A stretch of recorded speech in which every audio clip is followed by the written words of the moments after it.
Yep, 1 2 1 2 1 2. Yep, yep, yep. Yeah.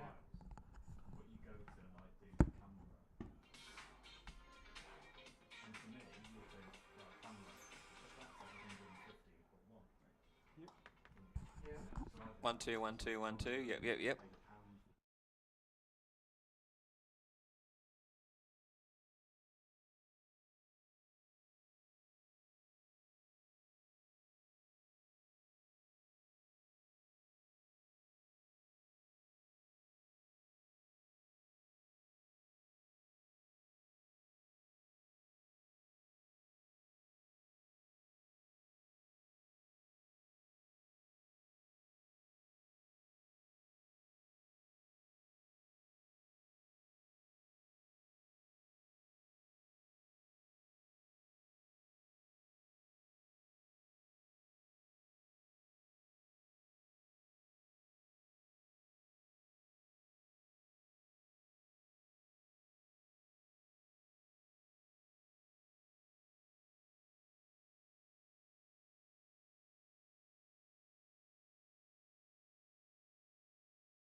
Well, welcome to Roseworth Terrace in Gosforth, the home of South Northumberland Cricket Club, for the Metrobank one-day clash between Durham and Glamorgan.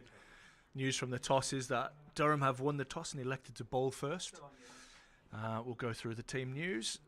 Graham Clark, Alex Lees, Emilio Gay, Ben Stokes, Will Rhodes, Colin Ackerman, Ollie Robinson with the gloves, Captain Casey Aldridge, James Minto, Shaf Ghaffari, and the one change is Dwan Olivier comes in for Luke Robinson.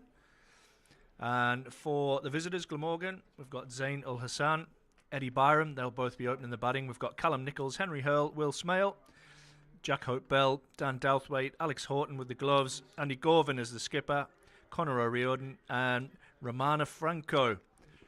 You're with myself, Ash Thorpe, and Ben Fitzpatrick. And Ben, it's always great to be at these outgrounds. It absolutely is. Yeah, good morning, Ash. Good morning, everybody. And good morning to the packed out crowd we have here as well at South Northumberland Cricket Club for what Durham will hope to be a perfect start to the List Day campaign, looking for 3 wins from 3 as this competition kicks well into gear. Indeed, James Minto has ball in hand, been a little bit expensive so far, but lots of promise from the young left arm quick. He'll be hoping to swing the ball early away from left-handed Byram, who is on strike.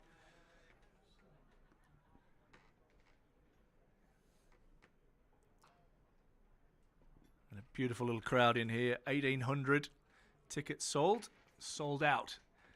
A lot of those in corporate hospitality be on refreshment duties. Oh, and there's a full toss to start with.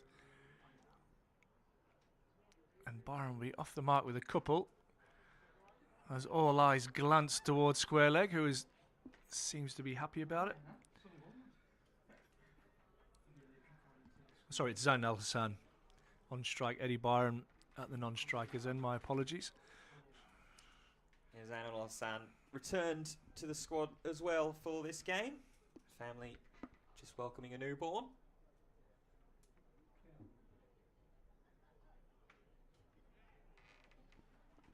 A little bit of shape away from the left-hander.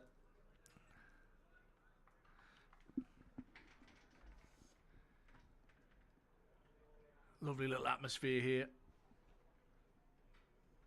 South Northumberland Cricket Club. Currently top of the table and running away with the North East Premier League. Fantastic setup up here.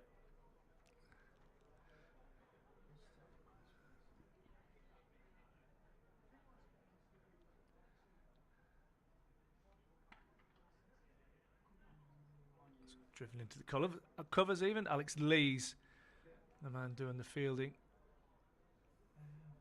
Top performance from him as well. Last time out for Durham. Yeah, he was full of chat as well. Did the interview after the game. You normally don't get much out of Alex Lees, but he was very, very talkative. I suppose a century will do that for you. Yeah, talkative, and now the leading List A centurion for the club as well.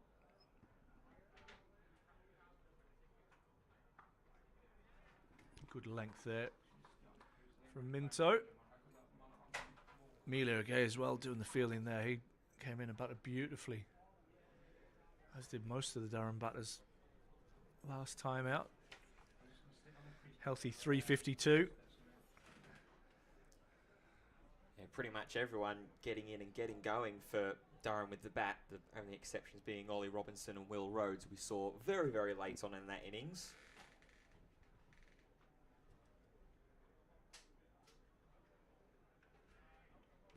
Nice from Minto. Ul Hassan happy to allow that through to Ollie Robinson. Yeah, Colin Ackerman chipping in with 23, Emilio Gay 44, Graham Clark 63, Ben Stokes are not out 73, and Alex Lees with that top 132 at home against Sussex last week.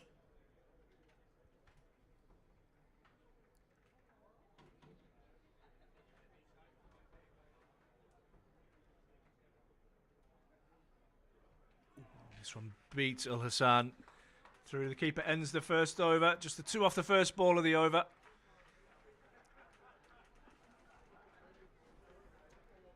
And a very tidy start from James Minto there, as you said, Ash. Obviously, maybe some of that youth, some of that inexperience and nerves a little bit being able to get to the young quick early in some of his last outings, but here hitting some good areas, getting a little bit of good length. Yeah, and some nice carry through to the keeper. Ollie Robinson nearly all the way back to the 30-yard circle there. Duane Olivier with ball in hand. And a rare outing for him so far. Played the championship game. Wow, what seems like an eternity ago now, but it's probably about a month ago. Suffered with a little crack in his little finger as well, as you might be able to see some tape on his left hand.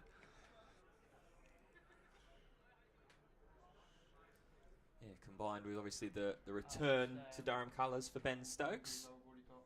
It's been difficult for him to get the opportunities in the side. So be looking to impress. Get a quick single. Ghaffari trying to take out the non-striker stumps, but Byram through quickly. Very late call that from Byram, but comfortably home in the end. Ben Stokes quite wide at mid-off.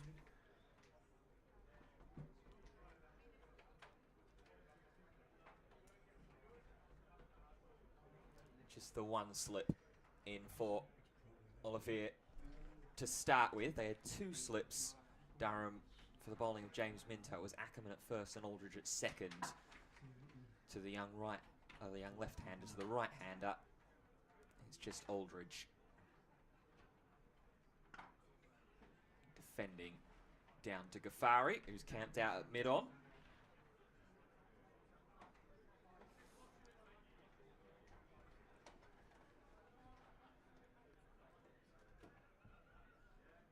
Glamorgan will be looking to rebound with a performance here. Got mopped up quite handily by Middlesex on Sunday in a pitch that has become under a little bit of scrutiny.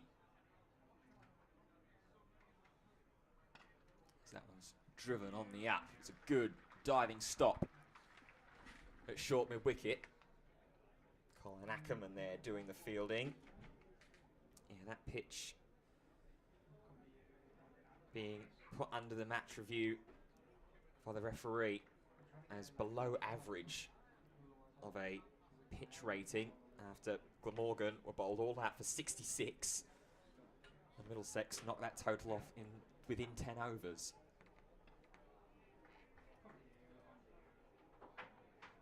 Only win of the List A campaign so far this season for the visitors was back on the 22nd of July. 12-run victory against Sussex. Posting 295 for 8. Sussex could only muster 283 for 8 within their 50 overs.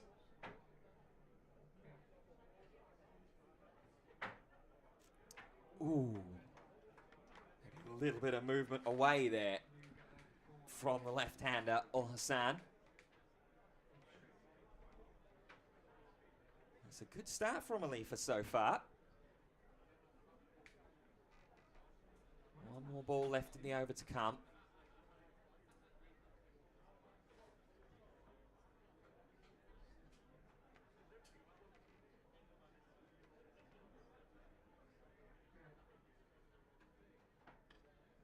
And it's pushed through square leg.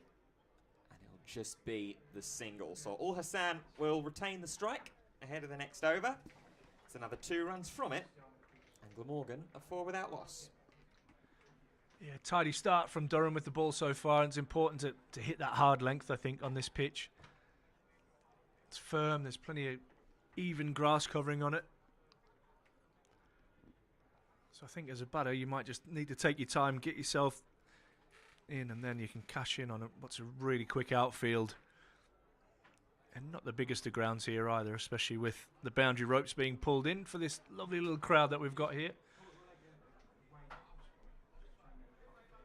Be Minto to continue. 2 slips in place. Just getting the ball to shape away from the left-handers a little bit. Through to Ollie Robinson.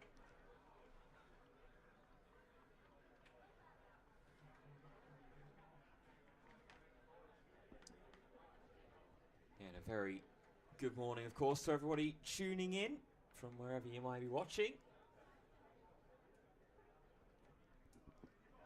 A lot of eyes on the Metro Bank competition in the early parts of this season. Been some good crowds in up and down the country, in fact. Ooh. Short and thuds into the thigh pad. As Ash mentioned, this game here sold out, needing to have tickets reserved ahead of time. Durham's trip over to Yorkshire later on as well. That one I think I saw on social media, that's all sold out. What is such a great competition for moments like this. Get young James Minto to have real first team opportunities. Nice and run down towards third. A little test as well. The outfields all around the country absolutely rock hard. Still seems a really nice covering of grass on this one, but we've seen them definitely a lot worse around the country and around most club grounds at the moment.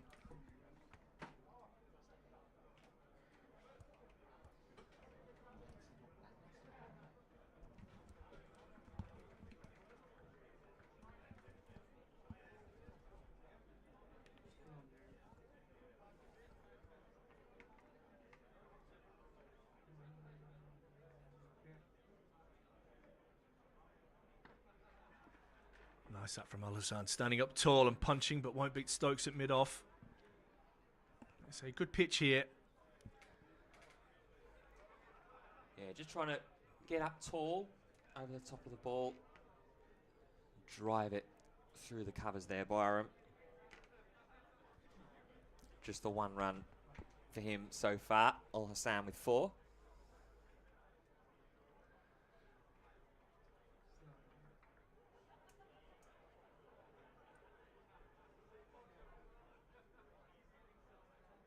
Catch. Clipped away beautifully off his legs. First boundary of the day. Lovely flick away from Eddie Byron. 2 straight from Minto. Yeah, just thought for a moment whether there might have been a half catching opportunity, but it's really, really well played from Eddie Byram. As you say, just clipped away. Pretty vacant area at square leg. It's only really a leaf foot that's all the way out at long leg, pretty much right underneath us in our commentary position.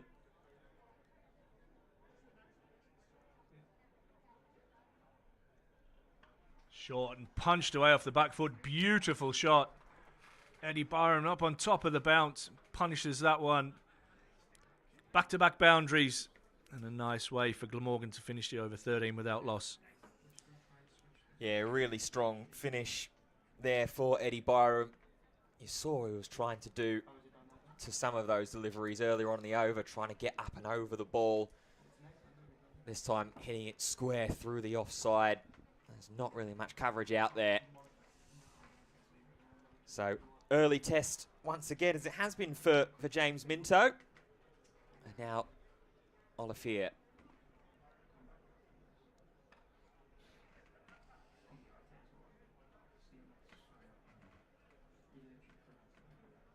Ben Stokes getting the ball back in hand. Good to see him back out there on the park as well. Didn't really get the opportunity, or didn't get the opportunity at all, I don't think, to bowl in that win over Sussex at home back on Friday. Obviously battered the opening day with a little bit of cramp in his leg as well. Oh, he's trying to follow down the leg side there.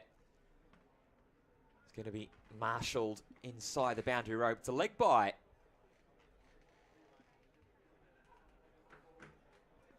Yeah, half stop from Ollie Robinson. Could have quite easily run away for 4 leg buys.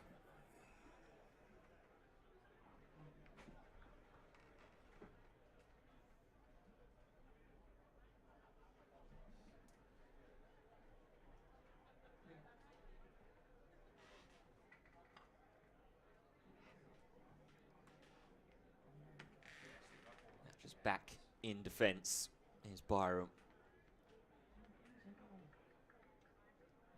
great hum around this ground at the moment. Weather holding up at the moment, pretty overcast. Saw yesterday on the radar that there was the slight chance of maybe a little bit of rain around, but it seems like that chance has dissipated as the evening's gone through overnight. Just taking a slight step back to that delivery, getting deeper in his crease was Byram. Yeah, it's good length from Olivier. Just challenging the top of the stumps, and I think that will be crucial here today.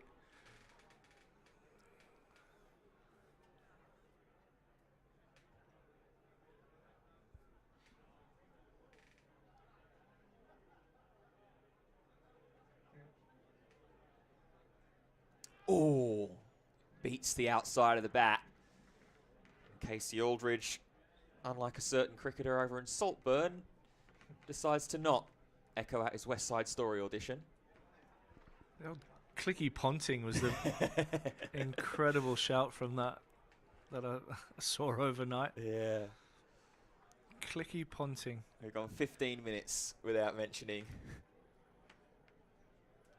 I'm sure it's going to be echoed around the grounds in many commentary boxes. Oh, upish and stops just in front of Colin Ackerman at short mid-wicket to end the over. So just the leg bite off that over. Glamorgan 14 without loss. Yeah, tidy start from Olivier. They say maiden over for him. Been some nice crowds in. Thanks mainly, not only to that man, but Durham have played some good cricket so far, but obviously helps having the ex-England captain in the house. Spoke to him this morning. He says, yep, body's good. He's ready to go. Only bowled the 3 overs in the last outing.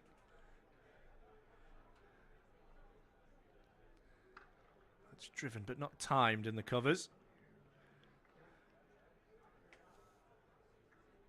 Al-Hassan just checking the bottom of his bat there. Sounded very toey.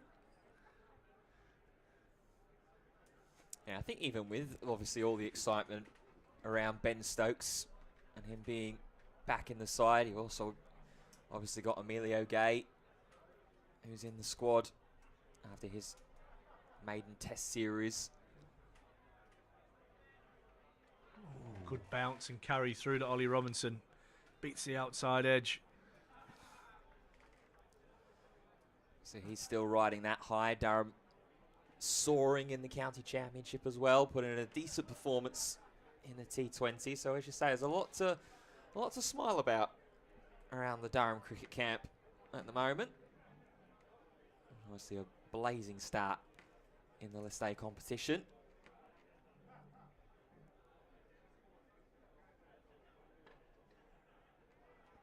Pushed down the wicket, but again without timing. Yeah, and even though they've lost several players to the 100, still got an extremely strong batting lineup. Clark, Lees, Gay, Stokes, Rhodes, Ackerman, Robinson, Casey Aldridge coming in at 8.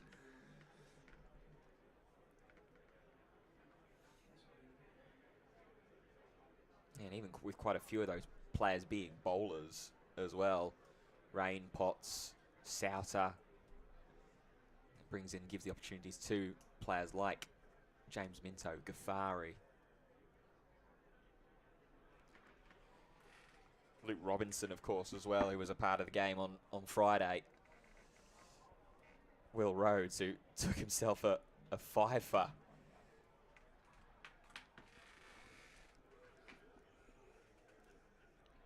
Yeah, I think he owes me a beer for that. I was bigging him up before the innings. Thought he would be the one that would be quite difficult to score from. Picked up 5 very important wickets. Sussex were going along beautifully in that game.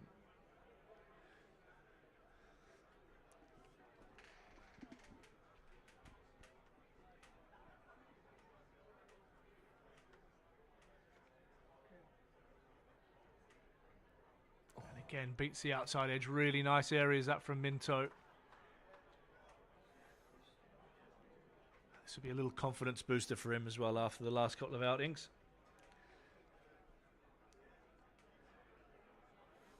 Rob Rush down at work, normally part of our commentary team as well. Watching on. Make sure your boss doesn't see that, mate. Or you could just say that you're clipping it up. Yeah, he's on Stokes' watch. And again, beautiful areas from Minto. Ends the over. Very, very tidy maiden over from Minto. So after those back-to-back boundaries, Durham have fought back well with a couple of maiden overs. 14 without loss. Yeah, very strong start so far with the ball for Durham. And as you mentioned, Al Hassan and Byram just trying to navigate this pitch in the early going of the Glamorgan batting innings. Bit of a stark contrast to what we had at Chester Street on Friday with a wicket that looked difficult to take wickets on. So Alifa will continue. It will be clipped and a good dive to just bat that one down at long leg before it raced away to the boundary rope.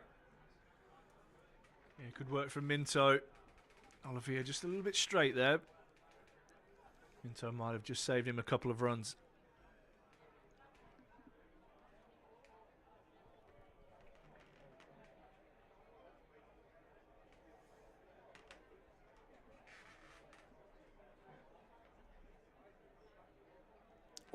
Trying to drive and crunch that one through the covers there was Al Hassan.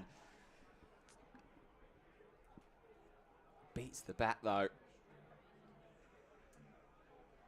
Straight through to Robinson.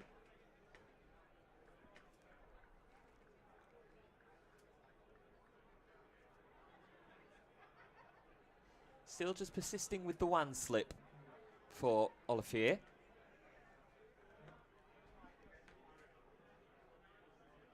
And again, this time it's a wide as Al Hassan trying to follow Olivier down the leg side.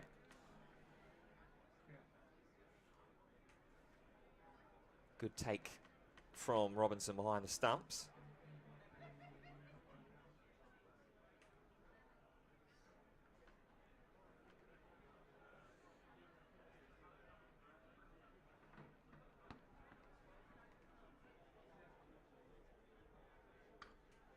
This time just forward in defence. A little bit of movement here, hasn't there, this morning? Overcast conditions. I think it'll be pretty similar conditions throughout the day. It's warm as well. It's certainly warm in this commentary box. 700 of us crammed into a very small room.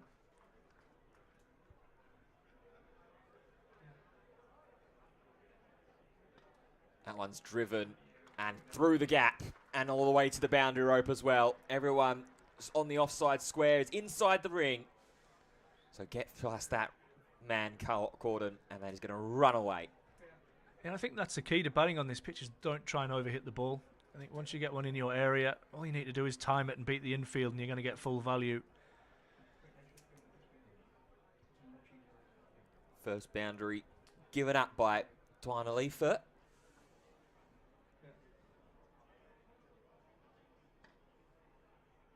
Just trying to maybe clip that one through mid-wicket. Doesn't quite get it right. Yeah, just a touch early on that. And that will happen on this pitch. It'll just... This is absolutely zero disrespect to this pitch, but as club pitches will generally be a fraction slower than your first-class pitches, but this is an absolute beauty. Like I said, if you take your time and get yourself in, there's runs to be had here. Oh, and they're not for the first time in this over. Dwayne Alifa beats the bat of Zain Al Hassan. That will call an end to the over, though. 6 runs from it. Glamorgan, at the end of the 6th, are 20 for none. Yeah, they'll be happy here, Glamorgan. Solid start. Ball has moved around the bat. Ball has beaten the bat on a few occasions. There's still none down. Looking to build on this opening partnership. A big good morning to everybody from the northeast to the southwest in Glamorgan. Hope everybody's having a great day.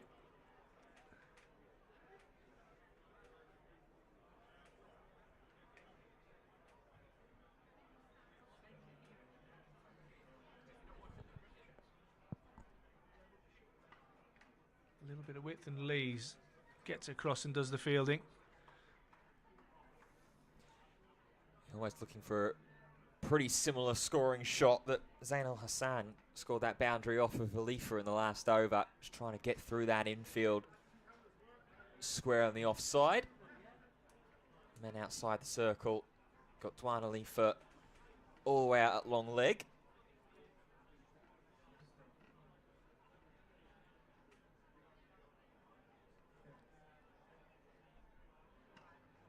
Driven nicely, but again, Lees is a little bit squarer.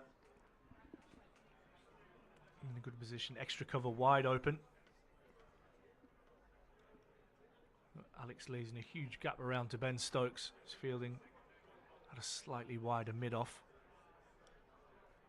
Trying to encourage these two left-handers to drive through that vacant area. Two slips in waiting, Ackerman and Aldridge. Yeah, I was just about to say, Byram is encouraged to try and drive on the up. Ackerman and Aldridge will be there waiting, licking their lips. Just back of a length and run down to third. Shaf Ghaffari, the man, down there just out of our peripheral vision. And there's a big wall in the way. Yeah, I'm fighting walls and curtains here in the opposite seat.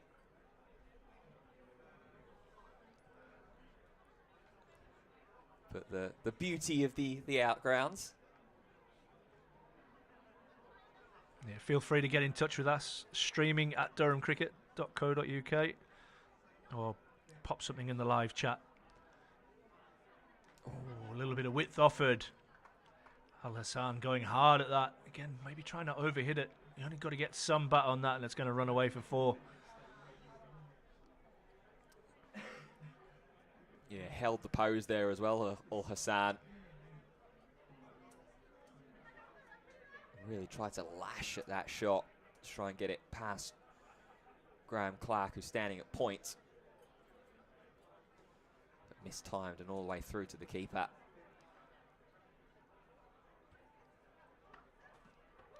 This time can't beat Clark at backward point.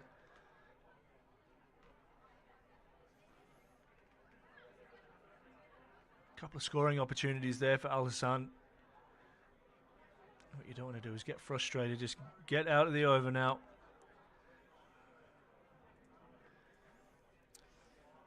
He's chewed up a few deliveries here, Al Hassan. 8 off 29. Byram at the non-strikers end, 11 off 12.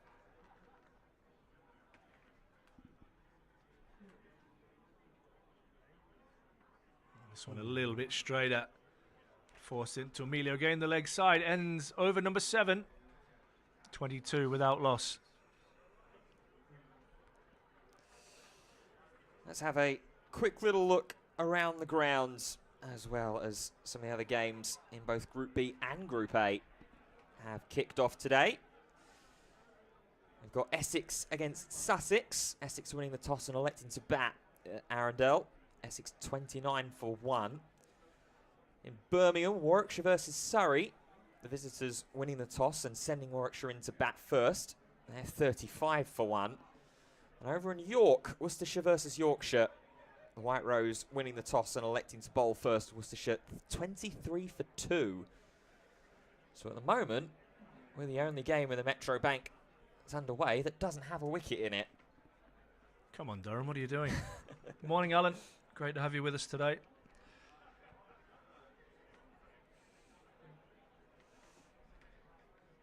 Watched through by Byram as Alifa begins his 4th over. He's just having a little bit of a chat with Ben Stokes before he started this over off, and having another little conversation now again. Nod of encouragement from the ex-England skipper as well, as he returns back to his fielding position at wide mid-off. Or up in the air and over the top of Shaf Ghaffari at mid-on. A little bit of a reaction, a head in hands moment from Stokes. Might have just come into contact with one of the spectators. And runs away to the boundary rope for 4. Yeah, always the danger here at the outgrounds. The old rope, people bend down to pick it up, and she flicks up off the rope, and quite easy to cop one in the melon. But that was nicely timed.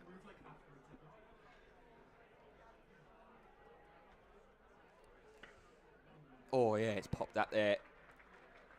That's a nice, neat dive. For 4. Go back to back.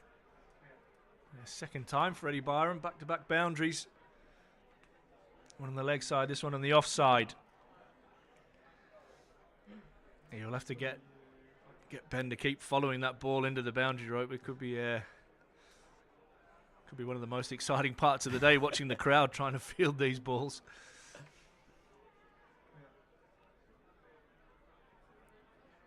Oh, maybe drags that one slightly back of a length there, Alifa. More a good length sort of range. Beats the outside edge.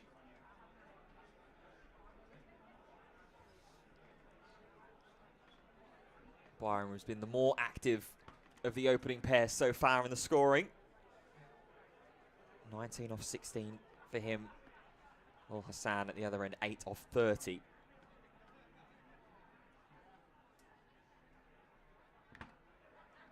Again, just slightly drags it back, Alifa. And it's dropped into mid-wicket for a run.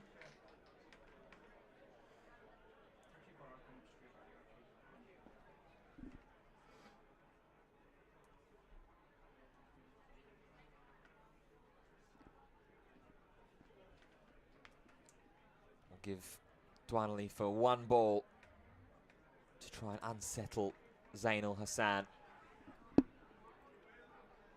Hasn't quite got himself going at the moment. Takes a step across and beats to the outside edge of the bat again. Been a good battle between the Durham bowling attack with Zainul Hassan. Eddie Byram seems to have figured the opening bowling pair out a little bit more though. End of the over, 30 without loss.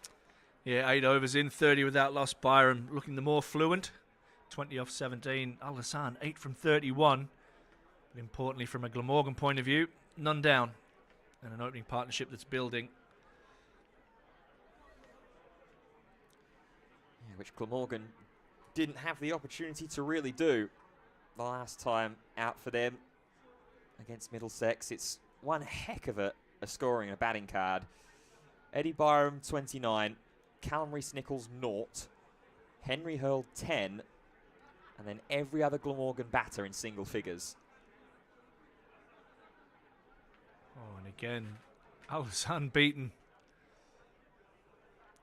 Yeah, and that was the pitch that was reported, you were saying, wasn't it? Yeah, it's... and that is the tough thing about playing at these outgrounds. Sometimes you turn up, you never know what kind of surface you're going to get. No issues here. This is a good surface. It'd be very true. Yeah, below average pitch rating at Radlett. On a pitch that generated, was that 4 ducks? Al Hassan gets a thick inside edge.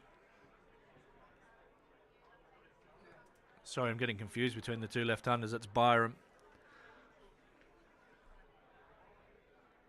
Getting a thick inside edge. There you go. Mark's just saying, how have they not edged one yet? There's a thick inside edge. But yeah, nothing catchable as of yet. Good morning to Paula, who's at home nursing a sprained knee. Oof.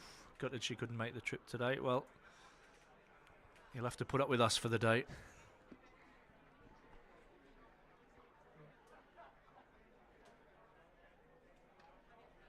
This will get through.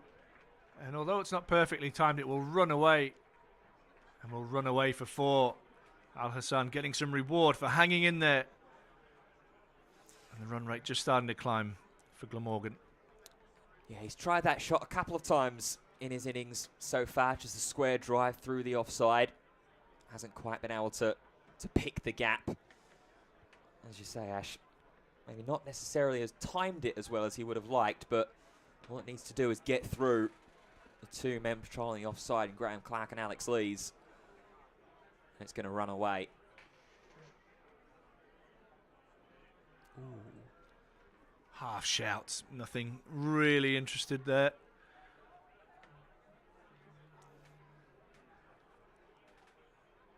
ex-players day for any of you ex-Durham players that are watching on. Is the Middlesex game.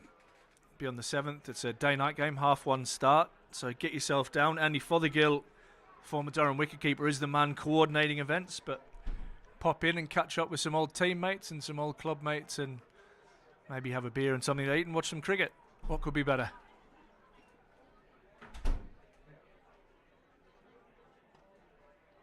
So drive to Stokes won't beat mid-off. Yeah, we'll try and get a few of the old boys up on comms as well. Maybe they could come up there and I could nip in for maybe a quiet refreshment then. Sounds like a fair trade. Yeah, I think I'm there as well on the 7th of August on that one. So we both just do the old substitution, hydration Perfect. break. Absolutely. Old hydration break sponsored by the Durham former players. Sounds perfect. Driven away again beautifully. That time not trying to overhit the ball. And another boundary. So boundary starting to flow here for Glamorgan. And what isn't flowing is my laptop, which is absolutely frozen. Got the score on 39, Ben, is that right? 39 without loss. Yeah, Apologies if we're a little bit behind the genuine club Wi-Fi that is here, and that's no disrespect to anybody here at South Northumberland Cricket Club. It's just struggling on occasions to cope with the load that is here. We're doing our best to bring you everything we can. If there's any issues, then please drop us a message. We'll do our best to sort that out for you. Oh, that is a thick outside edge. It's going to run away. Still just persisting with the one-man slip cordon for Dwanley for bowling. May have been a little bit too far away from second or third. It slipped to have it as a catching opportunity. Might have needed more of a gully in there. But still, a couple of outside edges are now really starting to be generated.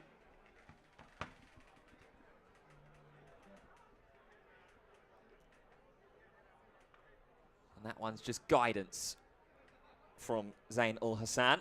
Think about the second, but it's well fielded in quickly by Will Rhodes, who's down there all the way at third.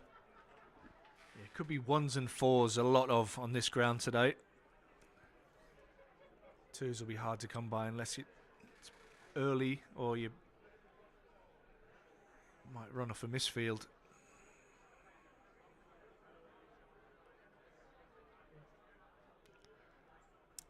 Big, expansive swing.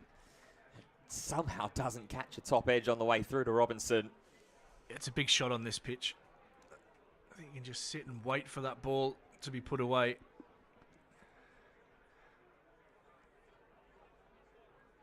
And again, you don't have to overhit the ball on this surface. Bounce is true, a little bit tennis bally, but the bounce is true, and this outfield is absolutely lightning.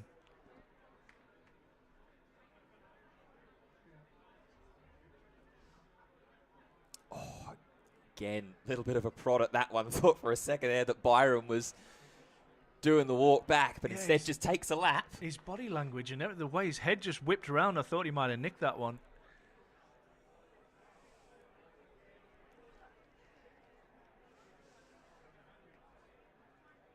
Olivier, just, I don't know, that his body language, he just saunters back. Oh, we've got another knee injury. A fractured knee. Oh, that sounds horrific. So, yeah, good luck to everybody recovering from their knee injuries.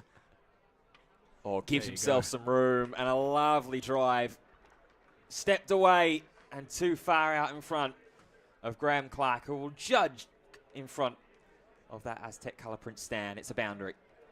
Yeah, and again, that's the key there, not trying to overhit. Giving himself some room and just easing that one into the gap on the offside.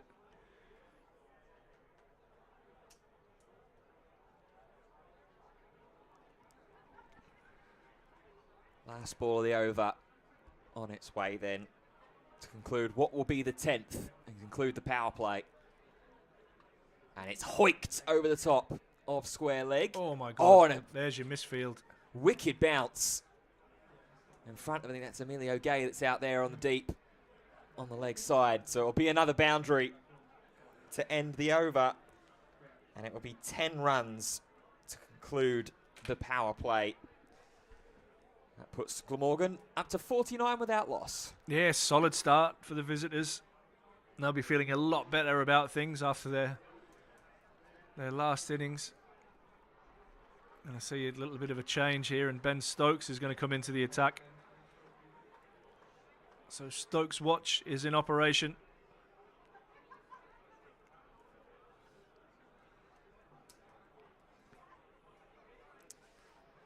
Yeah, as we mentioned, didn't get much of an opportunity to bowl. And against Sussex, just the 3 overs he bowled before being pulled from the game and not being seen for the rest of it. Yeah, a little bit of soreness in the muscles, I think, after his innings of 70 odd as well, I think, wasn't it? Maybe 72 not out. He's going to start round the wicket. He's driven, and Emilio Gay gets down well, and then winces in a bit of pain. Get on with it. Yeah, he's in some discomfort, Emilio Gay.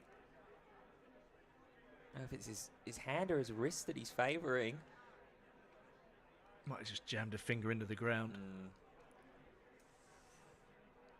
A little bit of concrete might harden up.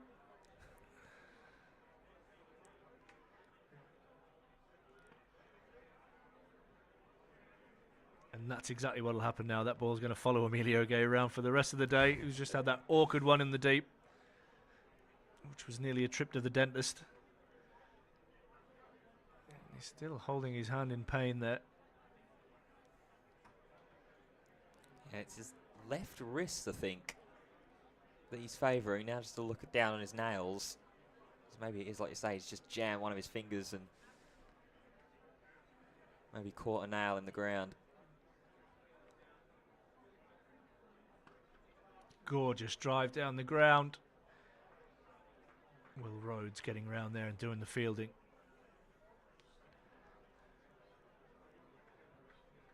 And that'll bring up the 50 as well for Glamorgan. Navigated what looks to be a bit of a trickier surface to bat on. Al Hassan starting to get himself into the game a little bit more as well. 18 off 39 for him. Byram 30 off 24, who will face the strike.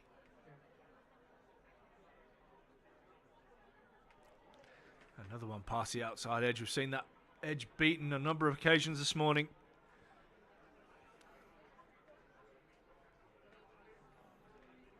Not a chance so far this morning, though. Yeah, give credit to Al Hassan and Byram for the amount of deliveries that have beaten and gone past the outside edge of the bat.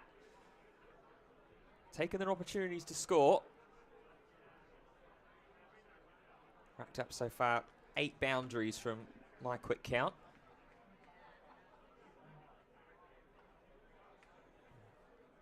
Stokes just keeping the line nice and tight.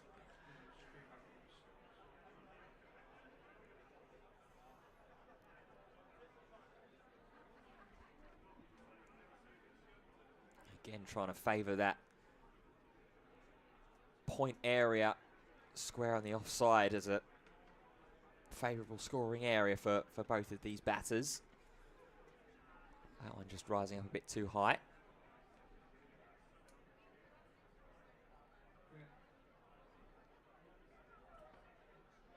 Just hands out in front a little bit there from Byram. This is a tidy start so far from Stokes.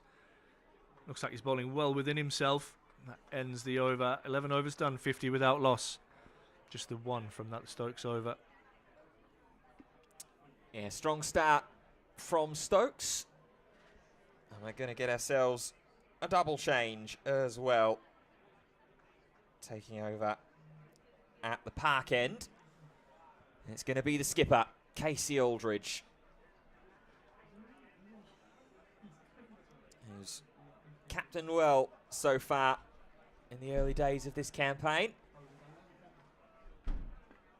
Taken 2 wickets as well across the competition so far. Leading wicket taker for Durham so far is Will Rhodes after that 5 for 51 against Sussex. Shorter to start from Aldridge. Yeah, his natural length could be quite difficult on this pitch. There's just that tennis ball bounce from back of a length.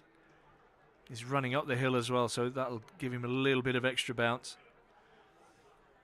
And especially, I suppose, as well, having identified and seen early on that Ul Hassan and Eddie Byram trying to rise up high and punch off the back foot as well. An extra bounce, like you say, try and catch an edge. That one's down the leg side, though. Bit of a loosener maybe from Aldridge.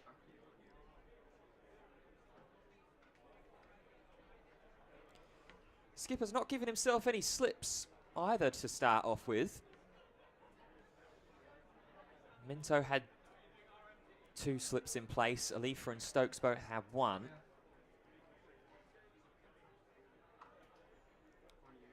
toppling over there as he tries to rise up and punch that through point.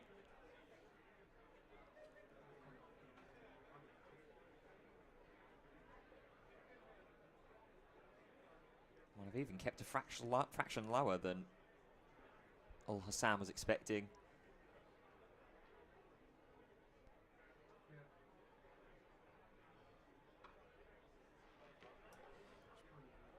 Pushing the length up a little bit more now.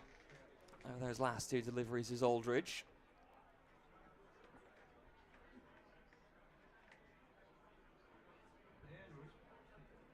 Do have protection deep on the offside boundary. The power play being over allowed the extra man outside of the ring. Down the leg side again.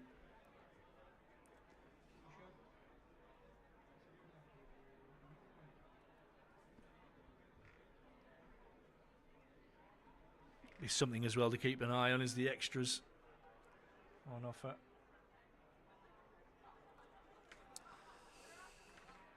Yeah, gave away quite a few wides in particular at the Banks Homes Riverside last time out. Big bottom edge from Ul Hassan, but it dribbles to safety. Yeah, I think it was about 8 or 9 wides given up across the Durham bowling innings against Sussex. Granted, large majority of them were from James Minto.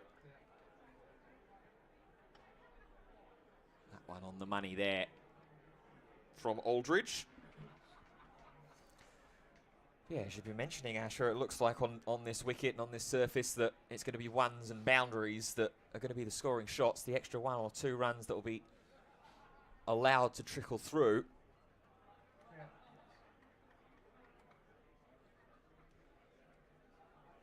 Just give Glamorgan that extra little bit of leeway. Oh, that one's huge. Rocks on the back foot and crunches that over the top of deep square leg. First maximum of the innings. Yeah, onto the roof of the house adjacent to the ground here. There's some nets up, but those nets are not big enough to keep that one in. Lovely pull shot. Sent all the way. Yeah, the first real chance of one of the Glamorgan batters to really try and take something on as well. The majority of the batting innings has been a bit of patience, a bit of timing. And that one was just pure power. Lovely camera work as well there. Getting all that in. Might have done this before.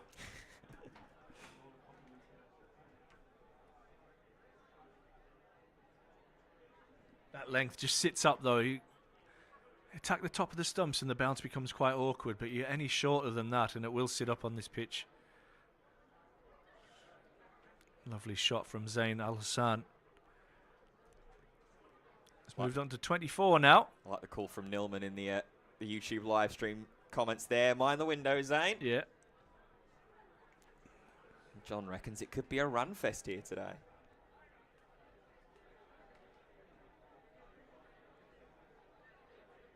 Ollie Robinson just adjusting his shoelaces, which is the little bit of break in play.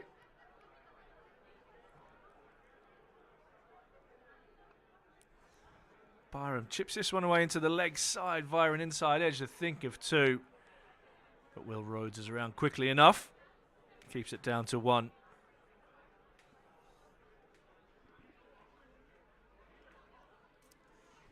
Yeah, it's only really been that quick late call through for one off the first ball of Dwana Leifert. We've seen the opening Glamorgan pair really try and take on the fielders.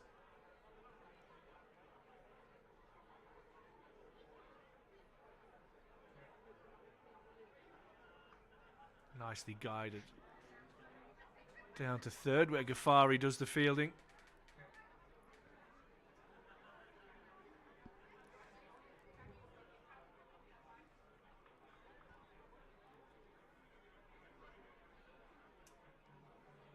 Interesting to get your guys' thoughts out there watching on the stream at Outground. I know some of the games are taking the length and breadth of Wales. Let me know your thoughts, whether you're in favour of Outgrounds. I know that obviously Sphere Gardens is used heavily for the 100 at this time.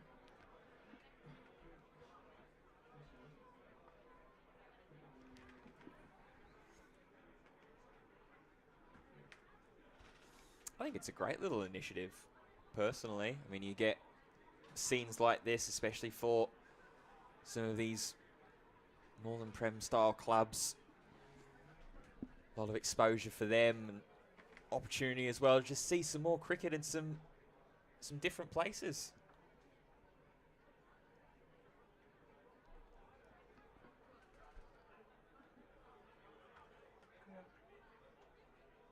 Oh, trapped on the crease.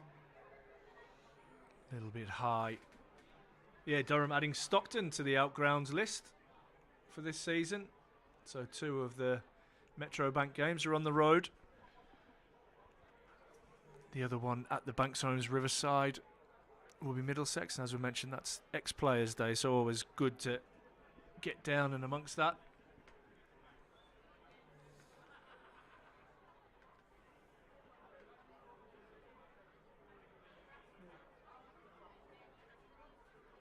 Ooh. Yeah, somebody said, sorry for ignorance, but what does Outgrounds mean? So yeah, not at your normal home ground. So for Durham, it's the Bankshomes Riverside. For Glamorgan, it's obviously Sophia Gardens. Or Sophia Gardens. Apologies if I've pronounced that. So yeah, coming out to club grounds all across your region. So we've got one up here in the north at South Northumberland, and we're heading down south to Stockton. So we're taking the game on the road up here in Durham.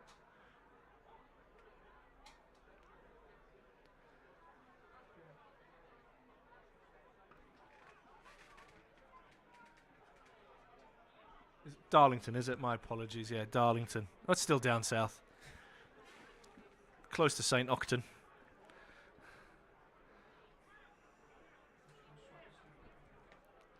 Yeah, the other game is at Darlington. Thanks.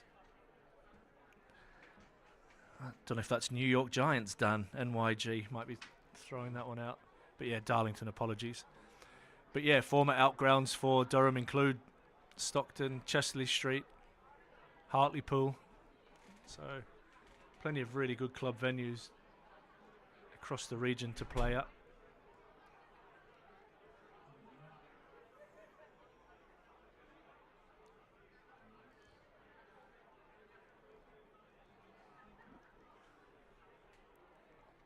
Small little pause in play. That's a nice little seat that someone's got over there with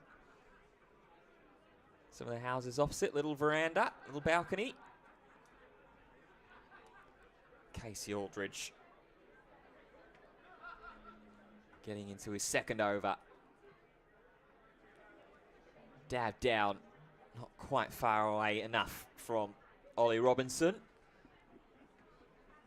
Whips the right glove off quickly. Yeah, Simon's made a really good point there and saying that as long as they're up to standard, we've obviously seen both sides of that. We've seen a really good pitch here, and you're absolutely right. Craig, the groundsman, prepared an absolute beauty here, but you had the flip side of that for Glamorgan's last game down at Radlett. Short, pulled away, and it will split the gap of the two men out on the deep on the leg side. That'll be another boundary. Yeah, Al Hassan cashing in on a couple of short balls from Aldridge.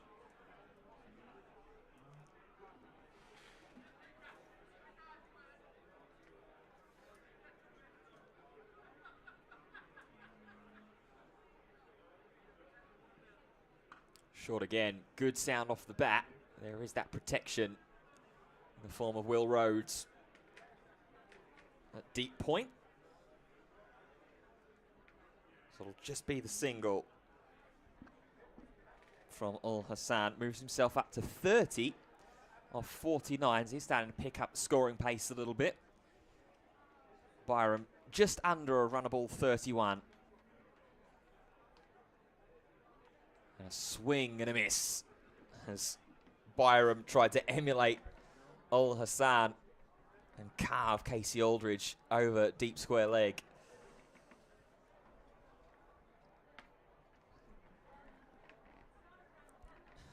Norman looking on the bright side in the early styles. At least we've managed to score more than we did at Radlett. And they're going pretty tidily, dare I say. That one is slightly up in the air from Byram. Run down to third again, only holding to a single at the moment. Has been virtually exclusively ones, fours, and then the one maximum off the bat of Al Hassan. The only two was run was off the first ball of the day.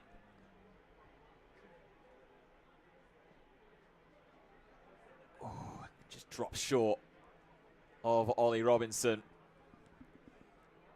to end the over. 6 runs from it. Al Hassan and Byram digging in quite handily at the end of the 14th over. 66 for none. Yeah, it's a nice start now for Glamorgan. Good partnership between these two left-handers. 30 and 32 respectively. What the visitors will want for one of these to go in and cash in and score 100. And for the rest of the batters to, well, even both of them, but for the rest of the batters to work around one of those in batters.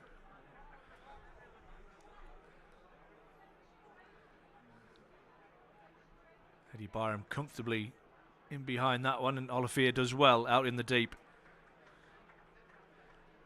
Gets his body behind it and his dodgy digit. Yeah, nice little swivel as well on the pull shot there from Eddie Byram. As we mentioned, not quite necessarily maybe looking for power, just looking for placement. Trying to find that gap between deep square leg and long leg. John Pick says he loves out-ground cricket. Take the game to the people.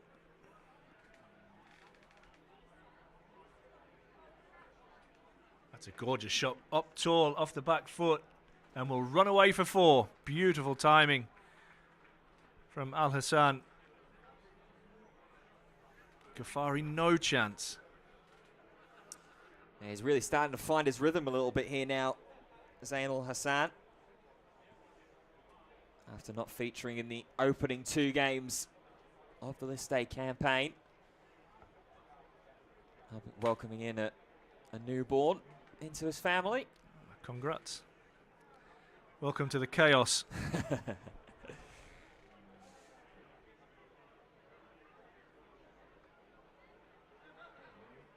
This one tucked away nicely into the leg side. A bit of extra pace there from Stokes. Eddie Byram brought up to the crease, still waiting for his first 100 of the List A competition this season as well. High score of 68 in the first 3 games that Glamorgan have played. Wonder how long it is before we see some spin.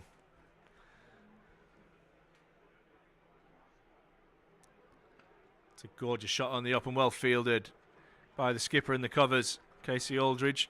Good wingspan. But yeah, you've got a couple of spin options. You've got the leg spin of Shaf Ghaffari and you've got off spin of Colin Ackerman, which could get some use today. Will Rhodes as well could be used for some medium paces with the keeper standing up. It'd be interesting to see what this surface does when you provide spin to it. See if there is a little bit of extra bounce in it.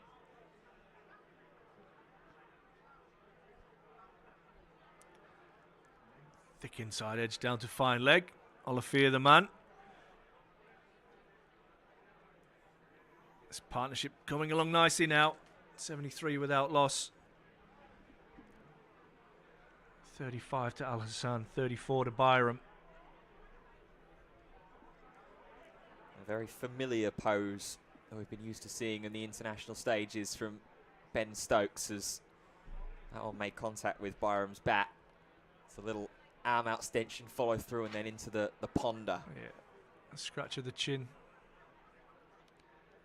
Short and nicely guided down to Ghaffari at third for another single. The scoreboard ticking over nicely for Glamorgan.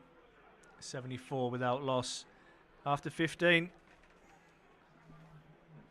Yeah, another 8 runs off of that over.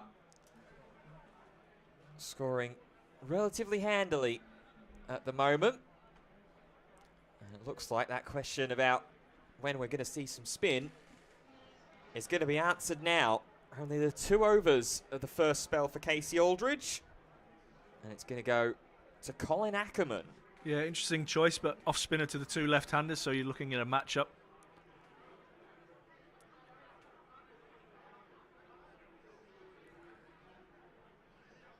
Rather than the leg spin. Bowled just the 5 overs against Sussex, did Ackerman. Bowled pretty handily. Most expensive over only going for 8. Keeping hovering around about the 4 or 5 mark. Big, long forward stride in defence to start off with against Zain Ul Hassan.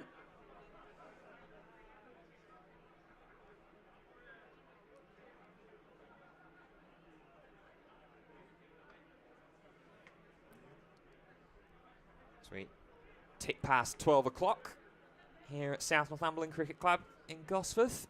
Some of the packed lunches might start to be getting reached for. Dragged down a little more there from Ackerman. Let's cut away to deep point. Just the one.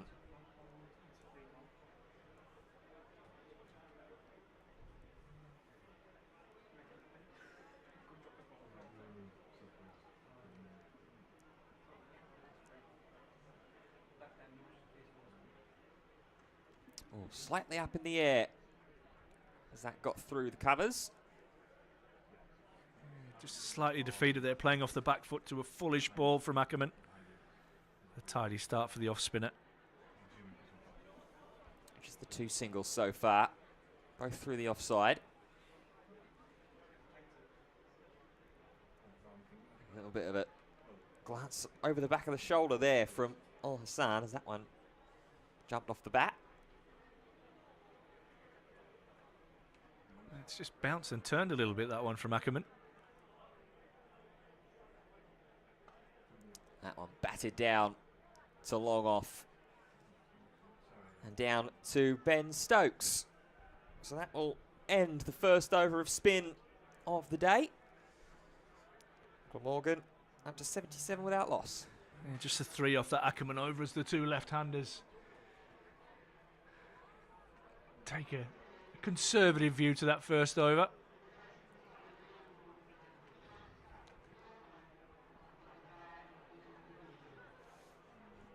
Yeah, just trying to figure out how spin's going to react to this surface. Obviously, being the off spin, like I mentioned, that the Shaf Ghaffari still waiting to have a bowl.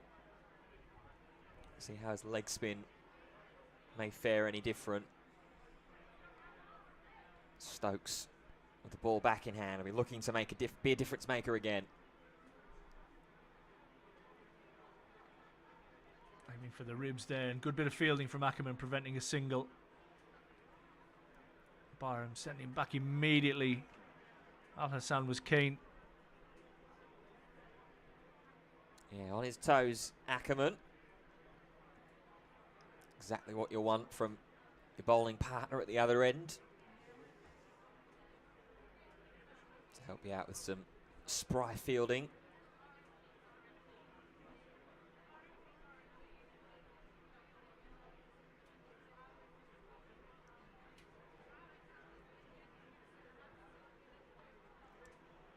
Again, thinking of a single, but no run.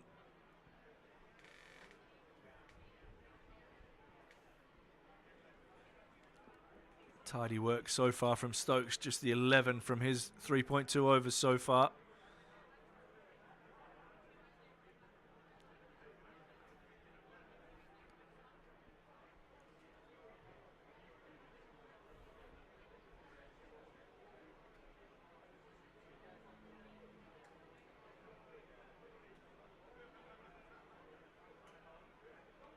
Again, nicely guided up tall, Al Hassan. Dropping that down to Shaf Ghaffari at third for a single. It's clearly quite a strength of Zain Al Hassan's batting.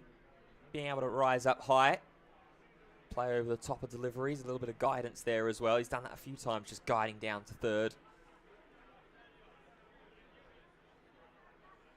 So it might be a little bit harder to try and catch him out with some shorter pitch deliveries.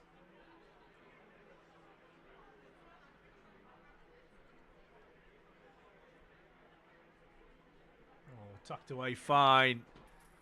Tucked away for 4. Byram getting across his stumps, flicking that one away down to fine leg. A very, very fine leg for 4. Yeah, Stokes there. Just maybe seeing a bit of the early movement from Byram across his stumps and trying to follow him all the way down there. Just see there how quickly that gets to the fence.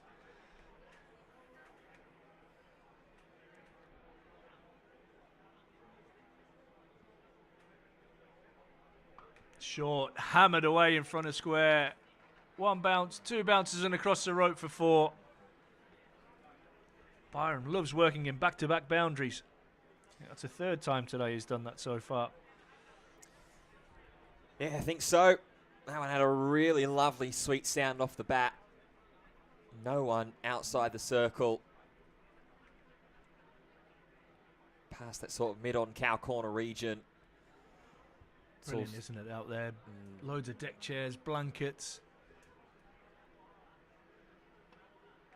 Byram just eases this one into the offside. So I think that's 10 from that Stokes over. A couple of boundaries and a couple of singles. 87 without loss.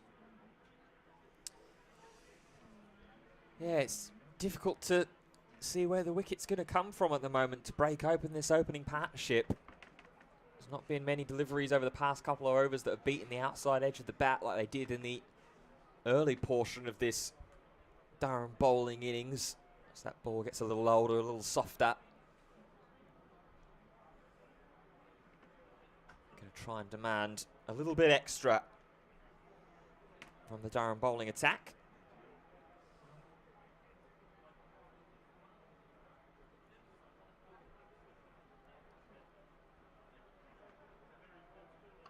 Ackerman continuing on.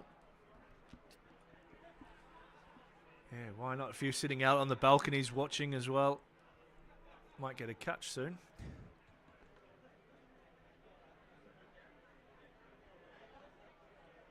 That one's just pushed through mid-wicket by Byram. I wonder if that's the guy who's had one on his roof. In fact, I think he's a little bit finer.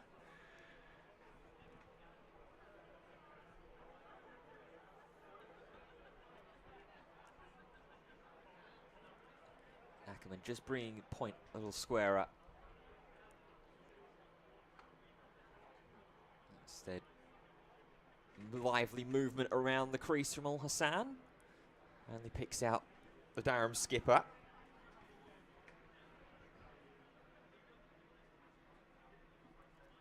Forward early. Not for the first time. Al Hassan was keen for the quick single. Byram sending him back pretty much straight away.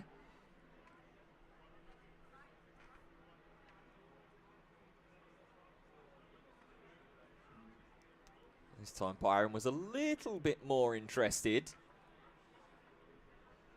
But scurried back to the non-striker's end quick enough. Last ball the over to come. Just the one run from it. That's all it will be as well. A little bit of an inside edge to end the over.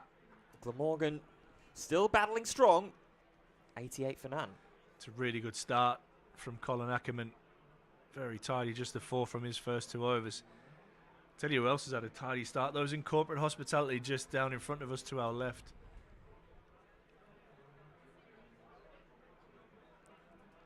Having a great time there. We'll see if we can get the camera to flip around on those guys in a moment. And they'll just be crawling into the picture now.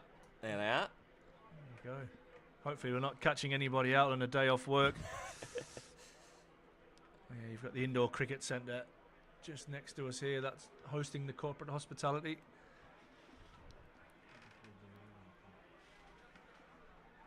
Hopefully Working lunch. Got to keep hydrated as well. A few familiar faces too. It's Casey Aldridge into the attack. Hopefully no Coldplay concert moments down there. Oh, either. wow. Yeah, I could do without that controversy.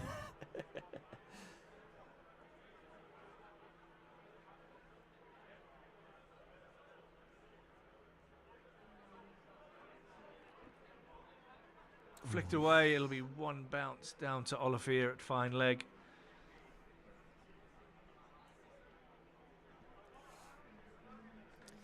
Interesting, Aldridge has changed ends for himself.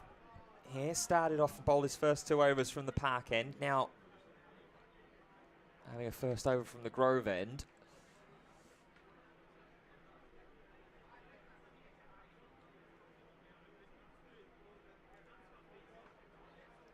Up on top of the bounce, not for the first time today, Al Hassan. Pushes this one away for a single. Just wonder what the thinking has been here from Aldridge. Just allow himself the one opportunity from this end. Went for 14 in his first 2 overs.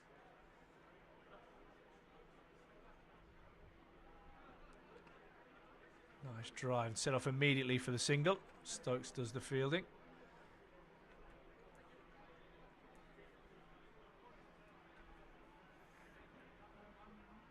Just 3 singles off this over so far. Continuing to just rotate the strike at run rate. Just hovering under 5 at the moment. Some interesting debate going on in the live chat there around the appointment of England's next Test coach.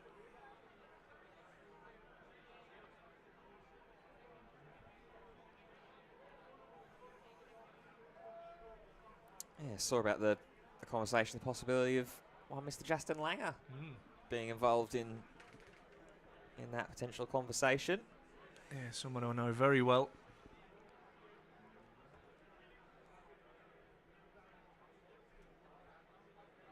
Yeah, very contrasting styles from the last England coach.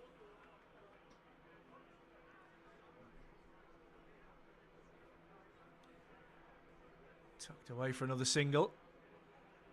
Ends that over from Aldridge. 92 without loss now. 47. 41 to Al Hassan. Eddie Byram the man on 47. Like you say, that run rate's always just hovered around just under that 5 and over mark. So great platform here for Glamorgan. Yeah, and both men have started to really race and creep up to milestones as well. Byram looking for his second list A 50 of the comp. Al Hassan is first. Big sweeping, lashing drive, and it'll sting the palms of Casey Aldridge as he puts in the dive and the roll.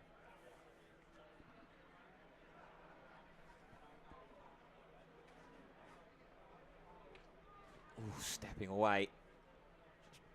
Ending up batting it straight down into his own crease.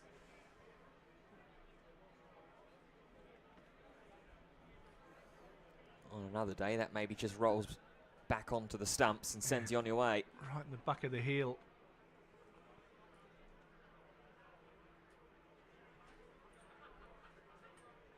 Oh, half an appeal.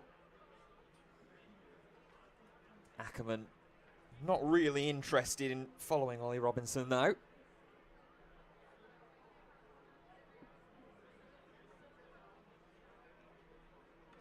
And it's heaved once again. Deep over the square leg boundary. Second 6 for Zain Ul Hassan. Yeah, he just got the length he wanted. Jumped all over it, belting that one away. Over mid-wicket for 6.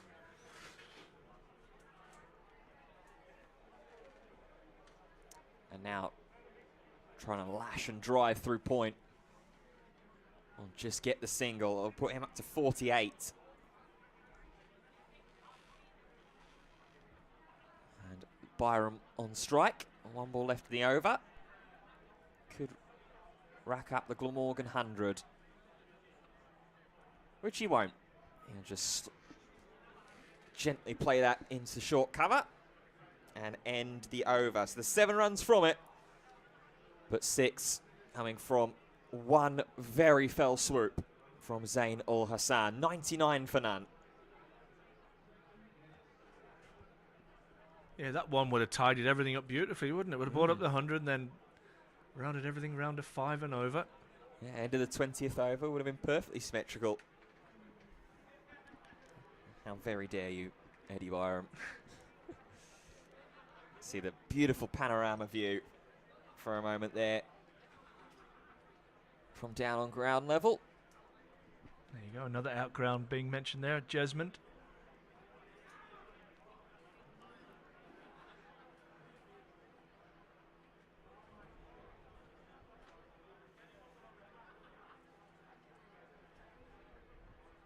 Not too far from here, actually.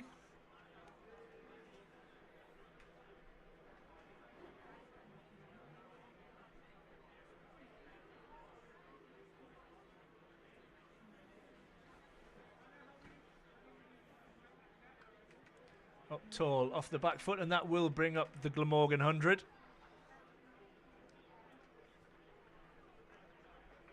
Coming in the 21st over.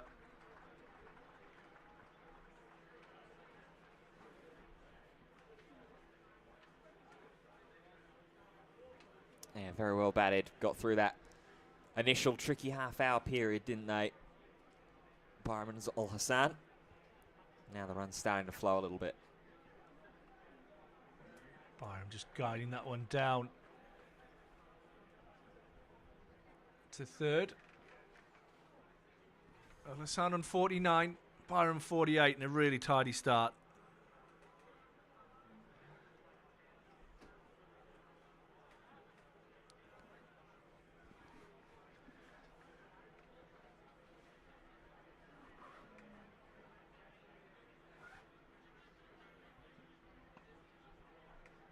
Thinking of a single, Minto getting around quickly. Trying to wrestle that one in.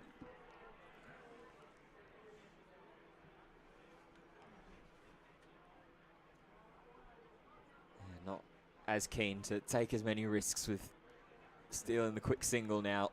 Ul Hassan. 49 off 76 deliveries. Short pulled away into the deep. Pulled all the way for 6. Ul Hassan with his third 6 and 50. Struggled early. Sure, I remember reading it 8 from 31 at one stage. But that 6 brings up his 50. He moves on to 55 from 77. Well played, Zain Ul Hassan. Yeah, struck it with some authority, didn't he?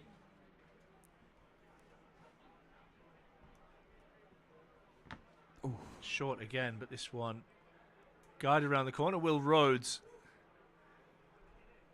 Some interesting technique there, feeling that one. Keeps it to a single that ends the over. 108 without loss, Glamorgan, going nicely. In an over, Zain Ul Hassan bringing up a half century. I think I saw a pretty handy stat in the live stream chat as well there from Airsy, so credit to you, mate. I don't want to be stealing your thunder and copying it off as my own research. In 72 prior innings, Zain Ul Hassan had 5 sixes. And now with that one to bring up his half century, he's got 3 already today. So a player maybe not necessarily is known for his power hitting.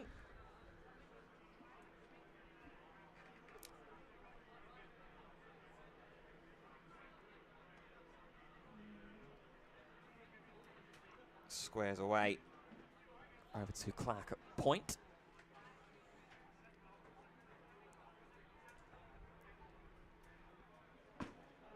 Yeah, Hugel, safe to say, the short stuff hasn't been working so far. So that one is pushed up a little bit more. Dug out well by Ul Hassan. Stokes will come round to do the fielding.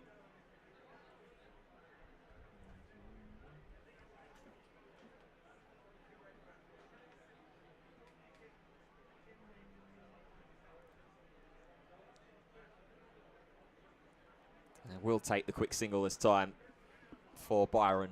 Dropped into square leg. We'll move him up to 49 now. Run a ball 49 as well.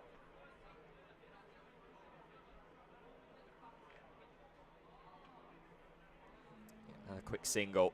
The rotation of the strike against the off spin. Yeah, it's clever batting. Just keep that scoreboard moving.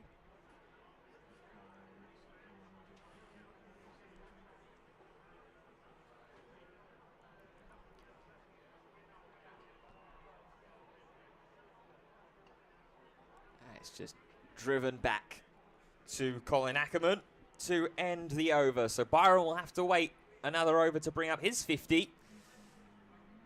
And unless it's a 2, it won't be a runner ball 50 either. End of the over, 111 for none.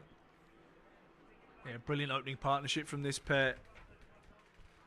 Battled early, the ball beat the bat on numerous occasions. They've got through that and now starting to score freely. Going to see Shaf Ghaffari into the attack from the Grove end. First sight of the leg spinner today.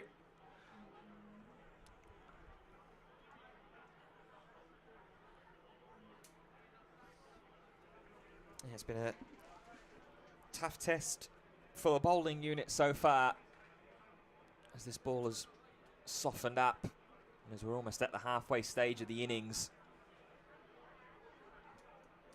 Saw a query and a comment earlier on in the coverage and the broadcast that there was a surprise from someone that Durham won the toss and elected to bowl first. Yeah, I think you're pretty much on club grounds. You're always going to look to do that. Never really 100% sure on what the wicket's going to do, so you back yourself to chase.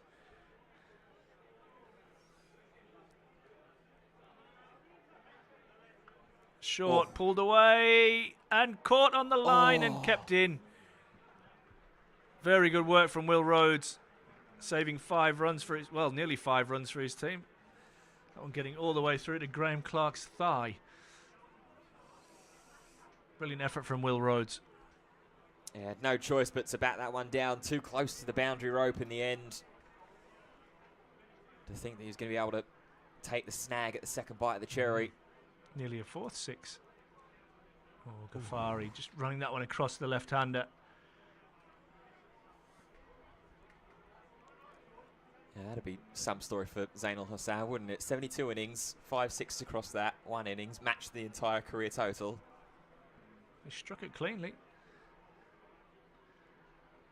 Byron tucks this away and will bring up his 50.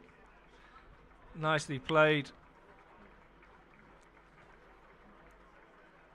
Two left-handers going along nicely.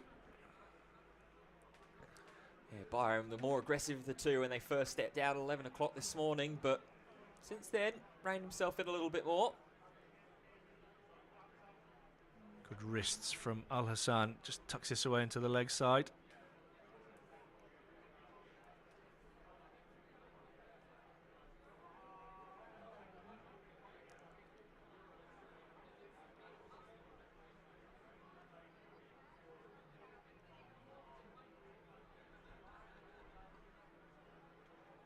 It's a nice tidy start from Ghaffari. 114 without loss. Both batters now going to their 50s. Al Hassan 59, Byram on 50 flat. Sorry, he's on 60, Al Hassan.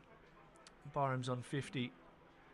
His 50 coming from 52 balls, 8 fours and no sixes. It's been a great start.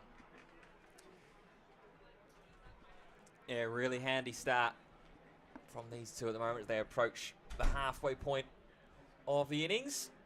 Bit of sunshine peeking through what has been pretty consistent cloud cover so far. Nice shape to the drive from Al Hassan.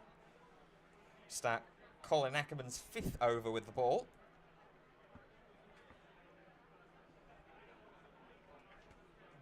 Still yet to see Will Rhodes with the ball in hand today. Just a little bit full to go back to.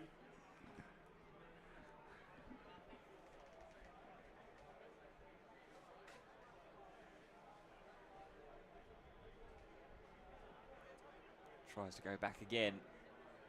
There does Byram.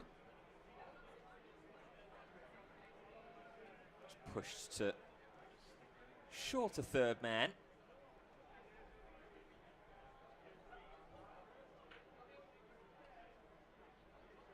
Maybe a little bit of an edge there from Byram. Get through the circle. It'll be Emilio Gate to do the fielding at deep mid-wicket.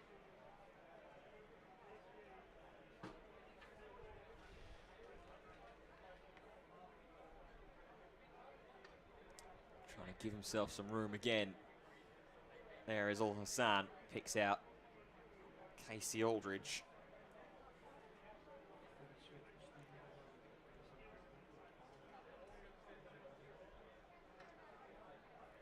And almost a pretty much repeat to end the over. Just the 2 runs from it. Ackerman trying to slow down that run rate for Glamorgan. 116 without loss. It's an excellent start from Ackerman halfway through his spell now. Just a 16 from his bowling.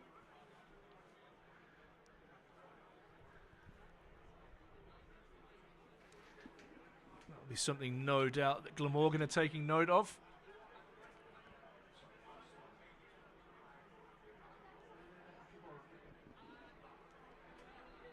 Big Ghaffari to continue.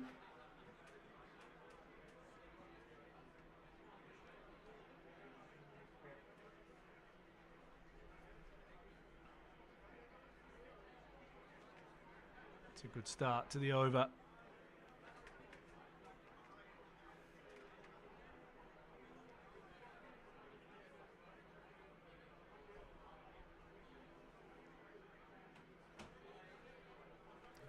Reverse sweep in operation and beautifully played.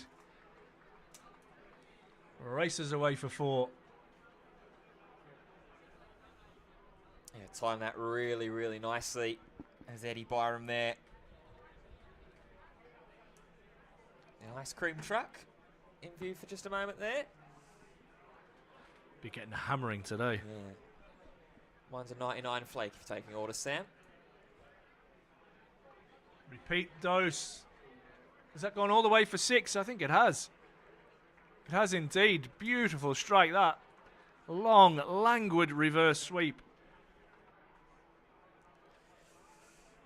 It's going to have to force a field change, you would have thought, from Durham and bring the sweeper finer, although Emilio Gay is in a similar area.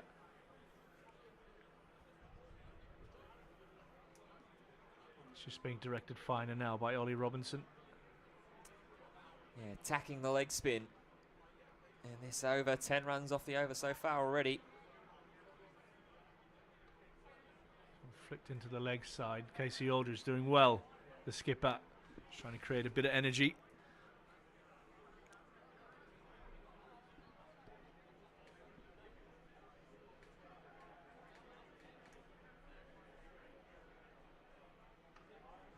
Great batting. He's got the sweeper out finer now on the offside.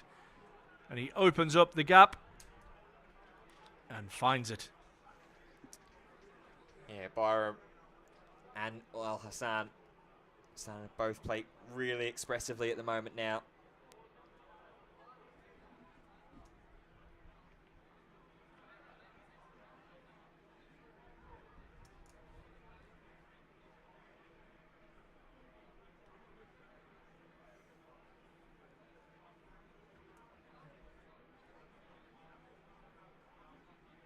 And another reverse sweep and another boundary.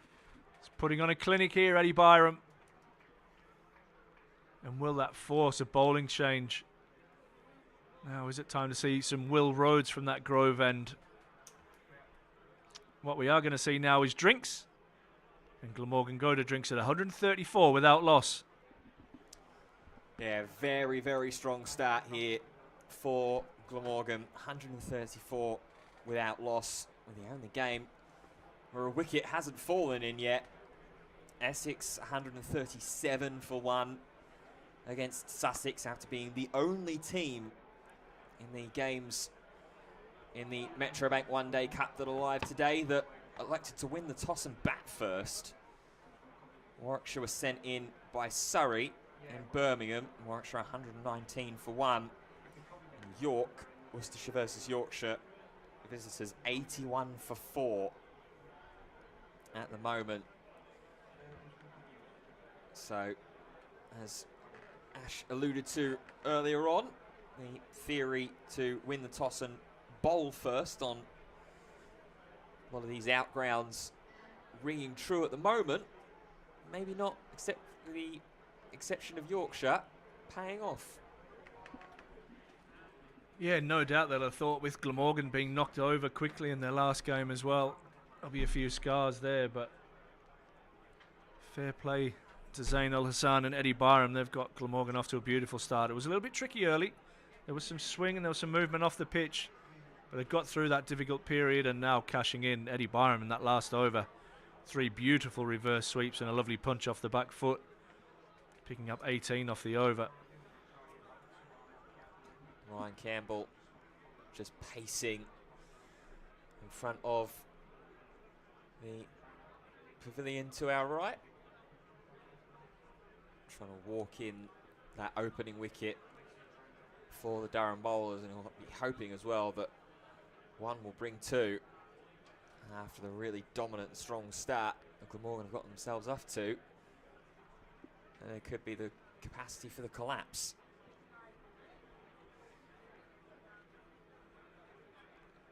So at this point as well, at the halfway point where we start thinking about looking at what the past score could maybe look like.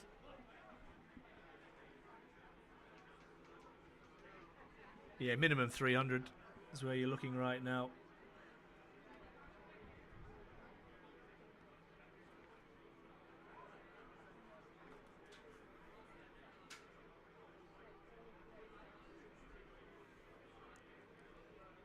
Teams will reconvene after their drinks break. Al Hassan getting back to his feet. We'll get ready to resume. He will resume on 61. Byram on 69.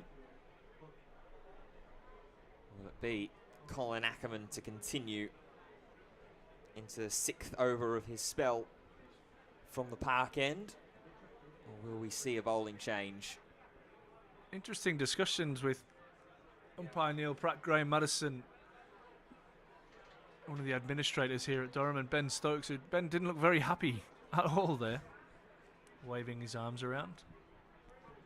Try and find out what that was all about. He's right next to him.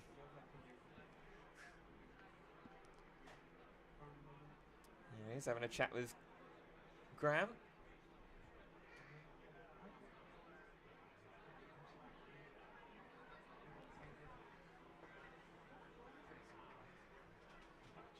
Eddie Byron back onto the ground now.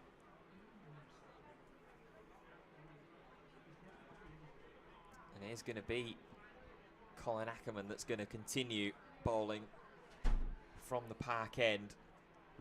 So that man just continues to watch on, survey the scene.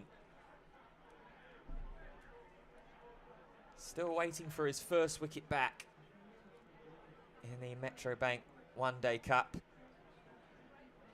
Last time that he took a wicket in this competition, you have to go all the way back to 2014. Oh, was that one almost straight away after drinks.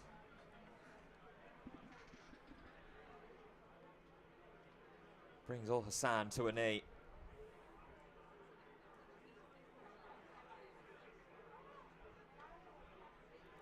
And second delivery takes a longer stride forwards and pushes forwards for one.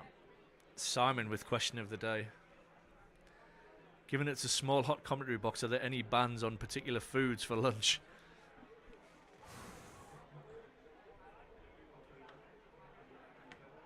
I think we'll be jumping outside to eat when we get the chance. But yeah, fish is definitely out of the equation.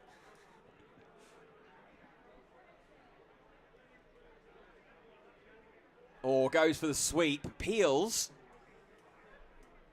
But nothing doing. Going down leg for me. Not that we have the greatest view here, but just looking at angles, etc.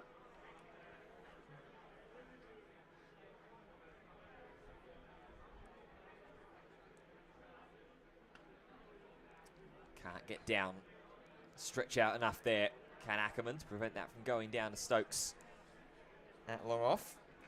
What I do remember in previous years is that they've got a lovely little Italian restaurant not far from here, and they boxed up some pasta and brought that in, which was absolutely superb. So hopefully they follow suit there.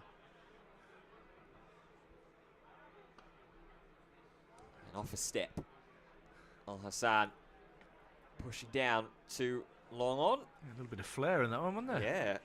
Other little flamingo-like kick out on the follow through. That'll end the over. Just the 3 runs in the first over after drinks. 137 for none.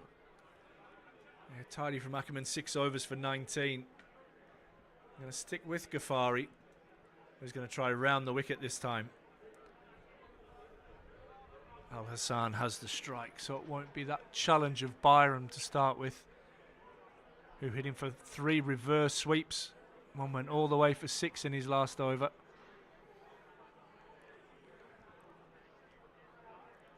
In fact, we are going to see that change. Looks like Will Rhodes has got ball in hand now.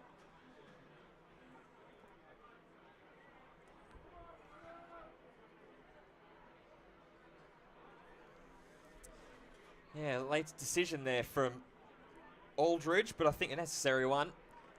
When your leg spinner gets pelted for 18 in his second over. That one slapped away through the covers, and Emilio Go does really well to judge the bounce and collect that in the outfield. This was the man, of course, that was the man with the ball for Durham when Sussex were really starting to settle in. Charlie Tier up to 118.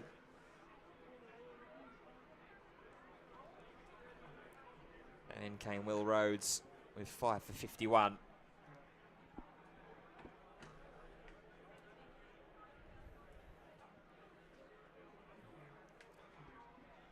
Al Hassan motioning to the dressing room. Think wants a new piece of timber.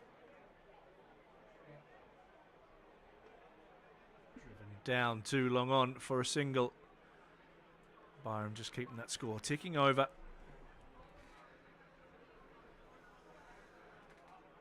And it has been ticking over quite considerably throughout the day.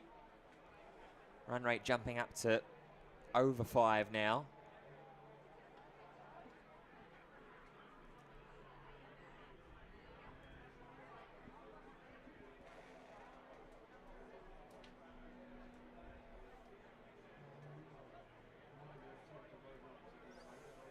Yeah, I wouldn't have minded that battle, Nilman. Manus versus Stokes. Tasty. Drives down the ground. Will it beat mid-off? Gets a hand to it. Preventing the boundary. And a wayward throw from James Minto. Stokes does well. Keeps that down to 1. Yeah, there's been a couple of famous Aussie v English outground battles for Durham in the past. Remember Lion v Stokes a couple of seasons ago. Out at Blackpool. Yeah. Gorgeous driving, another good hand, this time from Alex Lees. Keeps that one down to a single.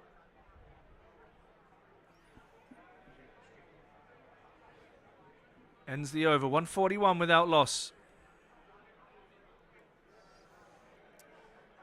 Yeah, wicket needs to be found, and found in pretty quick succession here for Durham. These two approaching 150 partnership. As it was a pretty quick switch of willow for Zain Al Hassan.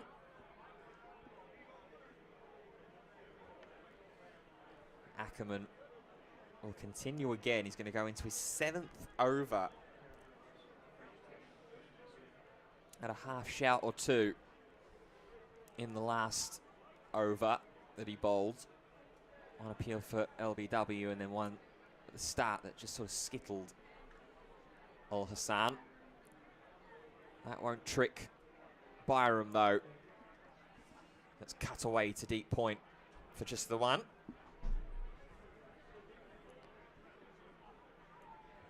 Strong Portaloo presence as well. Always a good sign for these outgrounds. Just about everywhere you look. Up in the air and taken. There is the first wicket for Durham. It's chipped up. Casey Aldridge tumbling to his left takes the catch. And his faith in sticking with the off-spinner Ackerman pays off. It's Al Hassan that has to go for a well-made 65. And it's 142 for 1. Yeah, it's a pretty soft dismissal. Full toss, belted straight to the grateful hands of the captain, Casey Aldridge, who took a good catch. And that change of willow hasn't worked at all for Zain Al Hassan. But an excellent innings. And the best part of the day is we've just been bought a drink. Gee, look at that. Not all heroes wear capes, some wear caps. Providing a drink with ice with a twist of lemon. What a day to be alive. And that will bring Callum Nichols out at 3. Nichols, who's struggled for runs so far in the List A comp this season so far, just 15 to his name. 13 as a high score as well this season.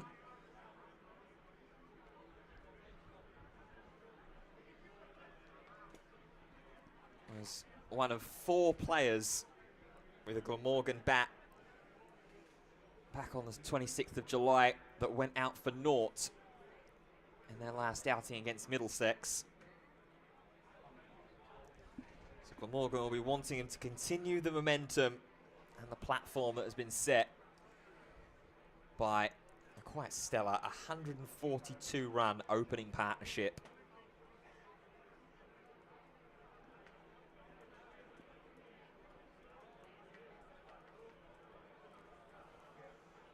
To face up against Colin Ackerman to start off. And yeah, to that point we were mentioning about the 4 ducks, Steve Jones chiming in as well. Glamorgan losing 9 wickets for 20 runs the other day. So slightly different circumstances granted in that match, but yeah, a bit better start. Bit better pitch. There we go. Yeah, it just goes back and shakes away the scaries of back-to-back ducks. For Nichols, he's off the mark.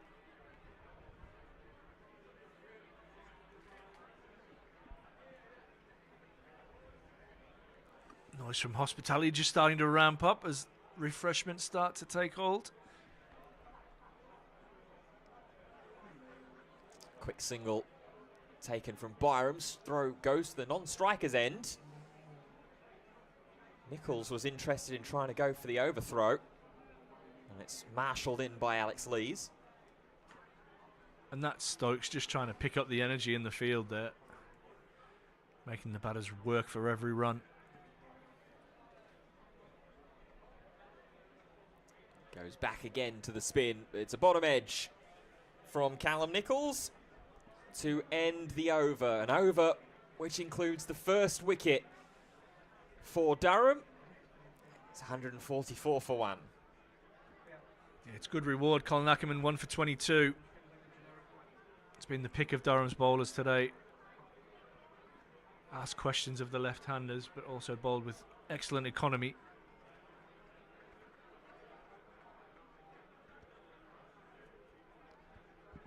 Handy cricketer Colin Ackerman.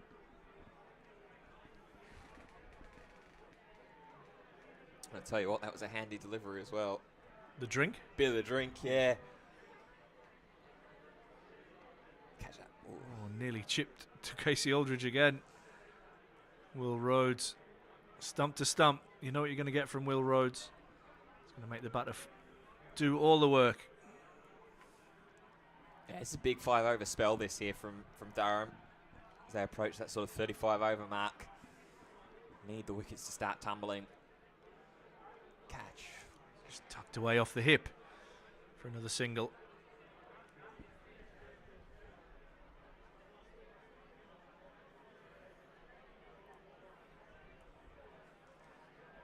Byram continuing about his work quite handily. 75 off 71 for him now.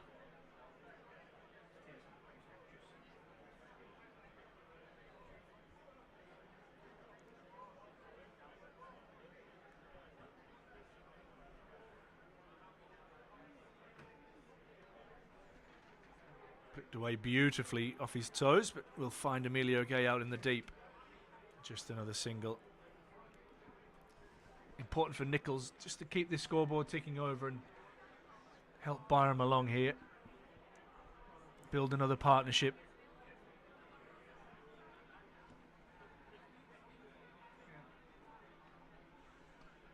As Byram drives down the ground, we'll pick up another single.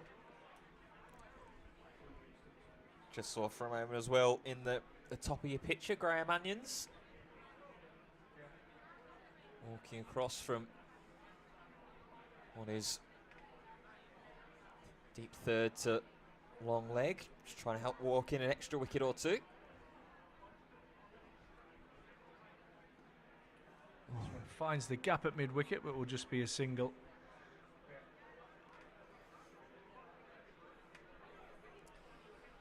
Yeah, Lee's in there for exact situations like that one. Little clip off the pads that just holds up a fraction.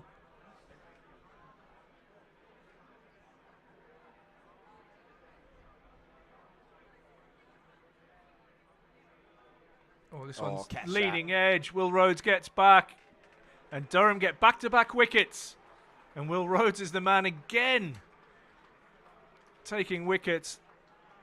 Eddie Byram is absolutely disgusted with himself there. Full ball down the leg side, almost off the back of the bat. Will Rhodes takes the catch off his own bowling. Durham pick up their second, 147 for 2. Yeah, great way to end the over. End of the second over as well from Will Rhodes. 4 runs and the wicket. But as you say, really, really strong start from him. Just goes right up into the air. Rhodes settles under it nicely. Negotiates a little bit of a swirl. And now 2 fresh batsmen at the crease. Exactly what you want to start bowling at as you get towards these latter innings and latter overs. Yeah, it'll be interesting to see if Glamorgan turn around and regret this later on. Your openers making 65 and 76 respectively. Time will tell if they are match-winning contributions or whether Glamorgan falls short. And then despite those good efforts, you're really looking at one of those kicking on.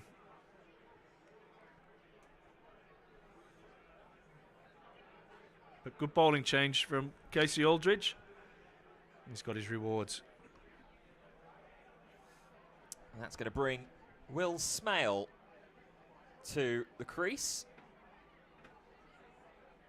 He's not going to have to face the first ball of what will be the 8th over of Colin Ackerman.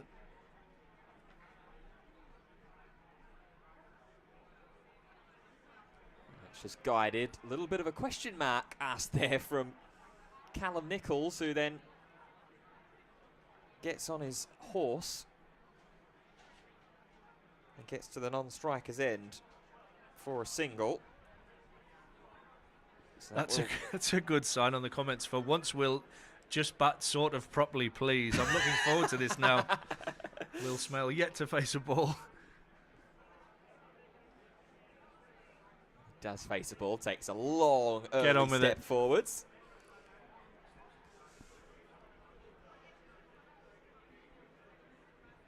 Yeah, Will Smale, another one like Nichols who struggled for runs in the List A this season. Second ball tries to pull out the reverse sweep. 13 he's scored in the Metrobank One Day Cup this campaign so far. Highest of 9.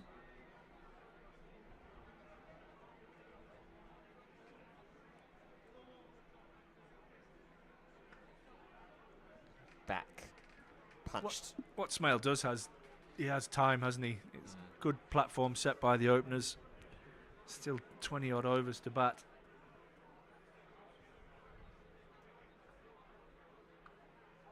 Nice shape to that back foot drive off the covers. And Will Smale is away. That's the 150 up as well for Glamorgan. Lost a couple extra wickets than they were maybe expecting at the drinks break. But now it's down to these two to just steady the ship. End of the over, 150 for 2. Really good work again from Ackerman.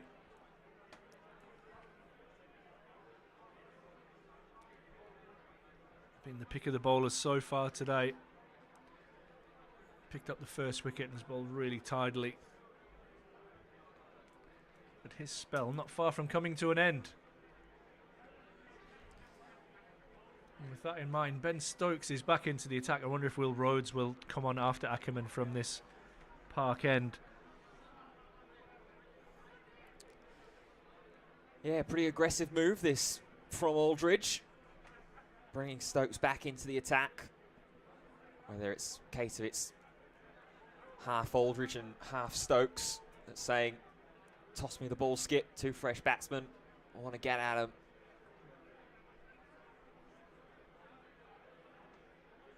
Smale drives this one through the covers and will pick up a single. Out to Will Rhodes in the deep. Interesting. I'd have kept Rhodes on personally. Make the batters make all the pace. Or would it be a good time to introduce Shaf Ghaffari back into the attack as well? The leg spinner against 2 right-handers who have just come to the crease. A little bit of mystery spin. In fact, I've just got a message saying exactly that from Andy Fothergill, former Durham wicketkeeper.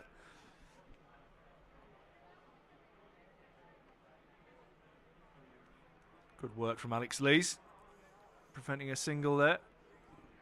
Nice to be validated that occasionally we know what we're talking about, Ash. Yeah, it doesn't happen very often.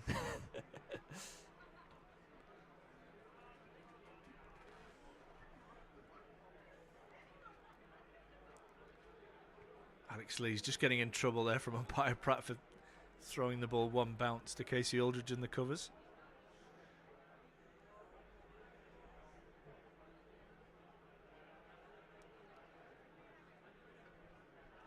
He's back in play again. Trying to have a half shy at the non-striker stumps there as well. Lee's just trying to keep Will Smale honest. I'll be honest, I think he's trying to make that ball bounce.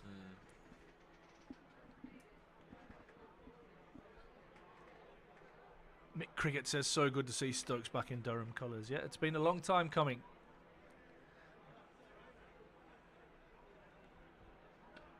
That's a nice drive down the ground.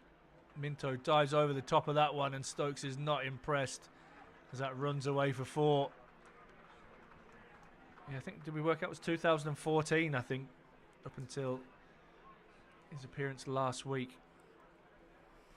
It was his last, list day game for Durham. Yeah, last list day home performance back at Chester Street was 2014 in the semi-final.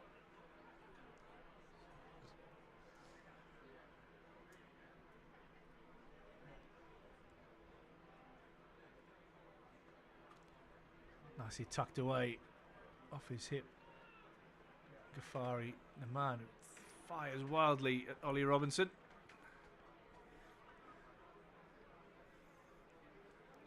Again, not looking to try and take the second there. Nichols and Smale. Al-Hassan and Byram only ran exclusively in singles and the boundary rope. It looks like that idea is going to continue on. Yeah, it's that kind of ground. It's not a big ground. The outfield's rapid.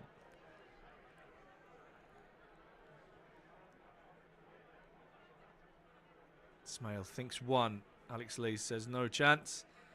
Ends the over 156 for 2 now.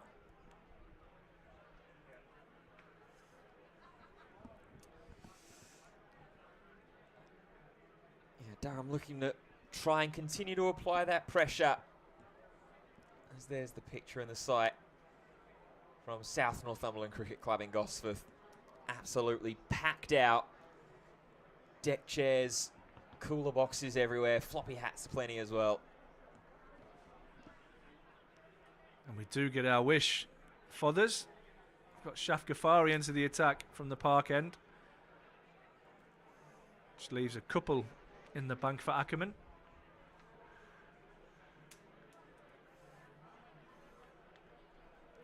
Yeah, I think minimum score here, 300, is what Glamorgan's got to be looking at. Got a good platform set for some big hitters like Douthwaite down the order. Steve Jones in the live stream comments there is a little precarious. They'll even get to 200. Oh, as that one goes straight through. First ball up against Callum Nichols. They've got a slip in play for Ghaffari. Skipper Casey Aldridge. Already taken one catch so far today. This time steps away, gives himself some room. Emilio Gate wheeling around to cut it off.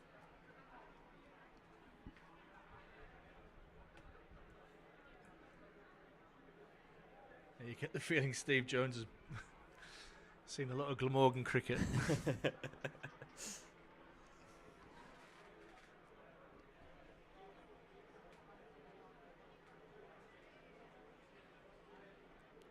Early step forward from Smale. I'm waiting for the Smale explosion here. Yeah, dance down the ground, take him on. There's going to be a sweeping drive. A snap of the wrists on the follow through, but Ben Stokes equal to it with the dive.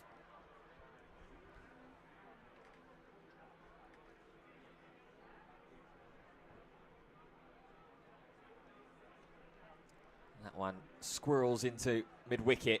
Quick throw from Graham Clark. I'll steal a quick single. Last ball of the over. For the return of Shaf Ghaffari. That's going to be cut through point to Emilio Gate. That will just be the 1 run to Nichols. So end of the over, just 3 runs and 159 for 2. Yeah, Glamorgan have got time here to rebuild and set up that platform for an assault later on. I know it's a small ground. What they don't want to do is keep losing wickets and have new batters coming to the crease. Give yourself a chance, get used to the conditions, and then go big. Conditions that have become decidedly overcast. Have indeed. As well. Not cooler, but overcast.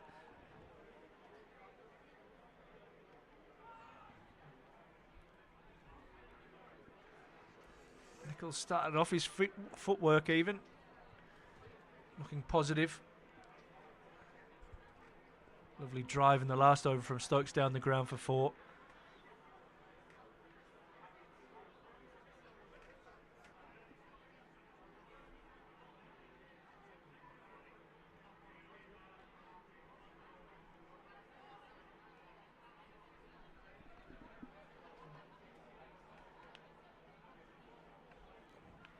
Tucked away into the leg side. It'll be a comfortable single.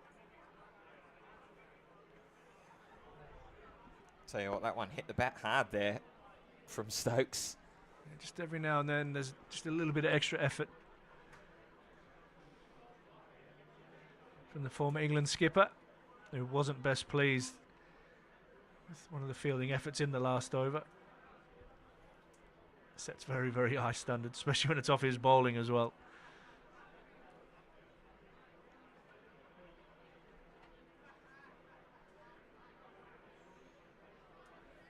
Gives himself a little bit of room down the leg side. Stokes follows too far, and it's a wide.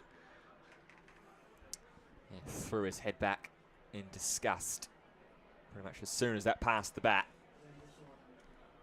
of Will Smale. Just see below us Dwan Alifa and George Dressel having a little bit of a chat at deep third. And rinse and repeat. Not that I have to do that for my hair. However, exactly the same down the leg side and for a wide. Yeah, George plays his club cricket here at South Northumberland. Been a huge part of their success this year. Very good off-spinning all-rounder. Former Durham batters Johnny Bushnell and Sol Bell also here.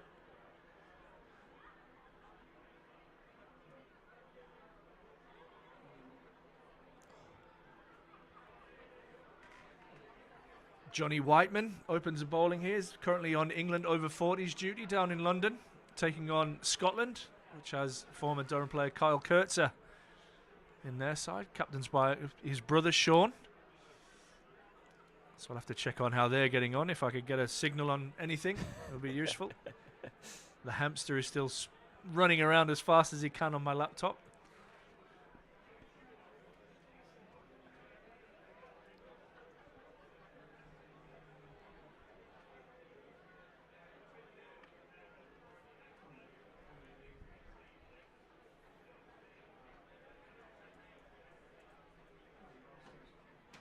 Been a huge successful club over the years here, South Northumberland.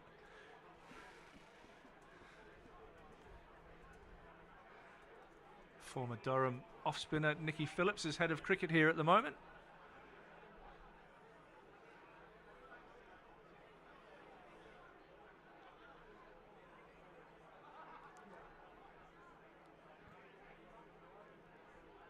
Short, hooked away, down on one knee. And hooked away for 4. It was an interesting way to play the shot, but it was effective. Yeah, that one leapt. Also with Ben Stokes, every now and then, as we mentioned, there's the effort ball. And there you go, just down on a knee. Cutting out the extra little bit of bounce and hooking that away.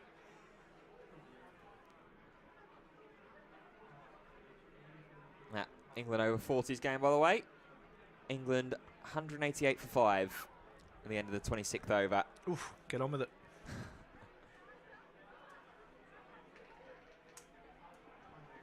This one into the leg side via the thigh pad. We'll end the over. 167 on the board for the loss of 2. Smale 7. Nichols on 12. Just starting to build another partnership here. Yeah, slowly but surely, just getting themselves back into the game. Not throwing away the wickets, making Durham work for it. Ghaffari will continue. 17 more overs left to go.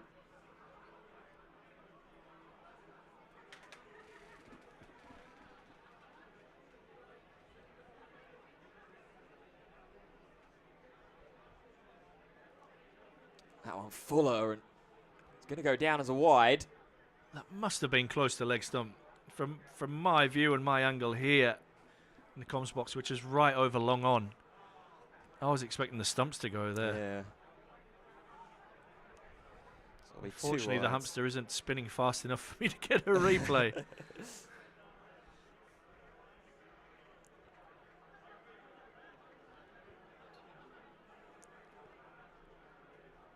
Going with my stream, Ben Stokes is still bowling.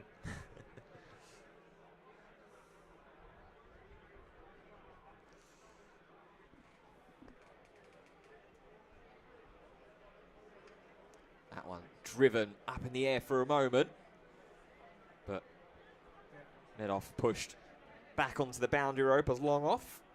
Ackerman, the man out there, pushed a little bit wider at long off. Yeah, I tell you what, that's not far away, as Nichols will this time try it, or Smale I should say, should try to reverse sweep. Olivier does well to get down to that.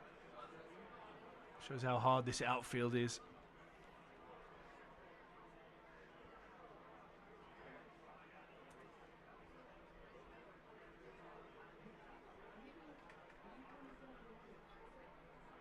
Shot steps away, gets it away as well from backward point, who is still stretched out at full extension on the ground.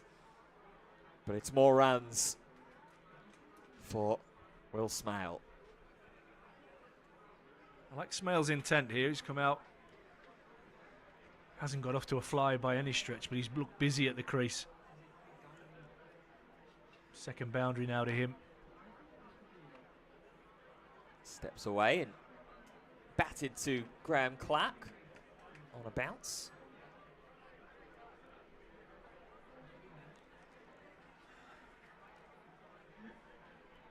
Last ball the over from Ghaffari.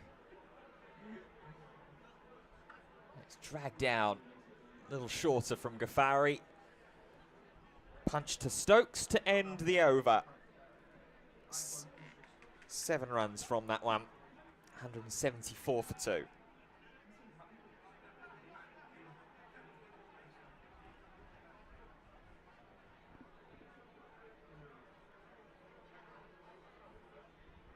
This is the point where Durham now get the choice of ball, which they're going to finish the innings with. That 34 over mark. 2 balls become 1.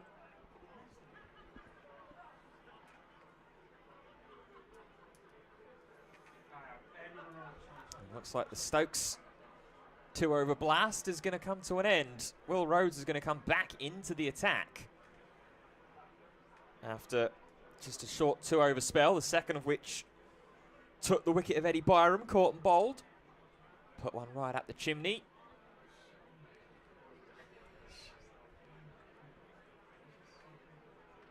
Catch. Nichols drives into the offside. Aldridge does the fielding, but still a single.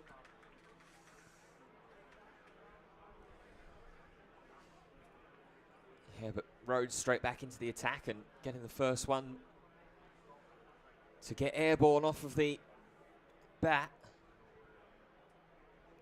Another catching chance might just come here for Durham. Guided down to third, but Olivier's in the circle, so no run.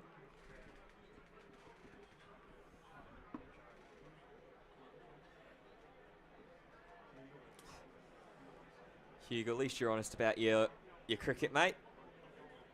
Conversation there about some of those that are playing, maybe a little bit more recreationally.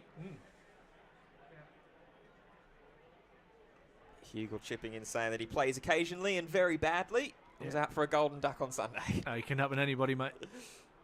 I'm just pleased I didn't get to bat on the weekend. Oh. My bowling was bad enough. It's a mix of full tossers and half trackers. Horrific.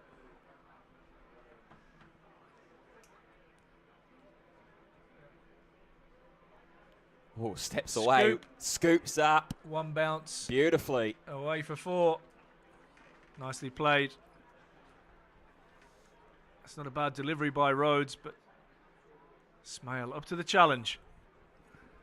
And as we mentioned, looking to try and play with some positive intent. 3 boundaries to his name so far already.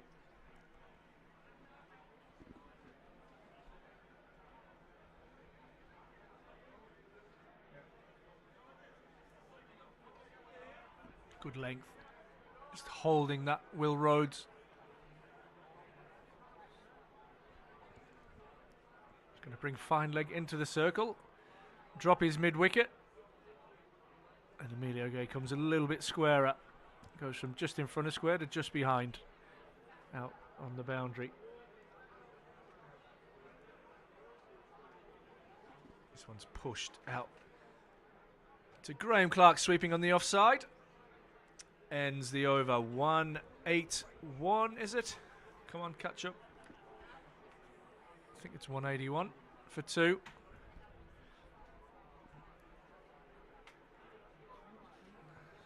Simon saying there, when asked where he typically plays in the batting order, his usual answer is 14. Yeah, similar to my football position, left back on the bench. Either that or in goal, so I'm as much out of the way as possible. Chip in with a couple of handy saves every now and then. Why not? Maybe more on the 5-a-side goals, though. Ghaffari to continue. And a big swing there. Attempted from Smale. Yeah, not quite balanced there, Smale. No. Went away for the jog as well. Does re-centre himself quite nicely. Will take the single. Thought for a moment Stokes may be in play in the covers, but gets far enough away from him.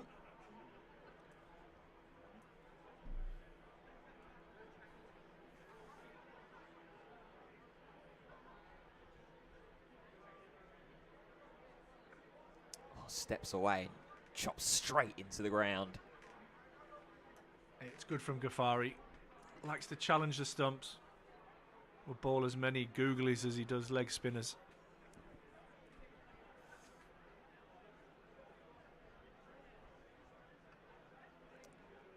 Again, a little bit of movement around the crease from Nichols. Take the single. Yeah, picking up wickets for fun for his club side of Richmond. Trying to convert that kind of performance to the list A status. That's up in the air. Got a little bit of distance and it's going to drop in front of Alex Lees. Was capped right on the boundary. Yeah, he's hit that perfectly bad. Didn't get out of the 30-yard circle.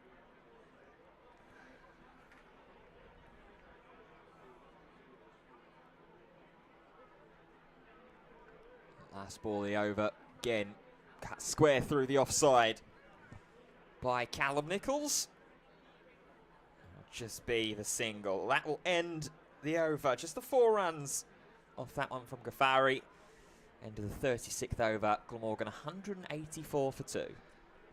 Yeah, nice over that from Shaf Ghaffari. Could have easily picked up the wicket of Smale there. Trying that slog sweep for the second time in the over.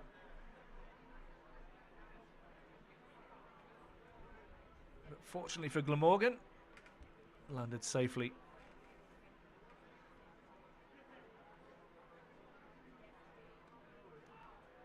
Will Rhodes continues where he left off. Back of a length on off stump.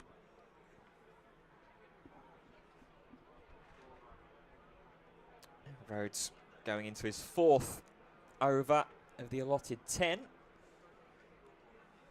The other bowlers, bar Ackerman, still have a few overs up their sleeve.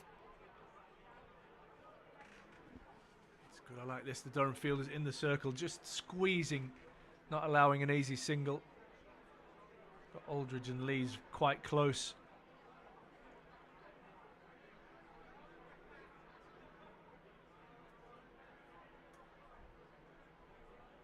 That man coming into the circle at short fine leg now.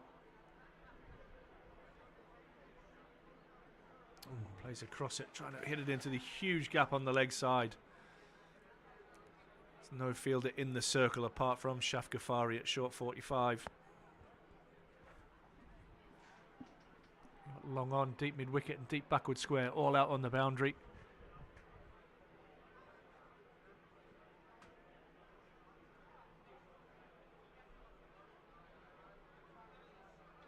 Drive Catch. and dropped. Oh. Alex Lees drops a pretty simple chance at backward point.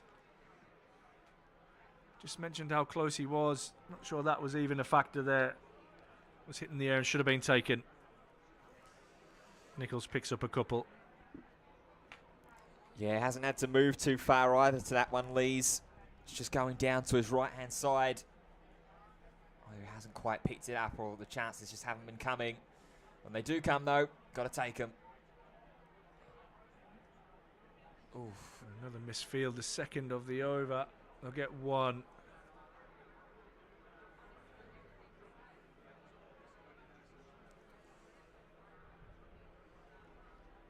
So that's Callum Nichols. Dropped on 16.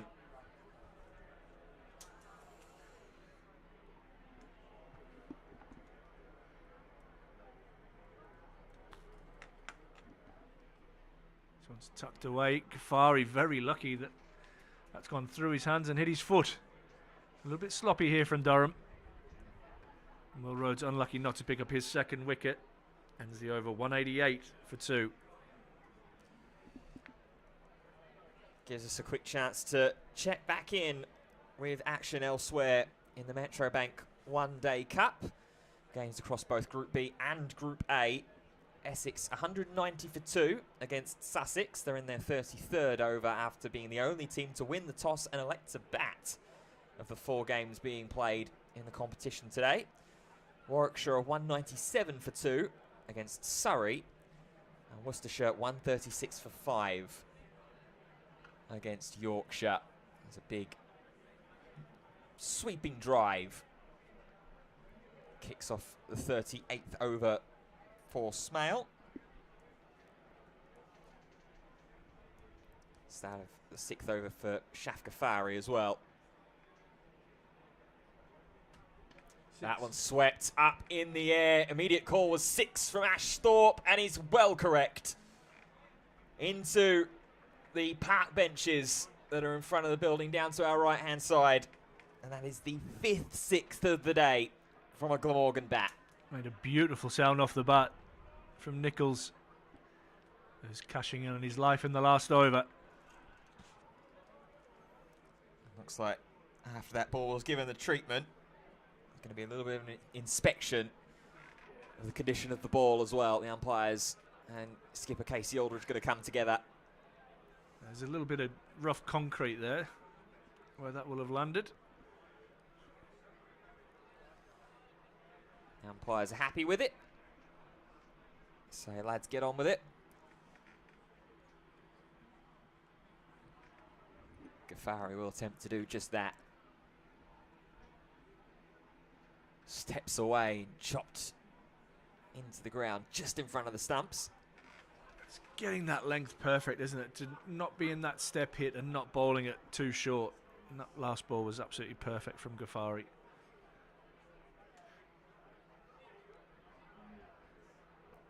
Tries to take a step forward and towards that.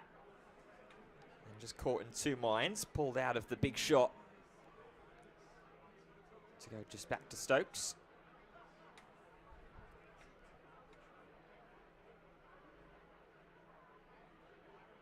And that one will be given the treatment as well. All the way for 6 again. 2nd of the over.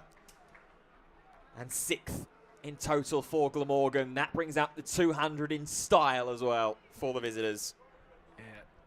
Again, just slightly full. Nichols belting it, knowing only he has to really get half a hit and it goes all the way for 6. This time trying to cut. Spilled by Minto. They won't take the second though. Callum Nichols will keep a hold of the strike. A hefty 14 runs off of that over. Glamorgan up to 202 for 2. Yeah, it's slightly expensive from Ghaffari.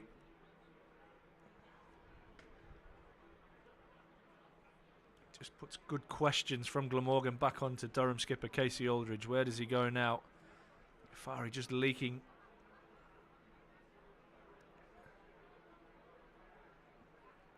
And where he goes now is to James Minto.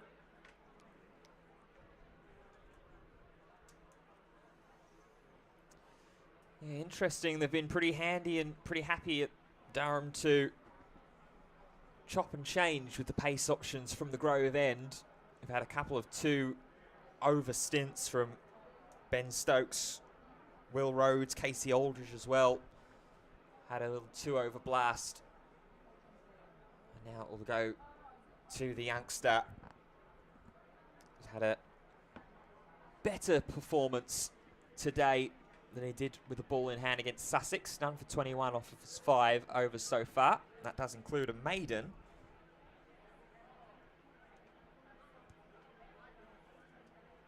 And there's extra little bit of pace, maybe be the key to trying to dislodge this partnership.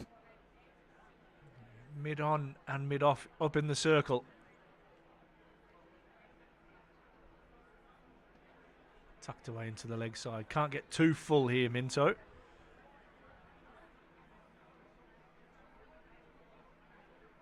Youngster, product of Norton Cricket Club.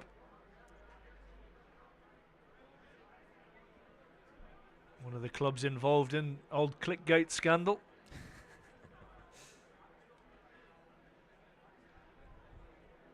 Yeah, I wonder what the over-under is on that situation being mentioned on commentary On streams. Yeah, be a lot. It's gone viral real quick. Pulled away, caught. Minto picks up a wicket and Smale pulls that straight to Ackerman, who makes no mistake.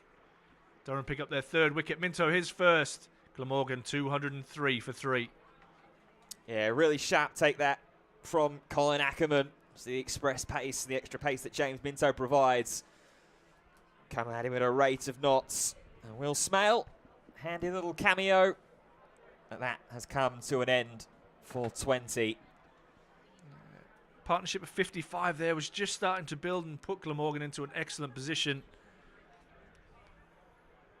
Henry Hurl, the new batter, coming to the crease. It is a good platform though. You'd be expecting Glamorgan to be nudging 300 here. Small ground, wickets in hand to finish off.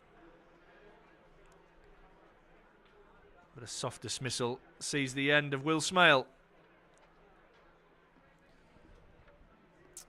So not far away from the Glamorgan change rooms here, but just far enough in case there's any blow up. Love a good change room blow up as well. So that brings Henry Hurl out to bat. Again, another player who hasn't quite kicked on so far in the campaign. Just 22 runs to his name in the competition so far. But at the moment, it's just showing the way that these Glamorgan batters have approached the game, that those stats and those totals don't necessarily mean everything. They've dug in, they've made things difficult for Durham and demanded their best. Short Hurl gets away beautifully. 1 bounce, 2 bounces across the rope for 4. And that's not a bad way to make a name, make a statement. First ball of the innings for yourself. Just leans back. Not too much overextension on the shot. There's no fuss, was there? No, not at all.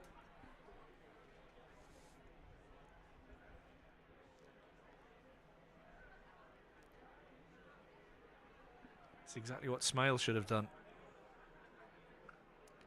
A little bit of extra zip on that one from Minto.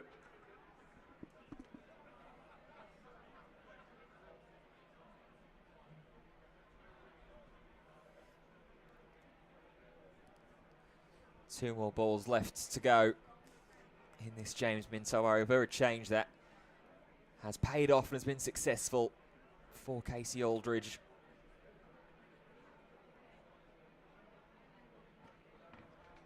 Nicely played away by Hurl. Picks up an easy single out to Graham Clark. And gets a death stare from Ollie Robinson for the throw.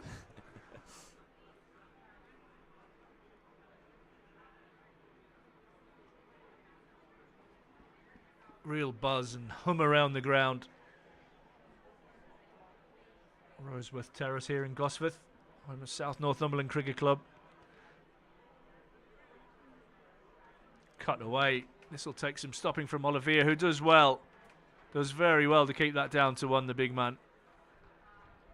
Excellent fielding. Ends the over, 209 for 3.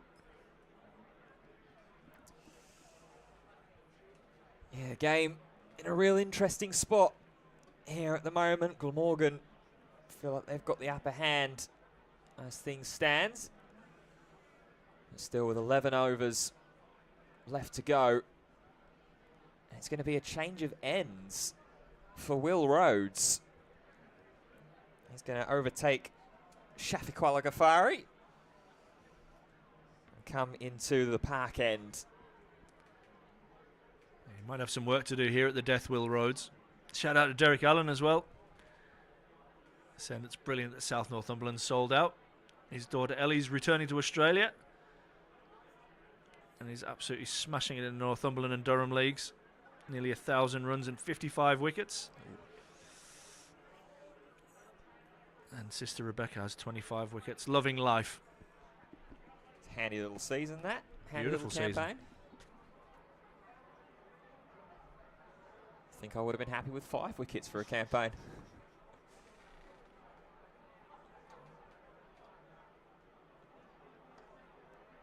Clipped off the pads, little full, little straighter there from Rhodes as well. Just be the single.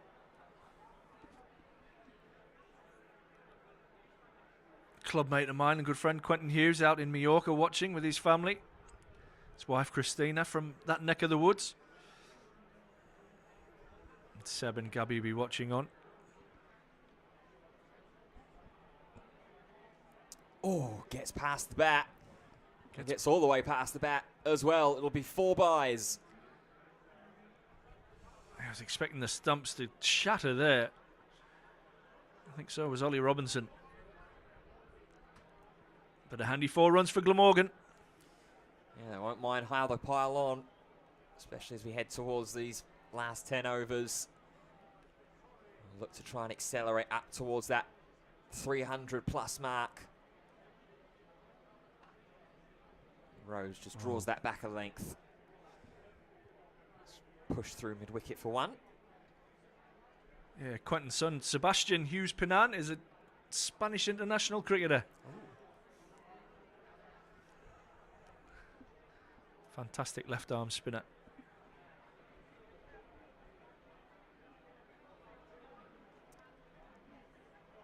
Just batted down there by Ackerman at point. A little bit of a skip as well as he's done a wide circle to retake his fielding position. Yeah. Might have got a bit of flesh, that one. Yeah, favouring the right shin. Now down on a crouch.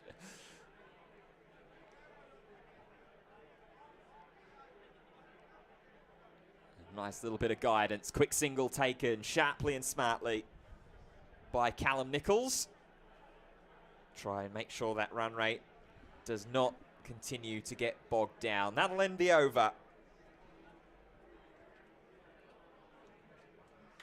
216 for 3. Last power play now, so Durham can have that extra fielder outside the circle for the last 10 overs. Great platform, 216 for 3. You'd be looking now this last 10 with 7 wickets in hand to go between 8 and 10 and over, which should take them to the brink of 300.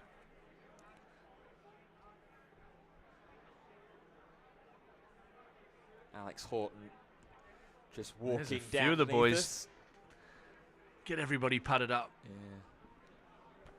I think that's going to signal the intention in his last 10 overs. Glamorgan into go mode.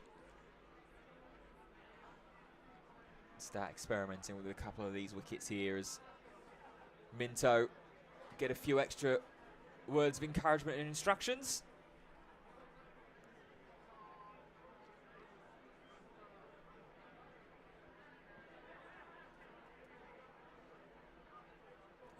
Beats the bat. It's a little bit late on that one, Nichols. Yeah, we've not seen that for quite a while, actually. It was a lot Glamorgan. early, wasn't there? Yeah. Lots of plays and misses earlier on. Glamorgan openers doing very well to battle through that and put on 142. Eddie Byram and Zain Al Hassan. Slapped away into the covers. Aldridge with a little crowd catch.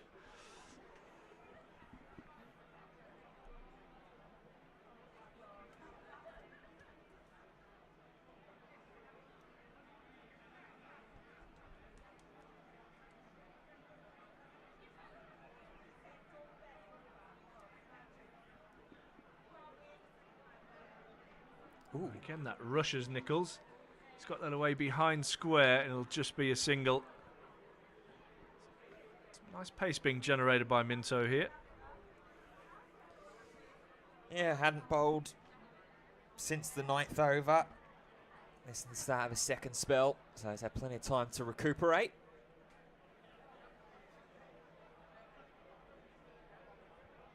Bring that extra pace through and, like I said, try and quicken up the bat speed for Glamorgan. This one just chipped into the leg side by Hurl. Happy to take the single. Give Nichols a strike who's on 37. Had that life on 16, dropped by Alex Lees.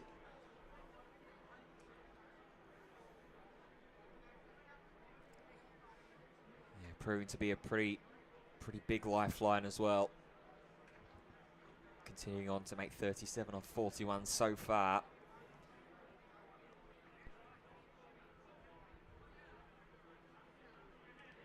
Drops it at his feet, thinks of a run, but Henry Earl says, not today.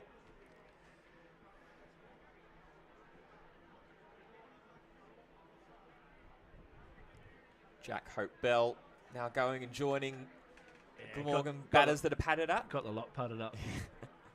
Got to be thinking Douthwaite as well, who hit some bombs, the big fella.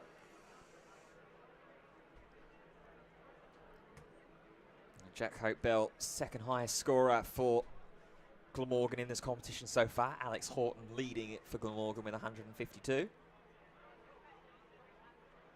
Cut away, but off under edge.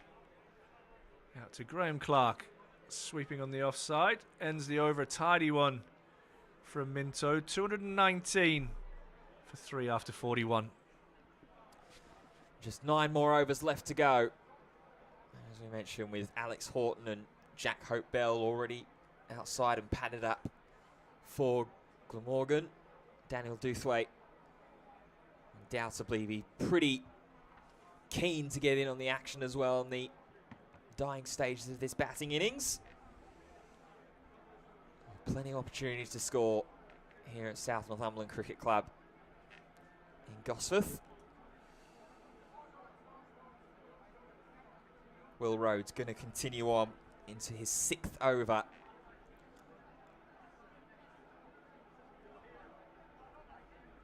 Thought about the big shot, or go for the stumps. Handy throw in from Minto, good relay, but hit Hurl through quickly. Yeah, pace off from Rhodes, making the Glamorgan batters do all the work. Again, something that you'll see a lot of from the likes of Andy Gorvin when Glamorgan bowl.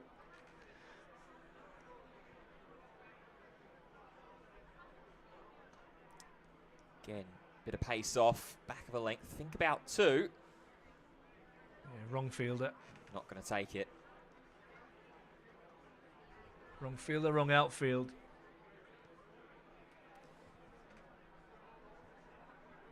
Stokes with a clean pick up and transfer.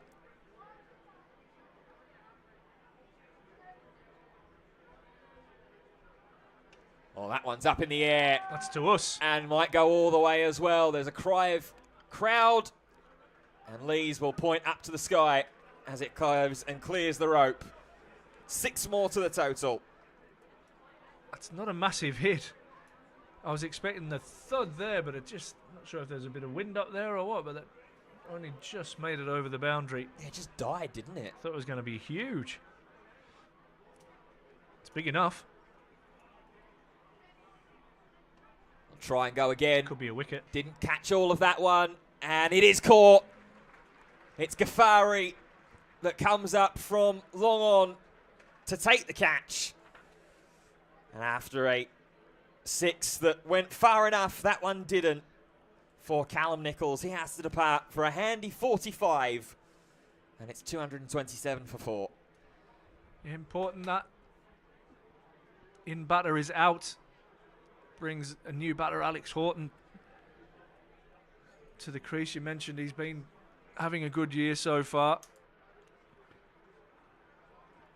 But so is Will Rhodes, keeps picking up wickets.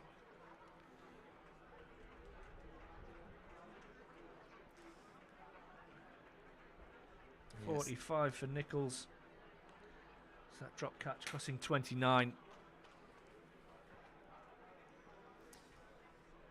That being the 7th wicket of the One Day Cup competition for Will Rhodes. So 5 of them were taken in the last outing at Chester Street. But the hits do just indeed keep on coming. If the cumulative statistics are anything to go off of, Alex Horton, 152 runs to his name in the competition so far. Highest of 122 already as well this season. For you Glummy fans out there, just down to our right, I've seen Dan Douthwaite padded up, patrolling the seats there, waiting to go in.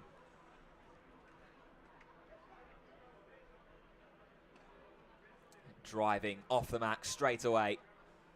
Down to Ghaffari at long on. The old double sweatbands on too.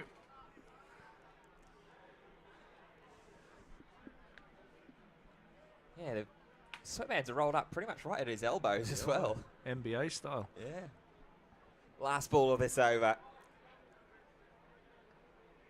And then we'll drop and run into the covers to take the quick single and make it 10 runs off the over, but also drawing the wicket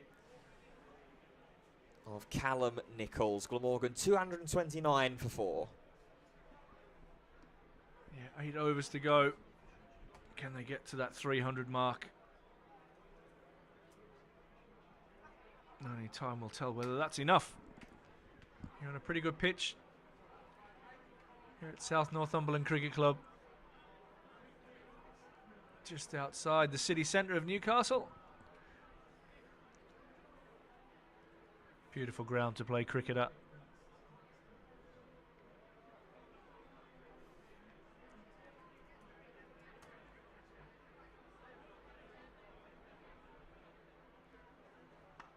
This one's short and it's pulled away by Hurl and pulled nearly all the way into an ambulance for 6. Seems to have picked up that length really nicely. Picked up the first ball he faced, helped it on its way over that way. This one he's got more of, all the way for 6. Yeah, first 6 of his innings. The 8th off of a Glamorgan bat in this innings though. So they're not afraid to take on the long ball. As you say, just picked up that length really, really beautifully. Helped it over cow corner.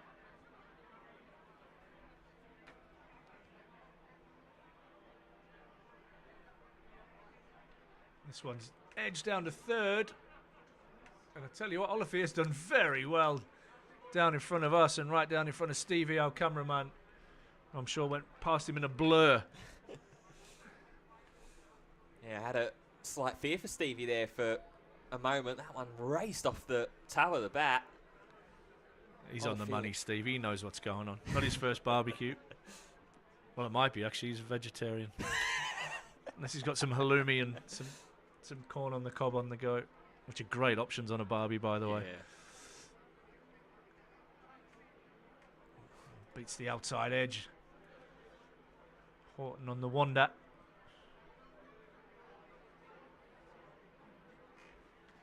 Yeah, tell you what, that's a great call for it on the Barbie there, Ash. Oh, man. Starting to get to that time. Yeah, thoughts of food have been long in my mind after a trip to Greg's first thing this morning on the way in.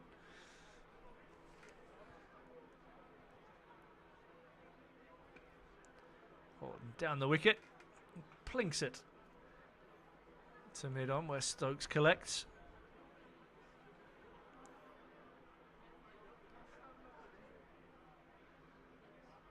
Stevie Jones, ever the optimist. Anything under 360 will be too short with our bowling attack. Been a man beaten down by years of watching his team in county cricket.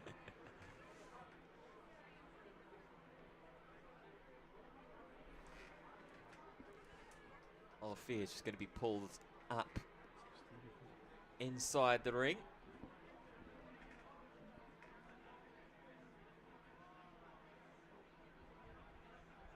Oh, gets inside it. And one bounce and all the way for 4. Minto thought he was in the game. Hurl had other ideas.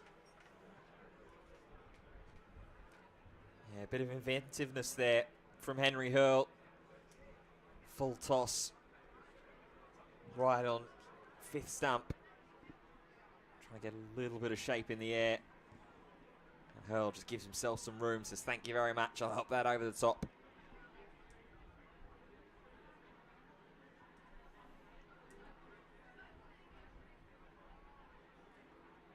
Short and crunched away through the offside. Will Rhodes does well out in front of probably the best seat in the house. There's a beautiful balcony in the house next to the ground. There you go. Somebody's just arced up a dart, but there you go. There you go. I'm not going to lie, I've hit that balcony. Thankfully off my bat, not off my bowling. But yeah, what a brilliant spot to watch the cricket from here this afternoon. There's not many bad places in the house either here in Gosforth. Deck chairs have been out, as well as those that are on the various balconies. And they might have to potentially watch out for the heavens as well. Ghaffari's come back into the attack. Will Glamorgan try and attack the spin? Interesting choice. I think the answer to that will be yes. Well, tries the big reverse sweep first off there. Does Henry Hurl. Race through for the quick single.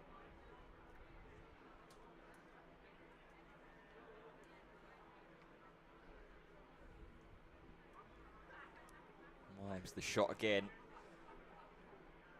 at the non-striker's end. Oh, that one does go airborne and splits the gap just in front of Ben Stokes, where it takes the only bounce that's in bounds. And it'll run away for 4. Yeah, tough gig here for Shafari.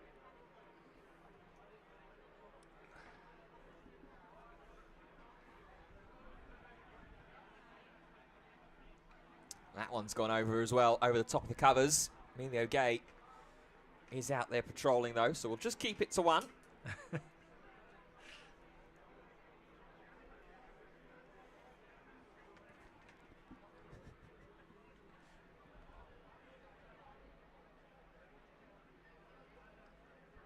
Swing and maybe the bottom end of the bat there from Henry Hurl.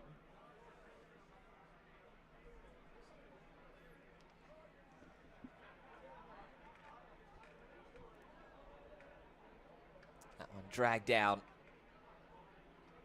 taken in by Casey Aldridge. Can he get out of the over now without any further damage? It's been an expensive afternoon so far for Ghaffari. Oh, It's off Robinson, isn't it? I think onto the stumps. It looked that way from my vantage point anyway. You might have been a little bit more obscured by the batter there. Well, either way, it's the end of the over. No wickets do fall. And it's 249 for 4. 6 overs left to bat. The fish and chip van. Some serious trade, that ice cream van as well. You're getting some hammer today. Not from us, unfortunately. I wouldn't mind a cheeky trip or a gig at a burger van. That'd be a nice little bit of half-time tacker. I'm sure Sam's listening intently. He's going to run around and get one immediately. 6 overs to go. Stokes back into the attack.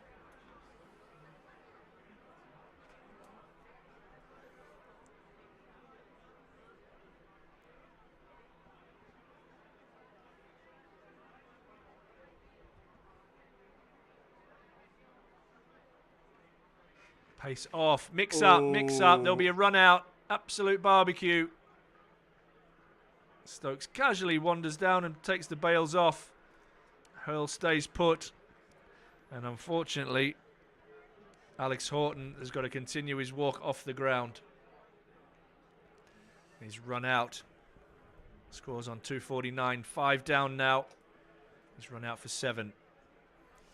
Dan Douthwaite wheeling his arms like a gladiator coming out to the wicket. Yeah, just trying to keep that scoreboard and keep that run rate ticking over.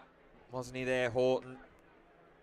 Trying to set off straight away and didn't even make an attempt to try and get back to his ground. There's a couple of stutters and a couple of should I, and then Hurl just turned his back and said, mate, you keep walking. This is my party. Glamorgan keeper hung out to dry. Good composure from Lees, though. Could have panicked and launched that ball towards Stokes, but nice, calm and composed throw. Brings the 5th wicket.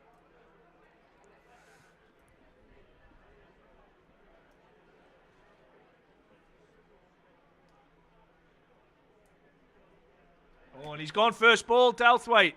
Stokes gets through him with an absolute ripper. Hits the top of the off stump. Back-to-back pulls for Durham.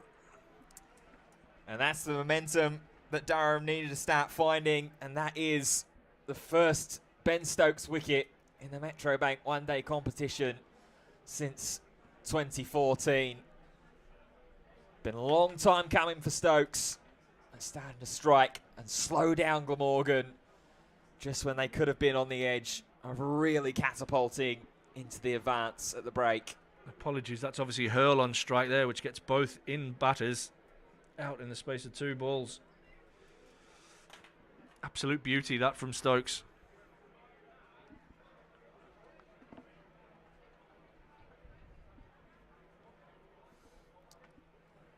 Sugar there as well. So that was a rip snorter. It's always fun that after you've been involved in a little barbecue is to get out the next ball. The 2 out batters get to look at each other in the change rooms.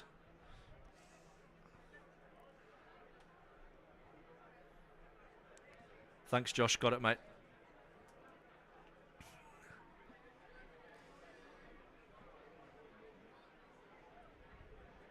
So Jack Hope Bell out into the middle. 133 total runs to his name so far. A decent strike rate as well across the competition, just under a run a ball.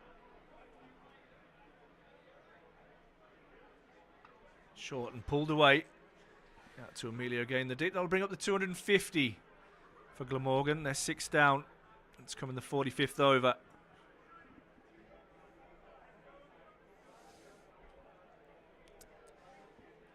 But that was a beauty from Stokes to get rid of Hurl.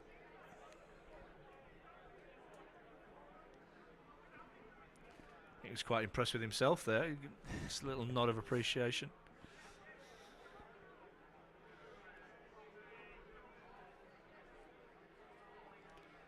Douthwaite gets off the mark with a little tickle down to Emilio Gay.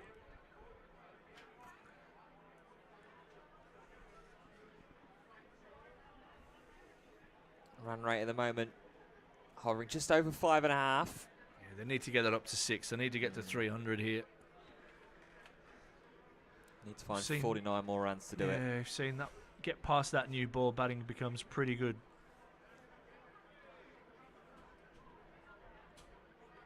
And this is carved away down to 3rd by Hope Bell. It'll just be the single. Yeah, it's an interesting point actually about the potential outlook of the first half hour for Durham with the bat. Is it going to be equally as difficult to bat in that first half an hour in these conditions? Is it going to be harder? Is it going to be a little easier with the pitch seeing 50 overs of play already?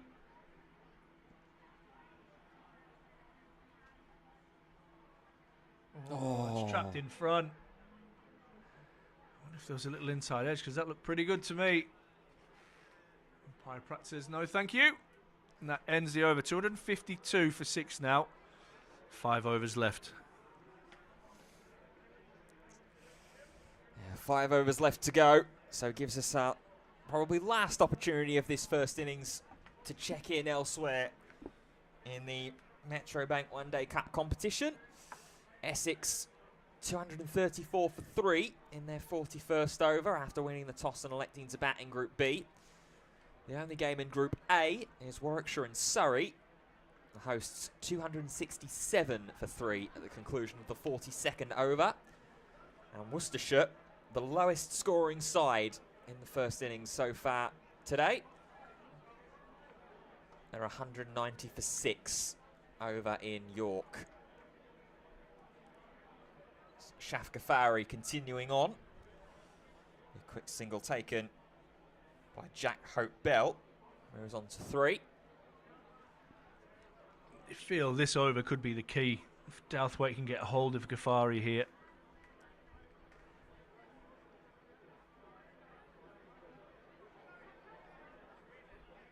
Thought for a moment he was going to try. They will go for the quick single. Douthwaite was a little languid to set off there. I'll tell you what, there's a lot of chesters hit the floor hard there as well. He's bounced horribly up. He might have just hurt his elbow.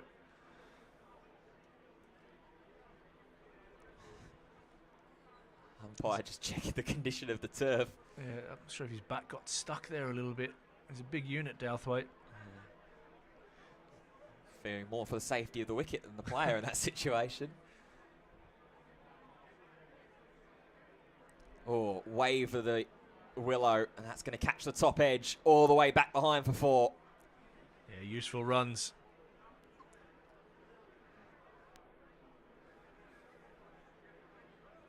Stevie Jones says a lot of big hitters are resting. Not sure why, but they are resting. Let us know who they are, Stevie, not being 100% an expert on Glamorgan cricket.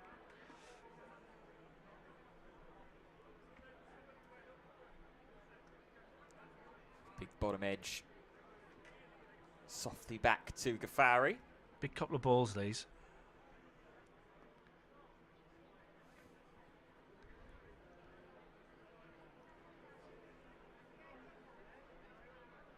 Oof. First one too wide. Yeah, he's not going to reach that. Have to re-bowl that one. Extra run to the total as well. Up to 259 at Glamorgan. That one up That's in the air, great over shot. the covers, and racing away, as it often has done here at South Northumberland. Second boundary of the over. Love the composure of Hope Bell there. Just hasn't tried to overhit it. Just made sure he got it either over or in the gap next to Casey Aldridge. Knew the outfield would do the rest.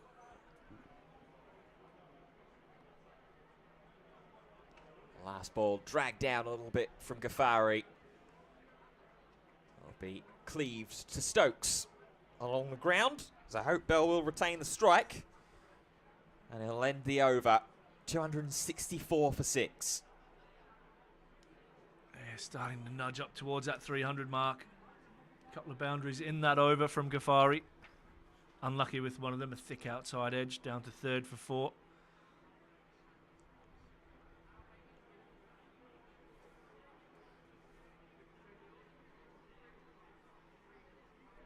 Got to think that'll be the end of Ghaffari. A few different options to finish off. Well, lots of options. They're all available to Casey Aldridge, including himself.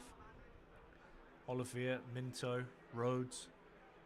Ackerman's still got a couple left, hasn't he? Yeah, he's got 2 left.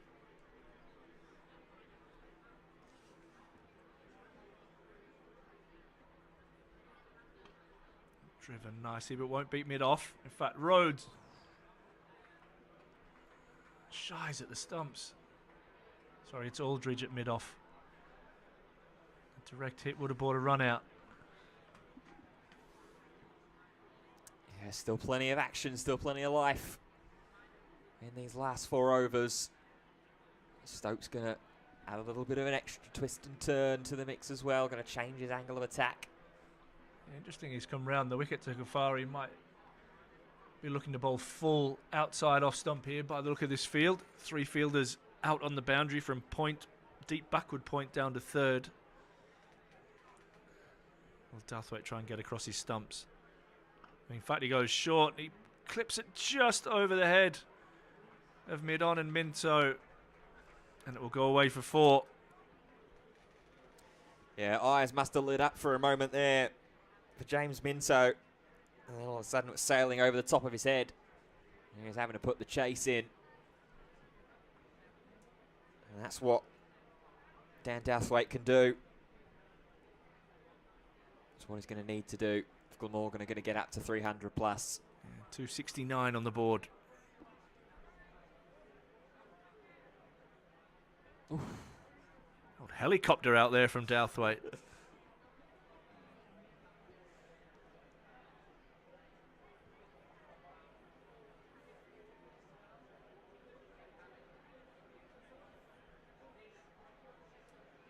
Has he already putting in a couple of his fears about what this man could do with the bat in hand? He's having an average start, to be fair.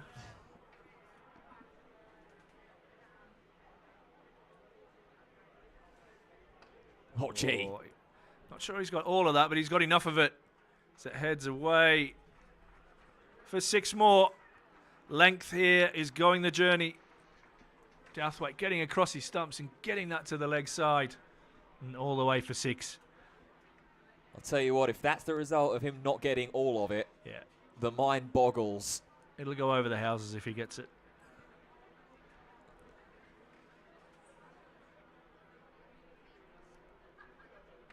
And that's off the toe and should be caught on the line. It is caught, but it's shipped back in by Ackerman out in the deep. So he saved the team 5 runs.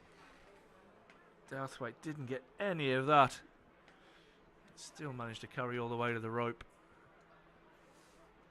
Yeah, had one earlier in the day. Had a very similar situation. Had to be batted back into play. Yeah, second time, you're right, yeah. Minto's going to be pushed back on the boundary rope for Jack Hope Bell. Stay round the wicket. Slower ball. It's played nicely again. Good composure by Hope Bell. This one over cover for 4. And this is the over that Glamorgan needed. 280 on the board now. 3 overs left. Can they get to 310? Yeah, really well navigated there. A little bit of pace off as well from Stokes. Maybe doesn't quite get it as wide as he would have liked to. Just stays in the hitting arc. For Jack Hope Bell. I'll go thank you very much for 4 more.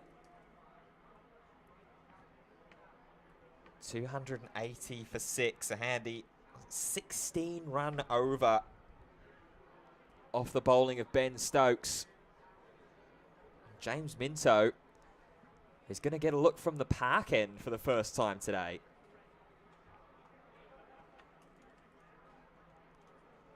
Shaf Ghaffari, who did have 2 overs from this end, has been taken out of the attack. And it's not necessarily the pace option that maybe we were expecting, with Dwan Olivier having 5 overs still left to bowl, Aldridge having 6 available, Rhodes having 4 as well. They're going to turn to young James Minto.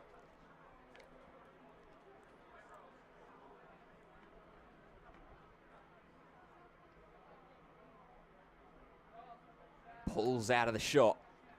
Does Douthwaite, first ball at. You almost sense that wasn't expected from Douthwaite. He was expecting something a little bit fuller. And you're 100% right. He's just gone, hang on, I'll just allow that one through to the keeper. We'll take on the next one.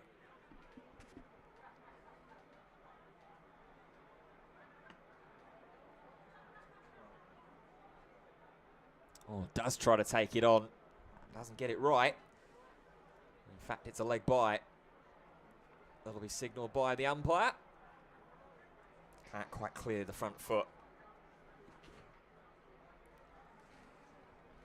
Great question there from Simon.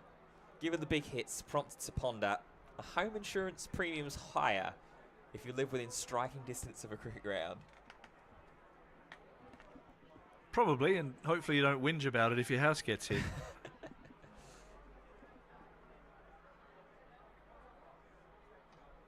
Straight back down the ground by Jack Hope Bell.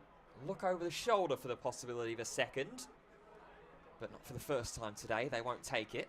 Yeah, Lees does well there.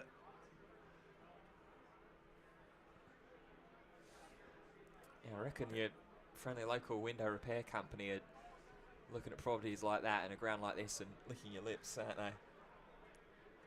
You know, those houses, especially the ones away over to the cover side of the ground, were built well and truly after the cricket ground was here. Oh, that's up in the air. Good luck catching that. Not necessarily got the distance. Aldridge wheels around and drops it. Doesn't drop many, Casey Aldridge, but that was not easy. Pushed off Ghaffari. Says, this catch is mine.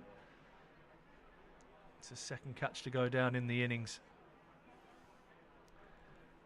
There'll be a single as well to Douthwaite as the batter's crossed.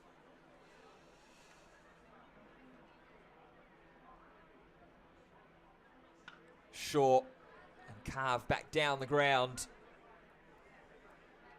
It's like a tennis shot, that, wasn't it? Yeah. Bit of a forehand. Yeah, two-hand forehand, yeah.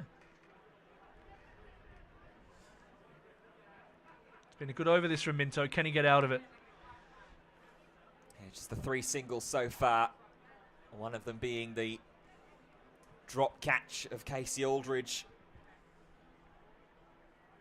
Of Dan Douthwaite.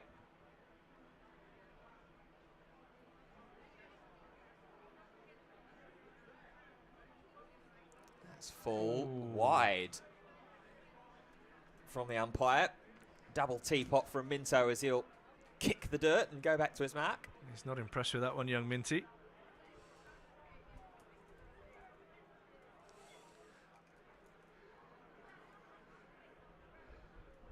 I'd rather him have another crack at that than bowl something in the slot. Risk bowling the wide.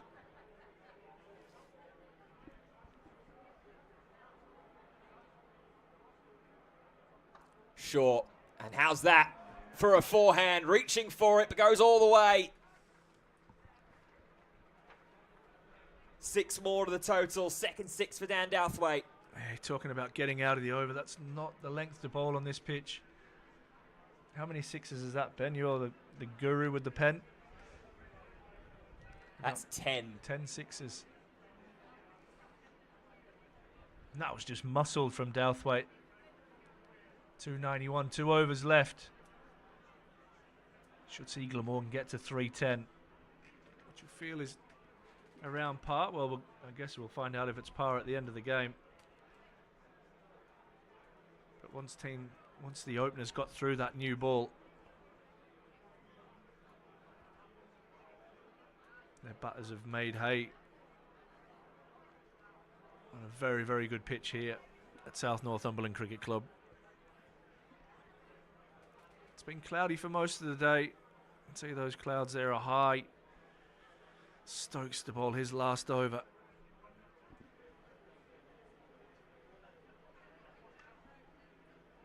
It's again carved away. Hope Bell likes that extra cover area. He finds it again. Another boundary. continuing to close in on that 300 total. Total that some that are tuning in are actually reckoning isn't going to be enough. We'll have to see when the second innings kicks underway. It's been a drop catch that from Stokes. A very tough chance in his follow through. Did well to get down and get a hand to it.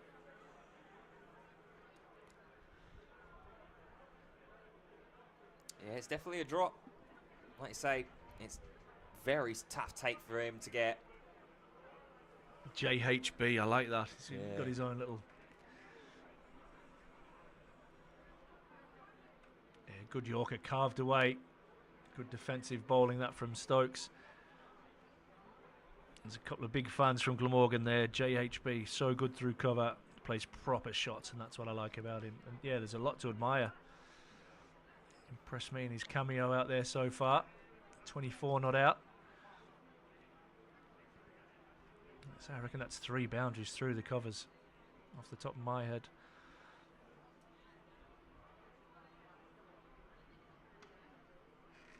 Pick up one here down to long on. Glamorgan close in on that 300 mark. 298 now for 6. It's been a good partnership. These two came together. Back-to-back wickets for Durham on 249. So 1 run away from that 50 partnership, and it's come in excellent time. Yeah, they've got to hurry on. Exactly what Glamorgan needed to try and post a competitive score.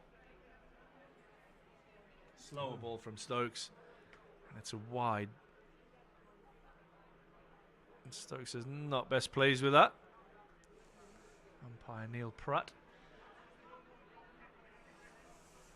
Yeah, have one given at the other end as well to Minto, which ended up resulting in the other ball being bowled, which was belted down the ground for 6.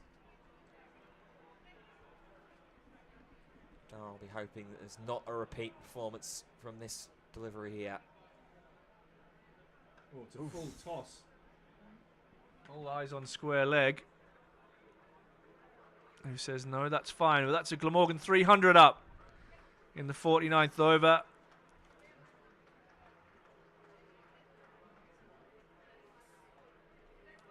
.300 built on the back of a 142 run opening stand between Ul Hassan and Eddie Byram. Time will tell whether this is enough. Another full toss from Stokes, hit down the ground. Minto does well.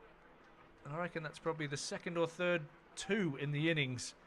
There hasn't been many, but that ends over number 49, 302 for 6.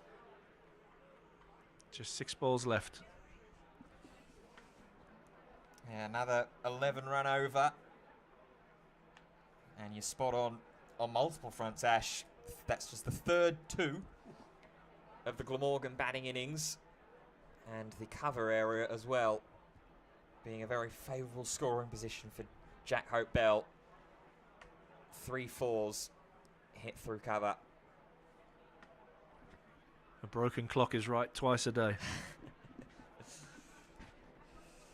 Well, the last over of the Durham bowling innings is going to be given to James Minto.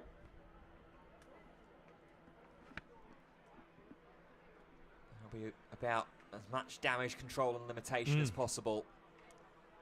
Taking momentum into that lunch break. Can Durham have a quiet over here, or can Glamorgan get up to 320? Go to lunch very happy.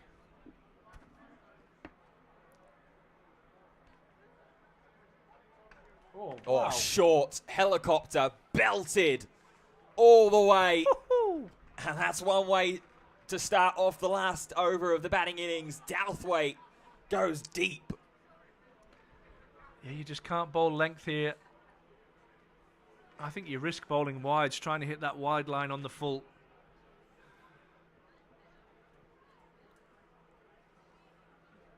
Douthwaite not missing out there. Yeah. Great description. And that'll prompt a conference. Lees, Minto, Aldridge involved in there as well. That's a third of the way already to the 18 that was required to get up to 320. Much better. Fuller forcing Douthwaite to jam the bat down. Get through for a single.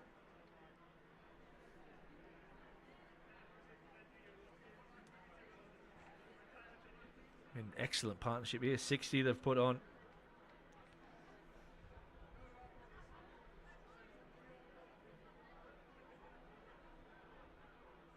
Full toss. Doesn't quite get a hand of all of it. Punish it the way that probably would have wanted to there. He affectionately dubbed JHB. Yeah, I like it. I do. Impressive, the youngster. Halfway through the over. Douthwaite goes bang! Way back, thunk onto a roof as well. Second maximum of the over.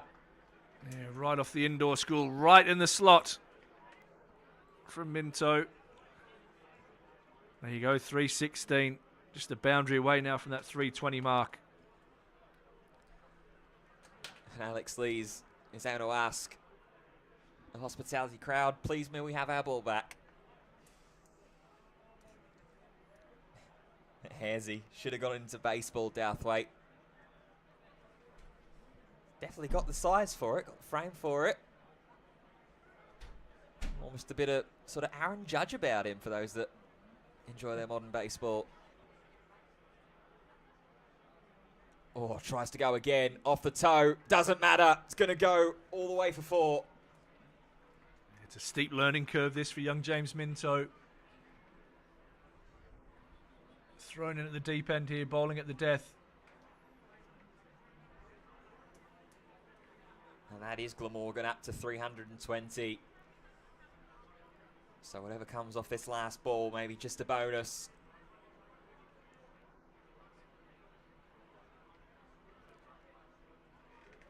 Last ball of the innings. Minto versus Douthwaite.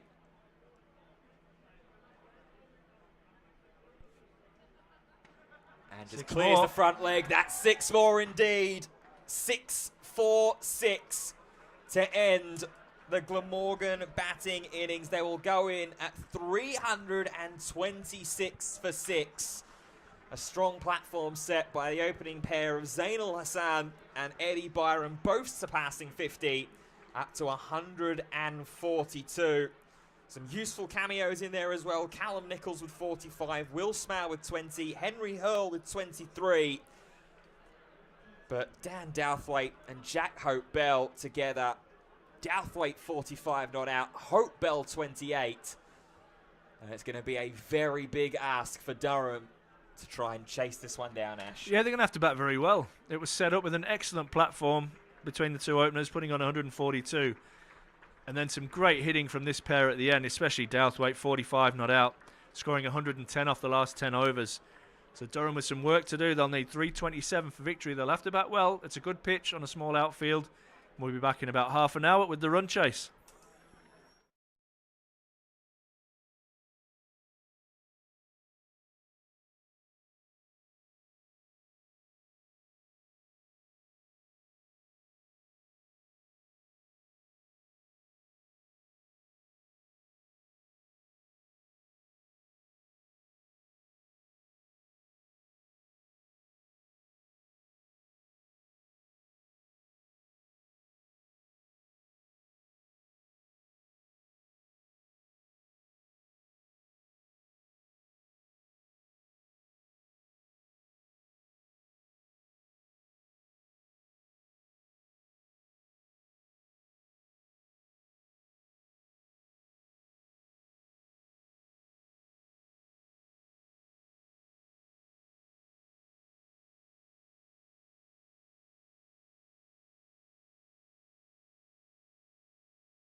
Well, welcome back to South Northumberland Cricket Club in Gosforth for this round 3, game 3 for Durham in the Metrobank One Day Cup against Glamorgan, and they're going to have a pretty big task on their hands as they attempt to chase down a target of 327 set by the visitors, headlined by an 142-run opening stand from Zain Ul Hassam and Eddie Byram, and then capped off at the end by 45 not out from Dan Douthwaite. You with myself, Ben Fitzpatrick, and Ash Thorpe.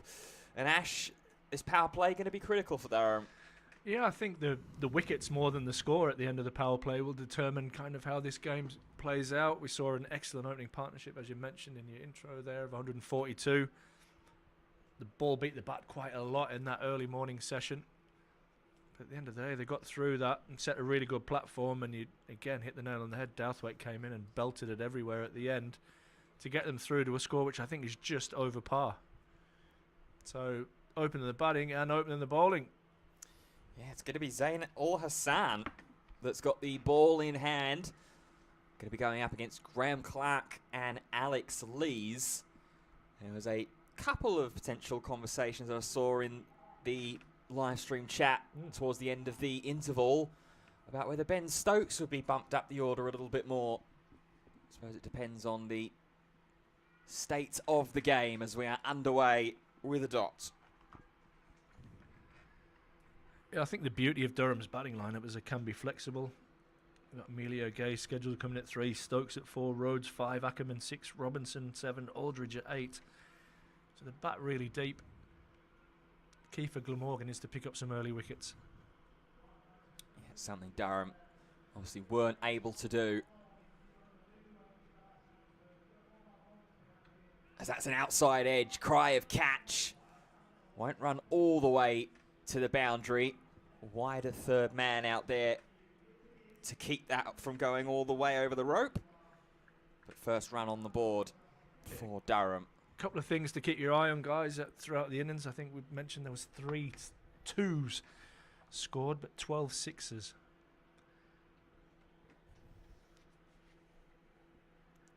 One of the lads from the management company there said, I haven't seen as many sixes hit, like not even in the T20 games. And he's right, there's some big hits there. Lees leaves the first delivery that he sees. Just the one slip in play to the left-hander. Glamorgan started off with 2 slips to the right-hander of Graham Clark. Lee's a player who, when there's been so much noise around Ben Stokes coming into the side, has gotten off to a pretty decent start in the competition so far. That big 132 against Sussex last week. He's hit 4 sixes, 15 fours, Alex Lees, in the One Day Cup so far this season.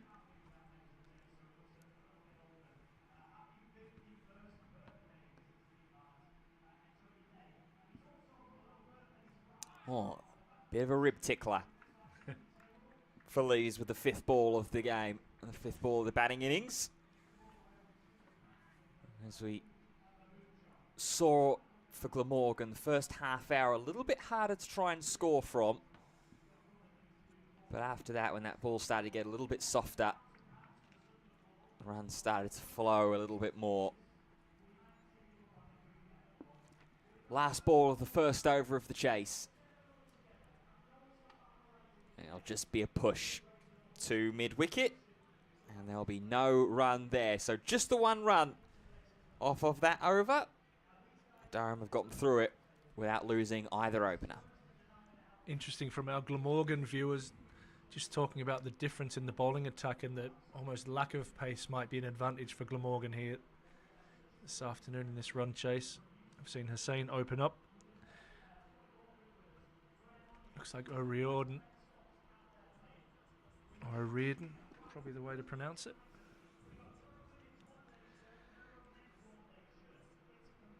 Tall right arm seamer.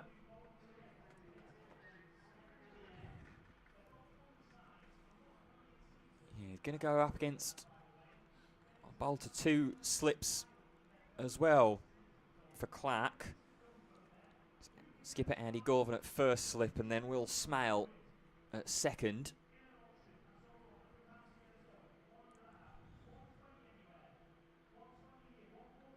Short. Pulled away, not timed, but I think it's timed well enough to get to the fence for 4. Right off the splice of Graham Clark's bat, and just see how quick this outfield is here. South Northumberland Cricket Club.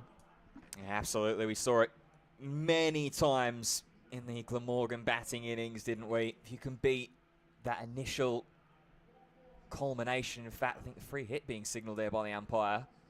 It's a useful start, isn't it? Free hit, second ball.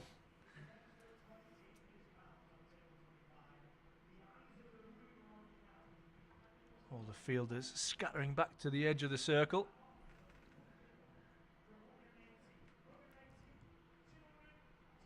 Short skied up in the air. It'll be an easy catch taken in the covers. But of course, it's a free hit. Yeah, try to go big. Graham Clark, as you'd expect from the no ball.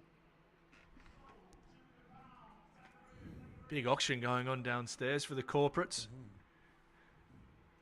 Sure the guys from the media company are the only ones that can afford that auction in this room.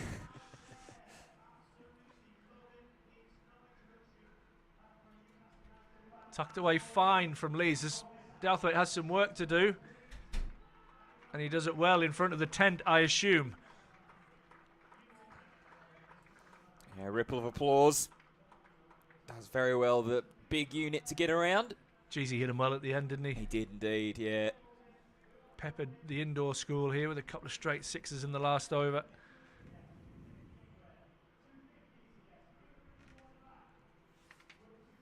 Yeah, 4 6s in his 45. Dan Douthwaite. That's double the amount of 4s that he hit.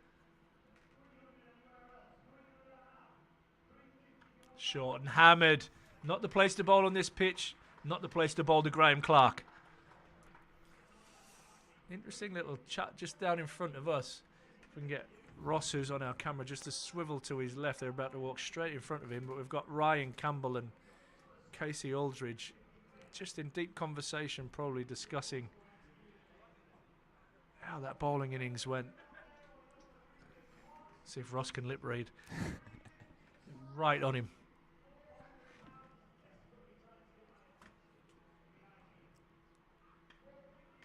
Better length. Just pushed out into the offside. Yeah, undoubtedly trying to pick the bones. Overheard Ryan Campbell as he was asked to kind of have a quick chat to those that are in the corporate and the hospitality for this game. Didn't give the secrets away, did he? No, didn't at all. Just said that it was going to be a difficult chase, but praised the deep batting lineup that Durham have. Over pitched. Doesn't beat mid off. Yeah, I mean, you've got to bat well to knock off 326. That is for sure. It's not a straightforward chase. He's 100% right, that batting lineup. Is long and it is deep. But somebody's really got to be responsible for winning this game. You want somebody in that Durham change room to walk away as man of the match.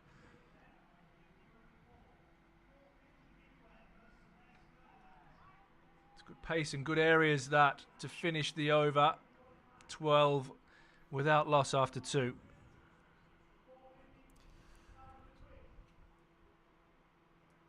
Yeah, good start so far from Durham. The early comparison, the end of the second over, Glamorgan with 4 without loss. So early days, but at the moment ahead of where they need to be. Run rate currently about 7.2, and it's just over 6.5 required to be on pace and chase down what on face value looks like a mammoth 327. Now Lees gets in on the action. One step forward, crunch through the covers, races away for 4. Yeah, you just can't bowl with any width on this pitch. Alex Lee's in superb form, 100 last time out.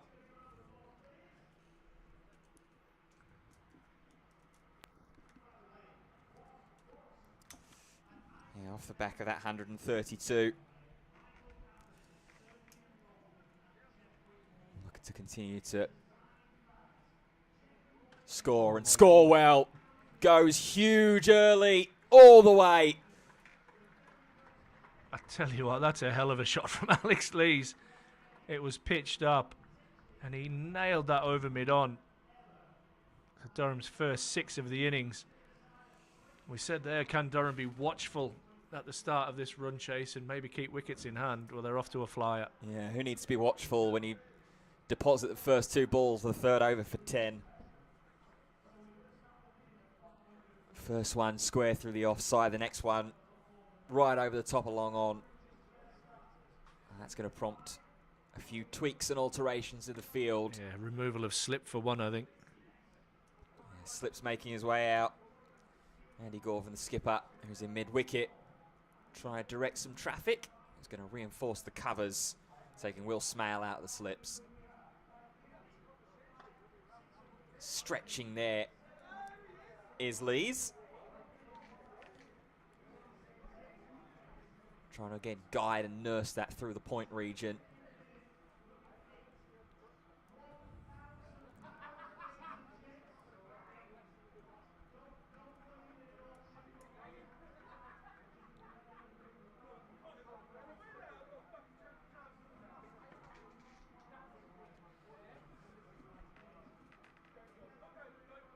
Oh, swing and a miss. First time for a Durham batter, and just an indication from Clark, or to Clark, that there was a little bit of motion away.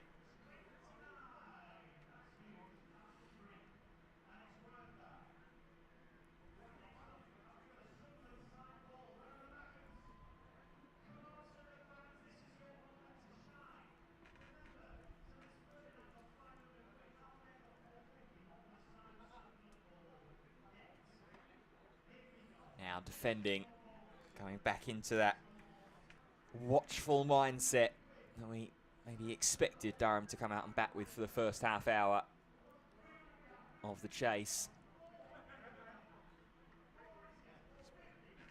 I suppose the beauty of hitting the first 2 balls for 10 is that you can try and just take the foot off the accelerator pedal and just play some smart cricket. Or clears the front leg, goes high, doesn't go deep though. Hope Bell settles under it and takes the catch. And just as we were saying that Alex Lees was maybe looking to take the foot off the accelerator pedal, he skies one up. And Jack Hope Bell settles under it and takes the catch. First wicket falls for Durham for just 22. Yeah, Lees not playing the long game today. Goes for 11. Durham losing their first wicket with 22 on the board. That's reward as well for Ul Hassan, who could have been very easily shelled for 10 in the first 2 balls, and he himself gone into his shell. But it's the bowler that wins the mental battle. And it will bring Emilio Gay out at 3. It's been a good day for Ul Hassan. 65 with the bat and picked up the early wicket of Alex Lees. Is he going to walk away as man of the match today? Well, last time he had the bat in hand in the One Day Cup, he notched up a pretty handy 44 before being caught behind by Charlie Tier. There's a 44 that helped kind of kickstart Alex Lees in that game as well, was a lot more measured in his start than he was here today. He was fluent, wasn't he, from the moment he came into bat the other day. New challenge, chasing a big total. Reardon comes in, hits a good length. That's where he wants to be.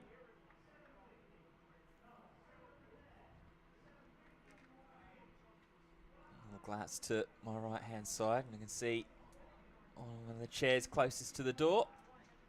One Mr. Stokes. Padded up and ready. Yeah, good luck getting that shot, Ross, through the tent.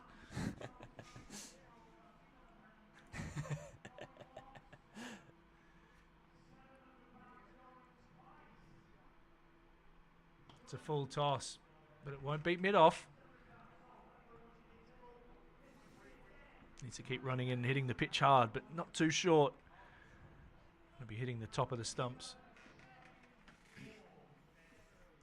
Oh, he's not going to be beaten, Ross. Is he going to get that? No, the tent's in the way, can he?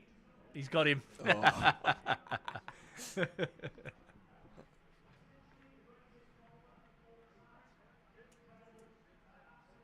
Not to be beaten, these boys from the media company.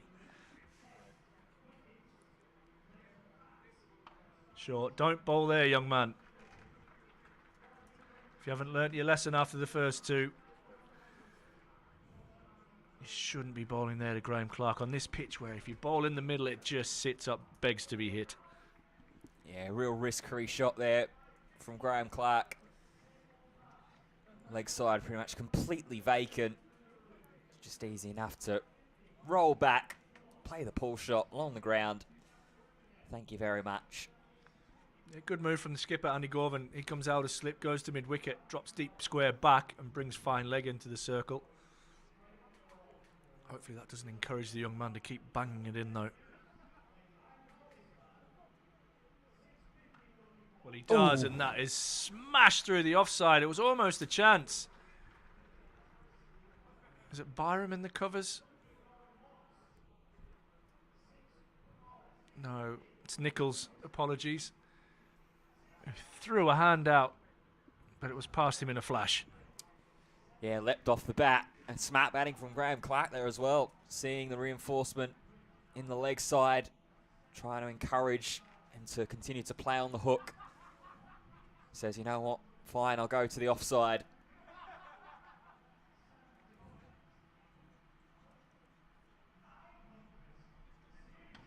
Pitched up and driven beautifully down the shot. ground.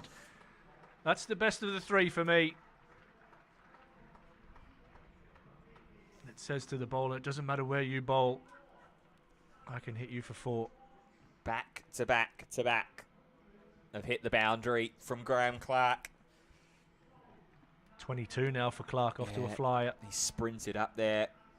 And again, just smart batting. Goes to the leg side. Okay, skipper reinforces it, then goes to the offside. And the next one straight down the ground, really presenting 360 degrees worth of threat. That's cut away, and you're not going to stop that either. The crowd scatter as that one gets to the fence in a hurry. 4 fours in a row. 38 for 1 after 4. That might be the end of that experiment from O'Riordan from the Grove end. Yeah, huge 16 runs off of that over. The last 5 scoring shots from Graham Clark have all hit the boundary rope, all been 4s. Sprinted up to 26, wasting no time to chew into this total. First opportunity for Emilio Gay with the bat this afternoon. Go up against what will be the 3rd over of Zain Ul Hassan.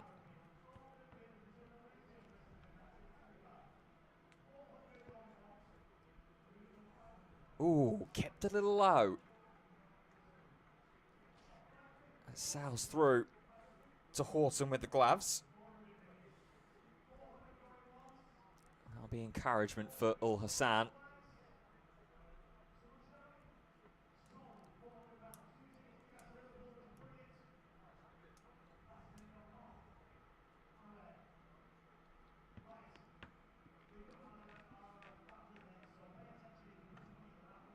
This time steps across early and offers the full face of the bat in defence.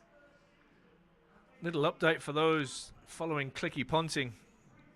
The Saltburn second 11 game this evening has been conceded, cancelled by Saltburn. Wow. unable to get a team due to holiday reasons.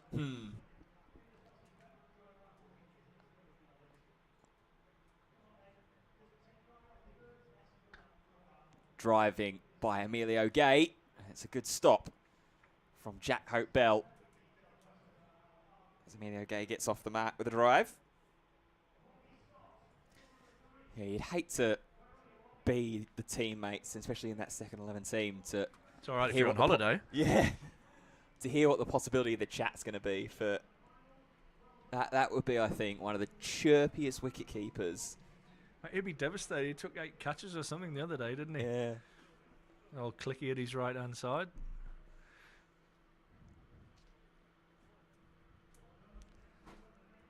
Here comes Clark. And defending. For all you wannabes out there, apparently it's gone over the 7 million mark on views. Wow. And that's just the initial Yeah. clip as well. Have you seen the other clip that's been unearthed? Mate, there's so many of them. Yeah. He's in short cover. It was the last ball of the innings or something like that. Batting team needed 4 to win. Clicky, that's absolute genius. There'll be names now getting linked to all cricketers. Yeah.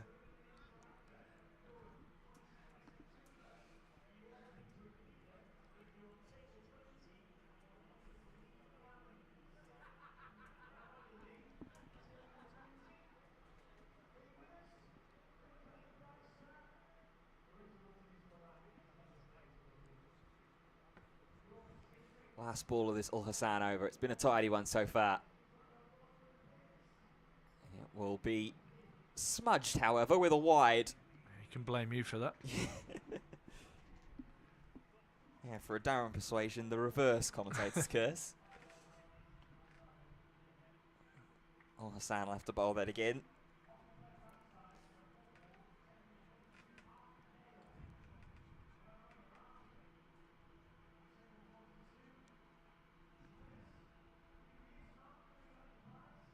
And it's going to be left alone by Graham Clark. So even with the wide, it will still remain a pretty tidy over. Just 2 runs off of that over. Durham 40 for 1 at the end of 5. Yeah, if Glamorgan haven't learned in those first 5 overs, they need to follow the pattern of trying to hit the top of the stumps. Anything too full or too short is going to go the journey. And Dan Douthwaite is going to replace O'Riordan from the Grove end. Had a great finish to the innings with the bat. Smoked 45.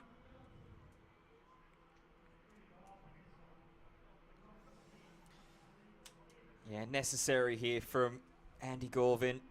Just trying to wrest a little bit of control back with the power play still ongoing as well. It's full and down the leg side will be a wide. Interesting to see if the skipper brings himself on after the power play is done. Keeper standing up to the stumps, changes the pace. Could be really useful in that Will Rhodes type role.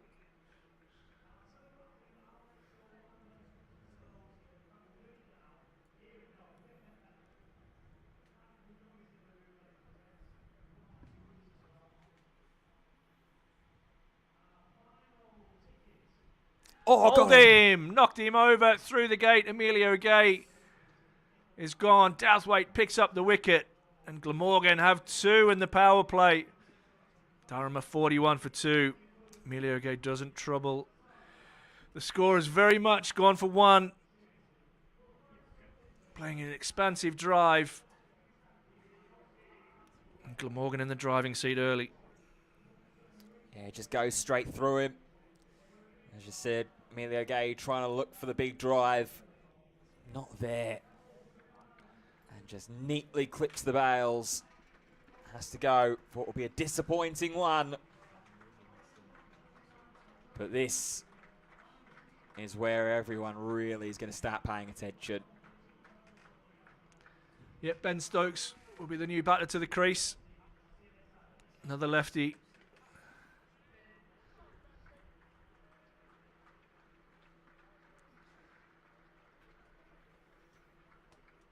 Durham need a big partnership here.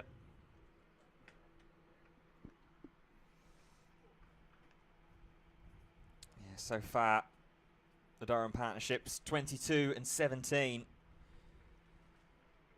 at the moment. I should say 19. So not quite the opening stand that Glamorgan were able to accomplish. They just couldn't get one to stick. Yeah, you can't build a big total without big partnerships. 142 at the start. There was a little bit of criticism coming in saying it was too slow, but it set a great platform for Glamorgan for them big hitters to come in at the end, ending up getting 110 off the last 10 overs. So they're right in the driving seat here. Big job for Stokes and for Graham Clark.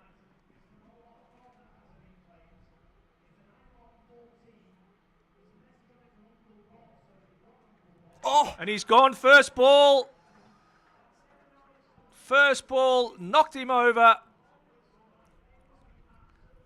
And if they weren't in the driving seat before that ball, then buckle in because they're right in it now.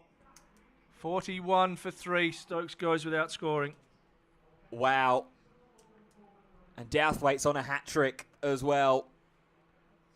And this is big, big trouble for Durham now. Just again, maybe look to play a pretty similar attempt at a shot for Emilio Gay got out to. And this time, middle stump is dislodged. It's 41 for 3. Will Rhodes, the new man, who has been Durham's star performer over the last couple of years in this format. He has a huge job on his hands now as Durham try and rebuild here.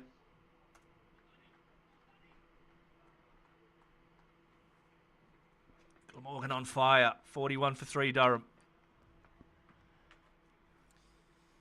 Talk about carrying momentum into a second innings. Douthwaite belted it everywhere. Now has 2 wickets in 2 balls. Yeah, looking for the hat-trick ball. Extra slips now going to start converging into the cordon. Begging and baying for that outside edge.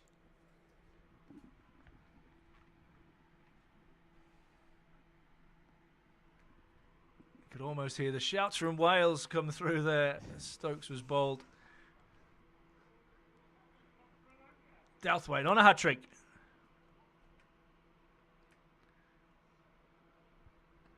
Oh, ask a good question. Hurl slips and Rhodes gets off the mark with a couple. There's another good delivery that from Douthwaite.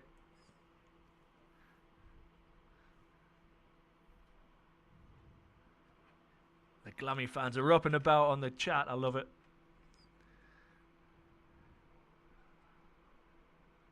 Thoroughly deserved, even just for watching after getting touched up in the last game. They're right on top here and looking for revenge quickly.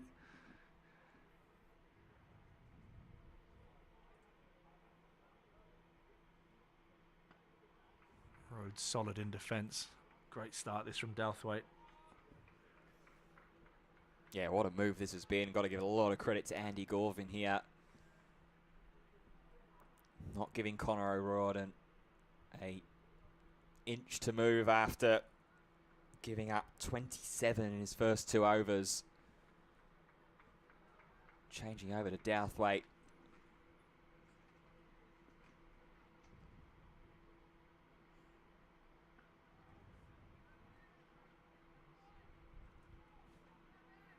Understandably, the Glummy fielders are up and about now. And this crowd is very, very quiet. One, because Justin Lockwood's finished his auction. And 2, all the corporates are just digesting their lunch and refreshments. I'm sure it'll get louder in a moment. This one gets through the defences, but not into the stumps. What a start from Dan Douthwaite. Durham 43 for 3. picks up the wickets of Emilio Gay and Ben Stokes off his first 2 balls of the over, silencing this Gosforth crowd. Yeah, they are indeed. At least for Durham, they are way ahead of the scoring rate that Glamorgan were at this point. 20 for none at the end of the 6th over for Glamorgan, but it is that none that's going to be the real differentiation here. If these two can't settle in, create a really big partnership, it's not going to give them as much of a platform to launch off towards the back end of the innings. Graham Clark is still there though. He'll try and continue on with his positive scoring intent. We'll just take the single there tucked off of his hip. I tell you what, Dan Douthwaite's got a big chest at the best of times, but it's really puffed out right now.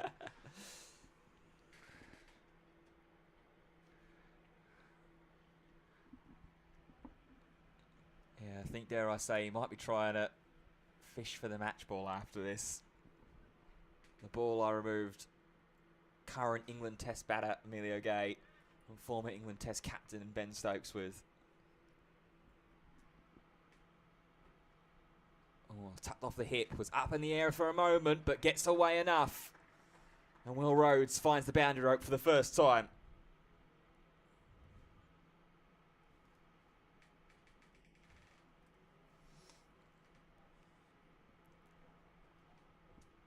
.48 for 3.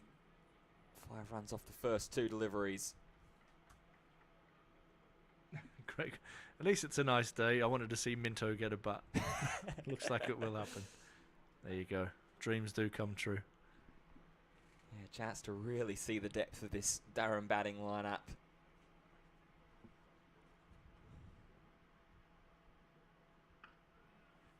Bat jammed down by Rhodes. Seats on right hand side. Casey Aldridge sitting back, maybe sitting a little bit more comfortable than his head coach Ryan Campbell may be at this current juncture. Colin Ackerman certainly a little more in tune and interested with the game, leaning forward.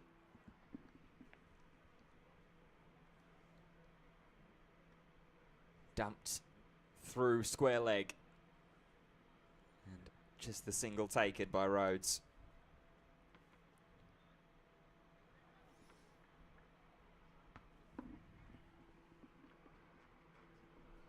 Need to establish a partnership here, Durham.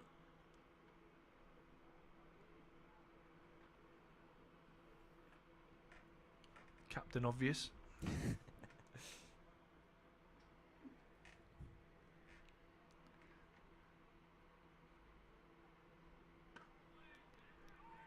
Oh, Clark looking to set away for the quick single. Rhodes sends him back. The Saltburn 11 that was named for tonight's match. Click Knight opening the batting. Marcus Trescoth Click. Clicky Ponting. Graham Click. Snapple Dev. Mark Clickerless. Click Marks. Snap Russell as keeper.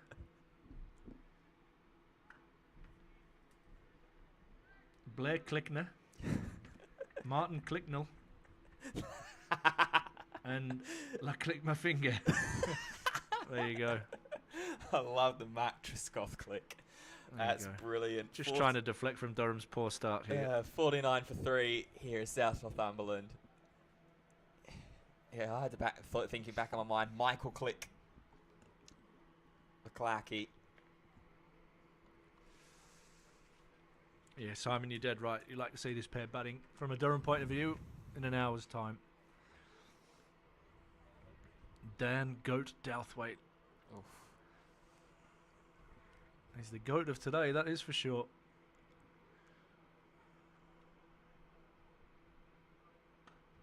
Shot. Little punch back from Will Rhodes and an apology from Dan Douthwaite. That's the 50 up for Durham as well. It's in good time. at 3 wickets down.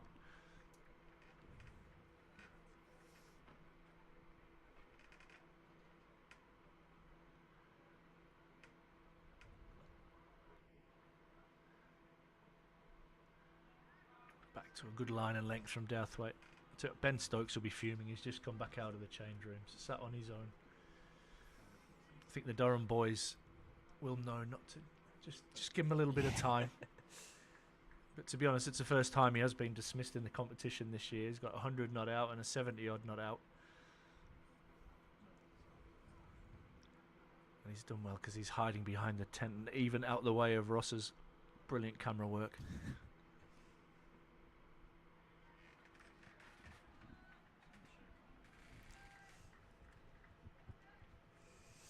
Yeah, it's a lonely place.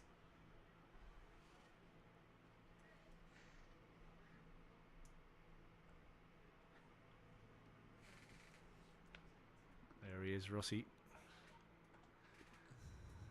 The main man trying to sneak around that tent.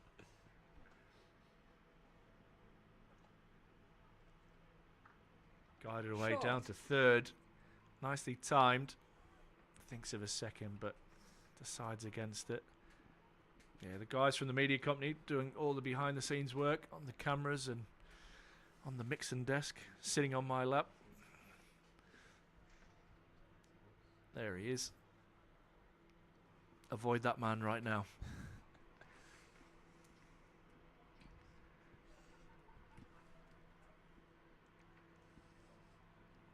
Too good, Ross. You're too good. No marquee big enough to get in your way. In the meantime, square leg's going to be sent back onto the boundary rope. Balancing on top of a picnic table. The glamorous side of the job. Oh, is that an edge? It went flying through. Outstretched hand. No, it's given us buys. Everybody was interested. Everybody was up. I think Graham Clark's even telling Neil Pratt, I might have hit that. Give me an extra run. I'm not sure he'd have said that if he'd clung onto an absolute screamer. Gee, that has flown away. Just every now and then one just really kicks on. Yeah. Wonder if that was an effort ball from Douthwaite. Whether there's just a little bit of natural variation in the surface. Either way, it's a buy.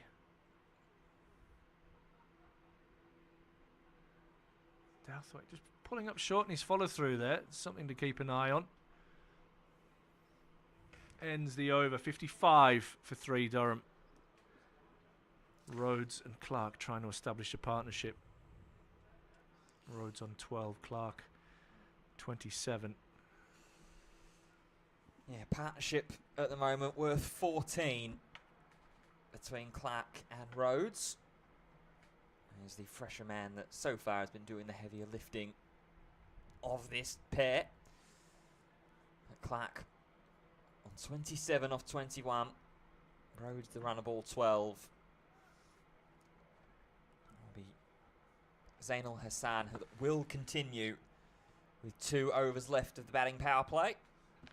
Double teapots you might see from umpires, etc. out there are from just punters walking in front of the sight screen or just generally standing up. It's one of the tough things at outgrounds is that you can patrol all of these. Graham Clark's happy to continue. Umpire has firmly got a double teapot on. So is a square leg umpire as well. Yeah. Extra Praddy's watchful grumpy at the gaze. best of times.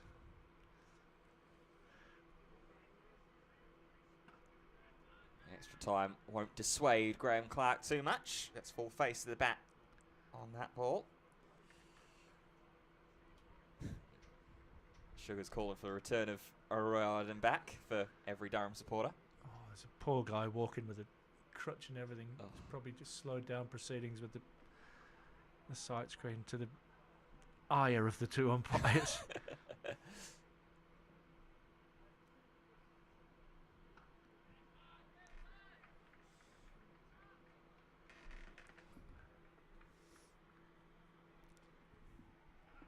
Might just be the last over that we'll see from Zainul Hassan.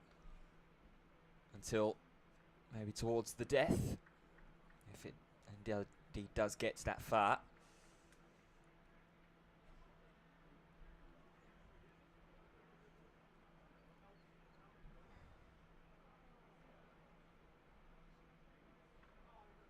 Tucked away off the hip. It will be a quick single taken through.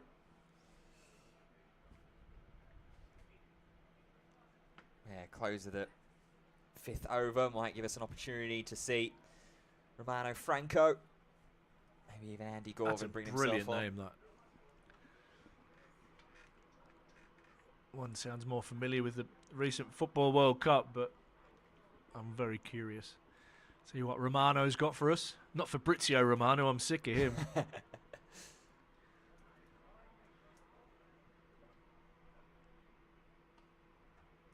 Pushed through square leg, just for the one. Yeah, El Fabrizio has been very, very quiet around my club, apart from those that are outgoing. Tash Fernandez and Crescencio Somerville gone. Bowen staying for you, West Ham? Bowen is staying, yeah. There you go. Yeah, a bit of a surprise, but a welcome one to be sure.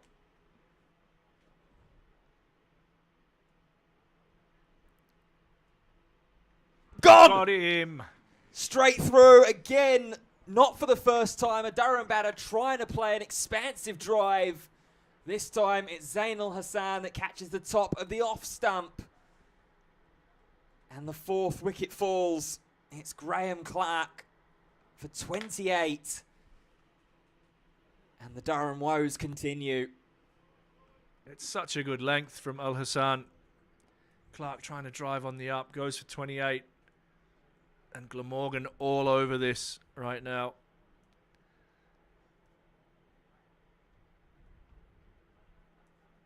.57 for 4 Durham.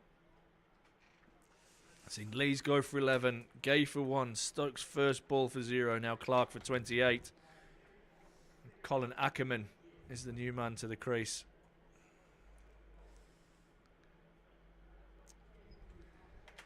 Yeah, Colin Ackerman, who chipped in with a handy little 23 against Sussex before he was caught and bowled by Finn Hudson-Prentice. Once again, right back to the same situation we were in before, needing these two to dig in. The onus now falls on Will Rhodes as well to be the one to help settle the partnership as Ackerman gets himself set. 270 to win looks a long way away when you're 4 down early. Last ball of the over. And it's defended by Colin Ackerman. So end of the over. It's another wicket taking over for Glamorgan. It's 2 for Al Hassan, 2 for Douthwaite. And Durham with 1 more over in the power play, 57 for 4. It's a long way back from here from the home side. We've played some great cricket so far.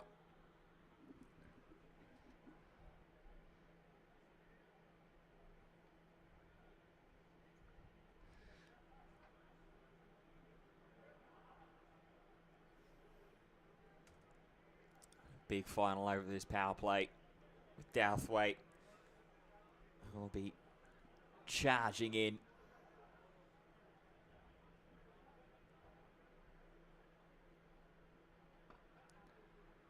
Nicely played by Rhodes, who pick up a single.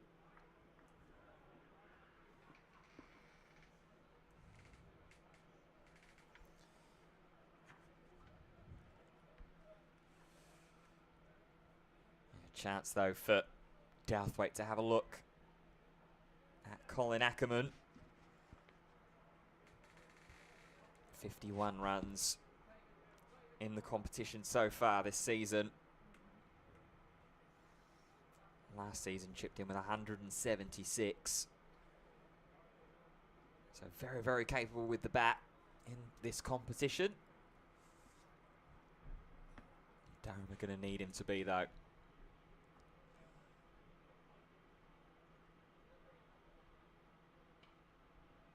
Great areas from Douthwaite. Asking questions. Where Durham beat the bat a lot in that first innings. Glamorgan have managed to find the stumps. 3 Durham batters bowled, which has silenced this crowd here at South Northumberland. Ackerman up tall, defending. Yeah, it's been a real contrast, hasn't it?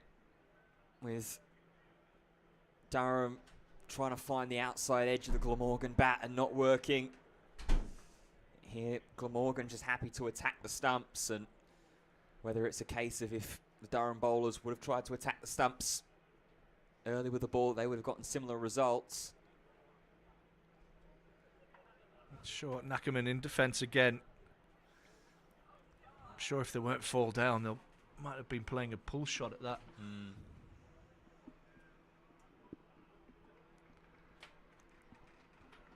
Robert the Builder's off for a pint.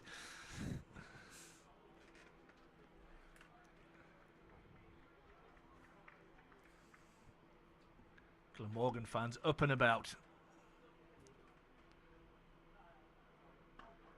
Ackerman drives, but outstretched hand of Douthwaite prevents it going for any runs.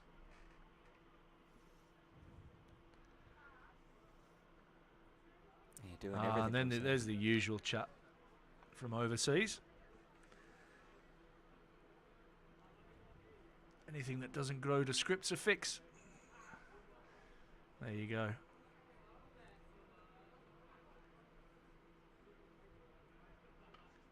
Ackerman solid in defence. Ends the over and ends the power play. A power play where Glamorgan were 49. Durham, sorry, 49 without loss. Durham are 58 for 4. Yeah, so a little lead being generated in terms of the run column. That's a positive. But the wickets tumbling in the power play.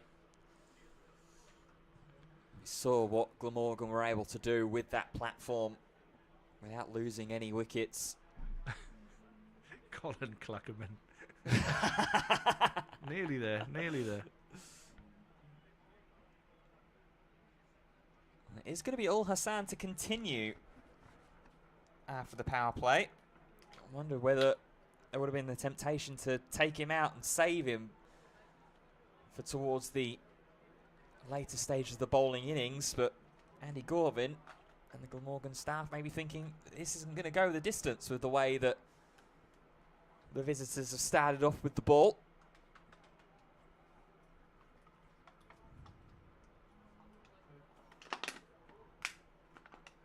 It's just going to be dabbed down into short cover. Yeah, they've got a real opportunity here, haven't they, Glamorgan, to make a statement and really bounce back after that performance at Radlett. Been a long trip up. It's been mentioned on the stream. Time to reflect, time to chat it through. Dust yourself off and go again, and they've put in a really nice performance so far here today. Getting up to 326 and having Durham 58 for 4. Driving half a cry of catch it, and it's going to run away all the way down the ground for 4. Need a bit of alleviation of pressure there. Yeah, it's nice. Again, mentioned it in the first innings. Don't try and overhit the ball on this pitch. That's just all timing and placement from Will Rhodes. Classy straight drive. I think off the top of my head, last time that certainly I was here at South Northumberland, it was opening day of the Metro Bank competition last season. I think you get 90 odd or something. Yeah, I was about to say, I think he got to a century. Rhodes, I'm going to have to go on. You've got the books. Flick through the book, through the archive.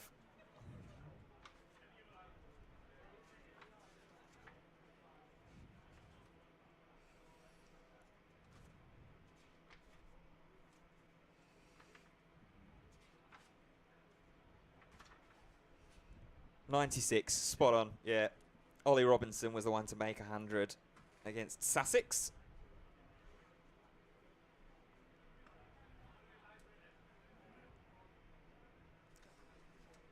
Sussex, who won the toss and elected to bowl on that day. Durham made 310. And the Durham bowlers had them all out for 259.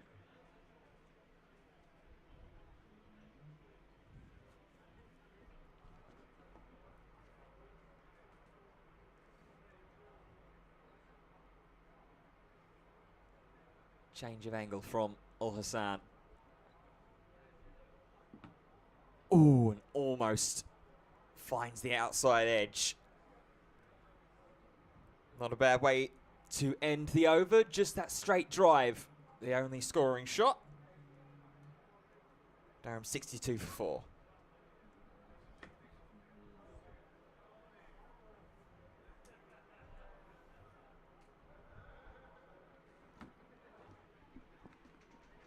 Yeah, lots of work to do.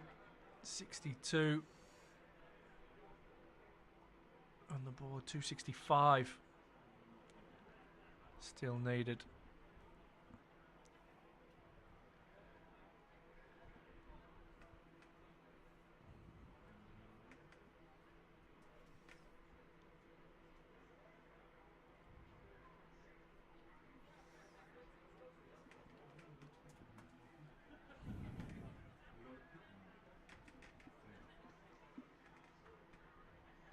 Whipped away nicely by Ackerman. Work to do in the deep. Done well.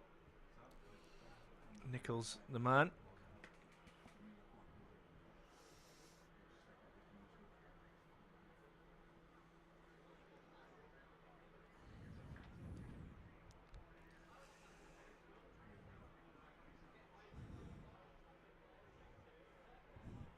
I think now my hamster's decided to give up the ghost. Yeah, I'm struggling. Mine's moving backwards, I think. Needs a drink.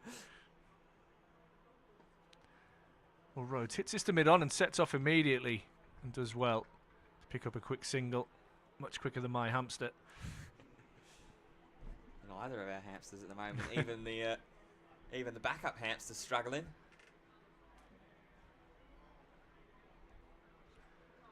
Yeah, I think I got mine from Timu.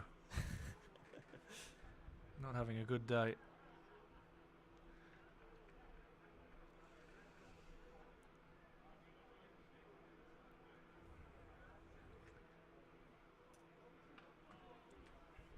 Right on the money again from Douthwaite.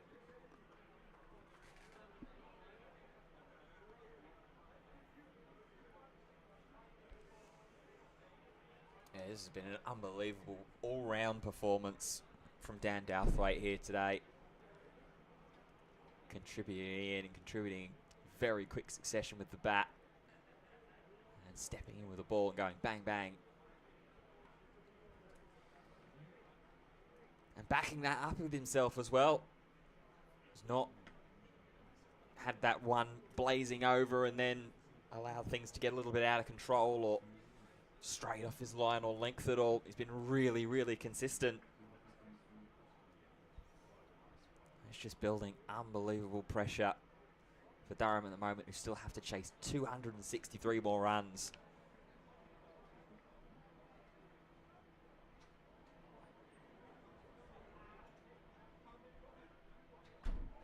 Ackerman tucks his way off his hip and he'll pick up another single.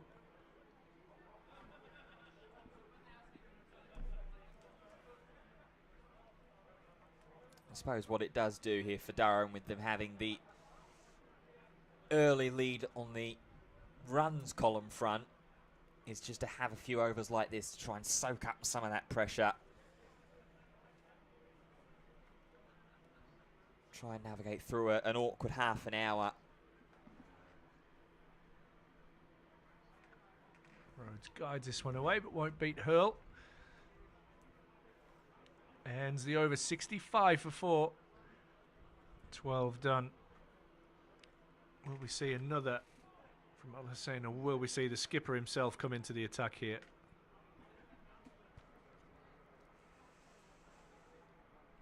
Yeah, we've already had 6 overs from Zain Al-Hassan. It doesn't look like we're going to get a 7th though. The skipper is going to take the mantle on himself. Andy Gorvin into the attack.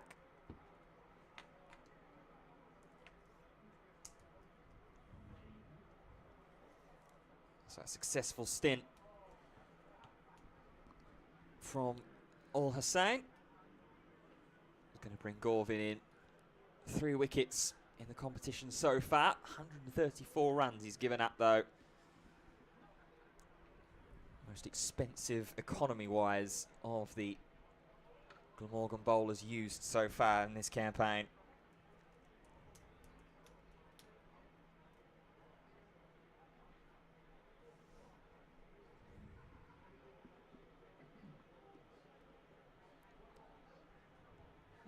Starts off with a dot up against Ackerman.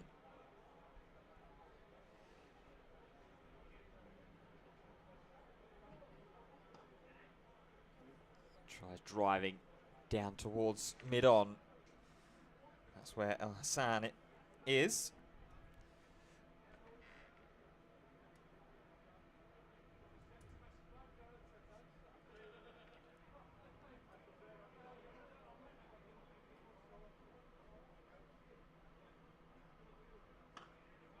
Oh, palm stinger right back to the skipper. Not going to be dissuaded. There's an interesting run-up as well from him. Keeps his arms clasped pretty much right up until the point that he takes off. Shorter run-up as well.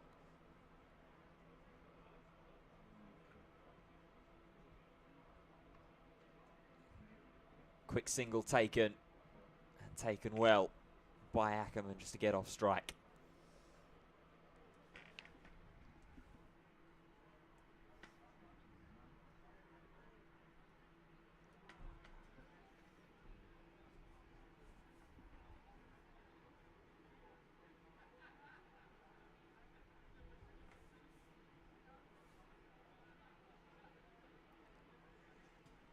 Opportunity for Rose just to survey the scene. Oh, and then finds a little tickle of an edge. But it's patted down, safe enough away.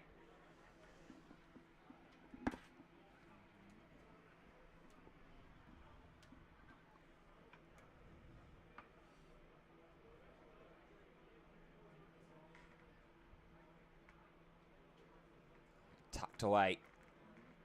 Not far enough away from long leg. They'll come back for 2 though. Yeah, it's good running that from Will Rhodes. Important Durham keep this scoreboard moving, build this partnership. At the moment Glamorgan right on top. Durham 4 down.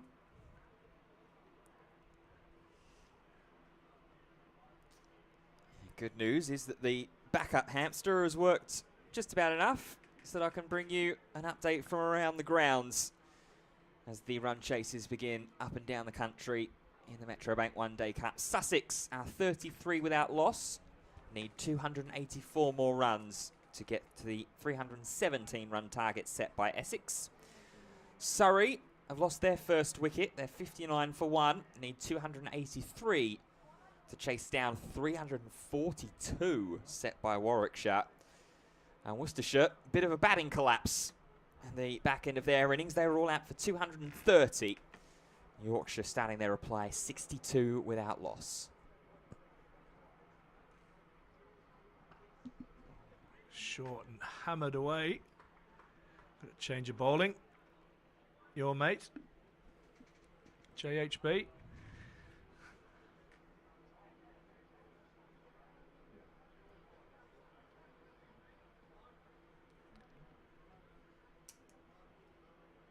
Exciting talent, isn't it, when you get these youngsters coming through?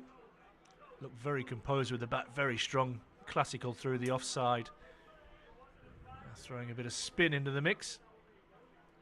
Hope Bell.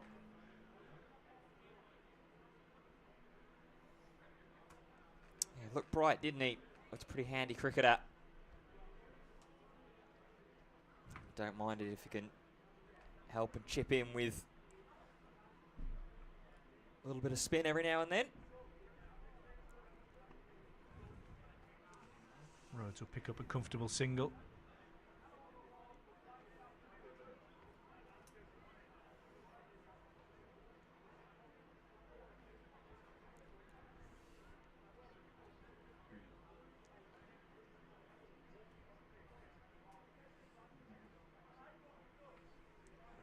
Fast hands from Ackerman, but doesn't get that one anywhere near in the middle. Going to ask a question for all our Glamorgan viewers in a moment.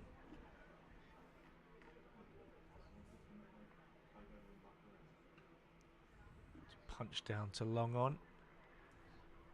Obviously you have a 100 side with the Welsh Fire as well. Where's your loyalty? Do you have any loyalty towards the Welsh Fire, or are you all Glamorgan, or is it a bit of a mix? Coming from us with no franchise up here in the northeast.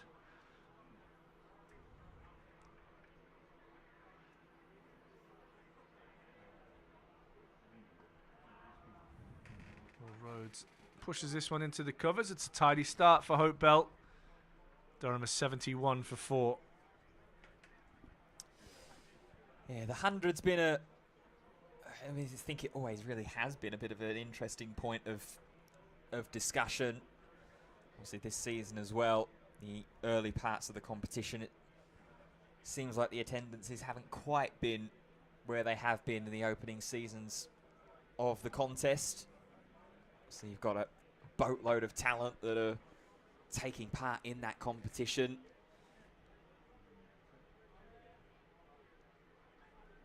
A wild swing there, catches an edge potentially, and will run all the way for 4. John Davies has said could do with a few Welsh players in the fire. That's not very nice. I like your humour though.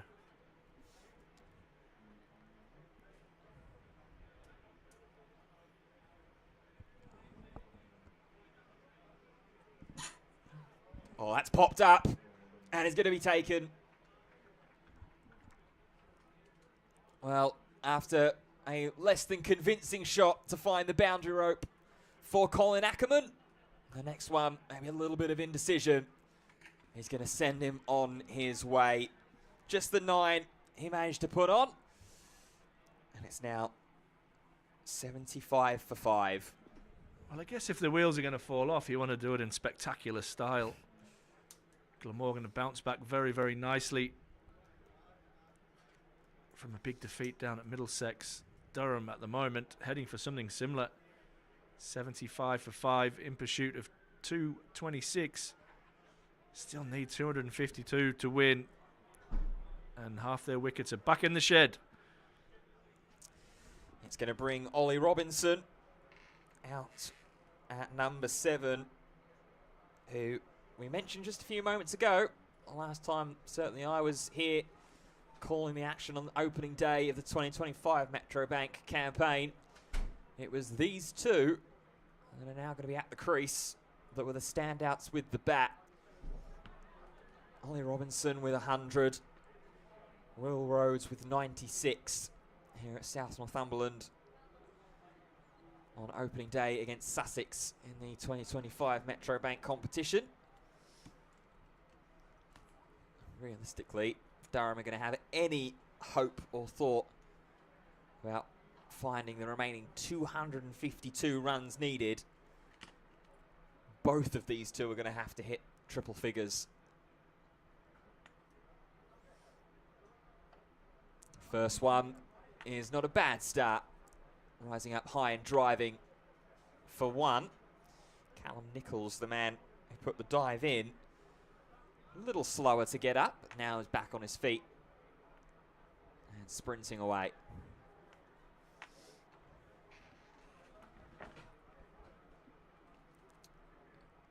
Corvin, who's bowling round the wicket to Rhodes as well.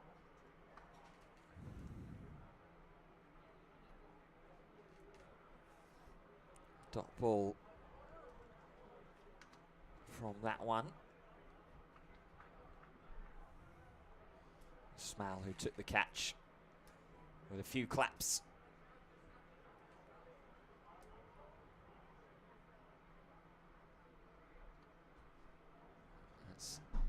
drop down, but no thought of a quick drop and run. Yeah, another leading edge there. Andy Gorvin, tricky customer, just varies his pace subtly. Hides the ball all the way up.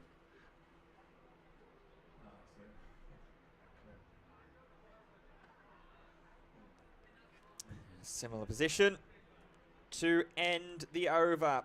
5 runs from it, but the wicket of Colin Ackerman falling within that over as well. 76 for 5. Steve Jones says he has an affinity for Welsh Fire when they win. Yeah, I hear you.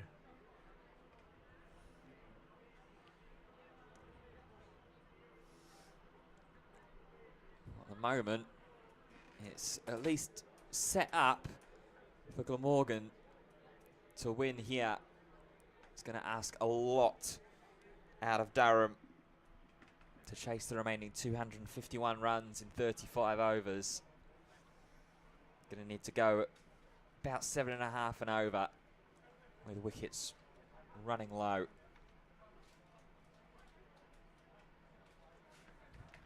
Interesting action and release from young Hope Bell.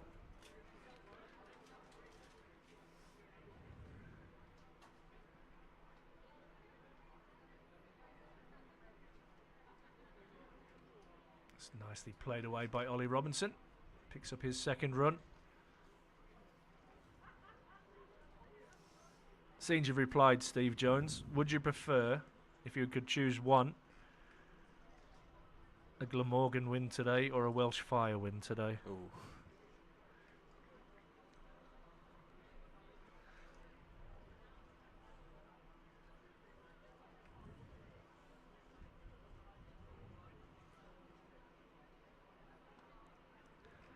Pierces the gap at mid-wicket and will run away for 4.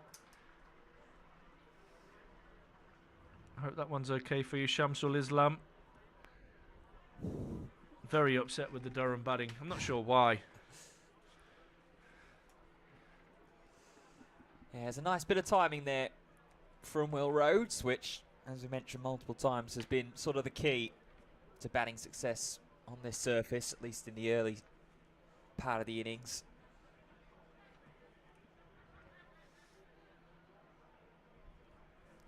We're quickly on the topic of the Welsh Fire.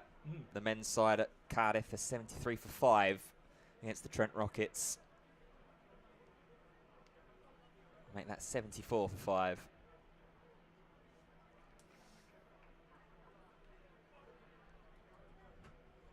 Who's at the crease? Asa Tribe on 0 and Jordan Cox on 3.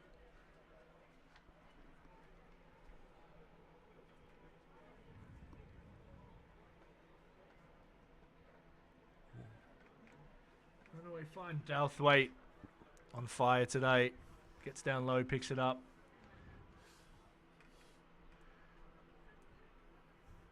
John says there was nearly a sellout of Sophia Gardens at the weekend.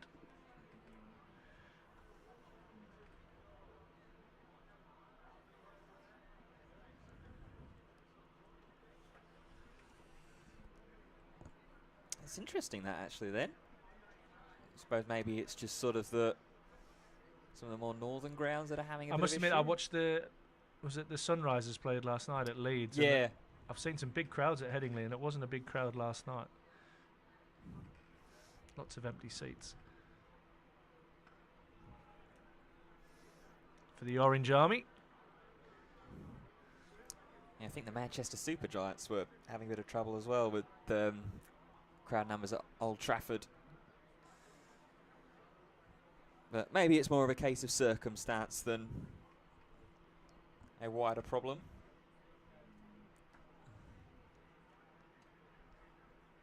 It's clipped into the leg side by Rhodes. Will pick up just the single. It might be just saturation of cricket as well. Yeah. There's so much.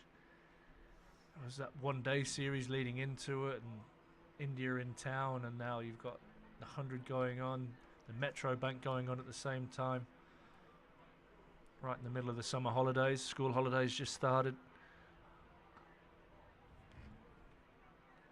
We've had some nice crowds at the Metro Bank games for Durham's home games, which has been good. Sell out here today, 1,800 in the house.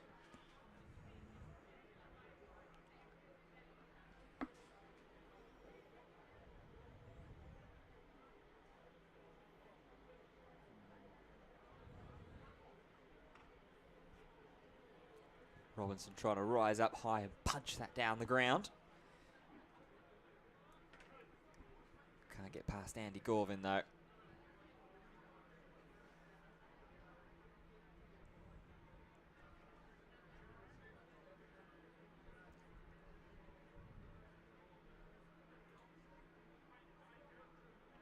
Or a big appeal, predominantly from Gorvin and Horton behind the stumps.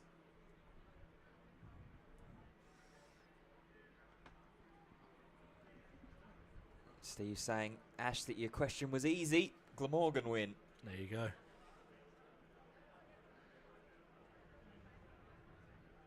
Not many wins in Welsh team sport currently, as that's going to go as a wide. Nico Williams winning the World Cup with Spain, for example. I like it. Steve, I think we'd enjoy a beer together.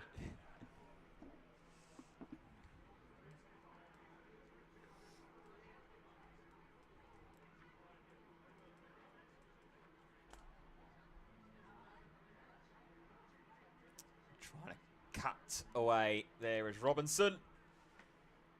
Finds big bottom edge. Doesn't get it right. So end of the over, just the 2 runs from it. Durham 84 for 5.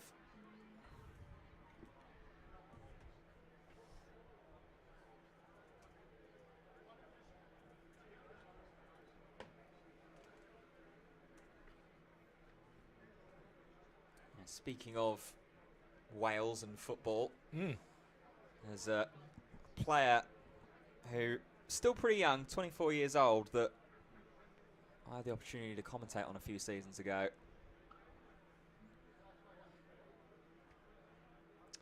The single there for Will Rhodes. By the name of Rhys Hughes. Okay. He had a stint with Curzon Ashton up in the National League North in Manchester. Looked a really, really talented player. Oh, it's hit in the air just past extra cover. Hurl with a dive. Can't reel it in. Robinson picks up 4. Yeah, uppish drive there.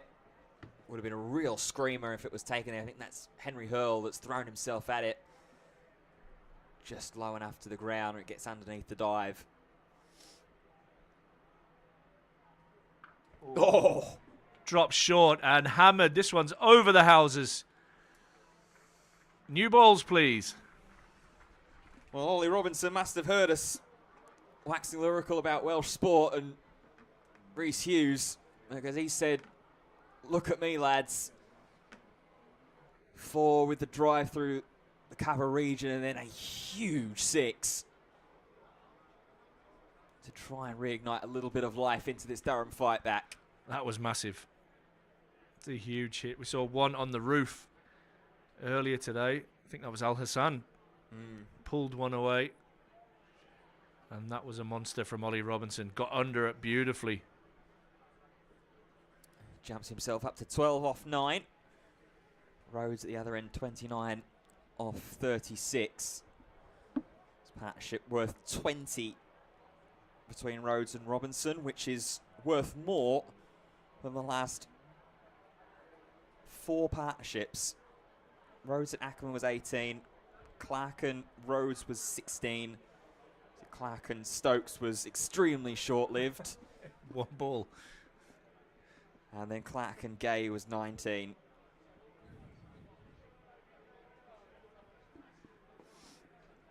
But yeah, to finish that thought quickly on Rhys Hughes. Yeah, please. He currently plays for the New Saints in the Welsh Premier League.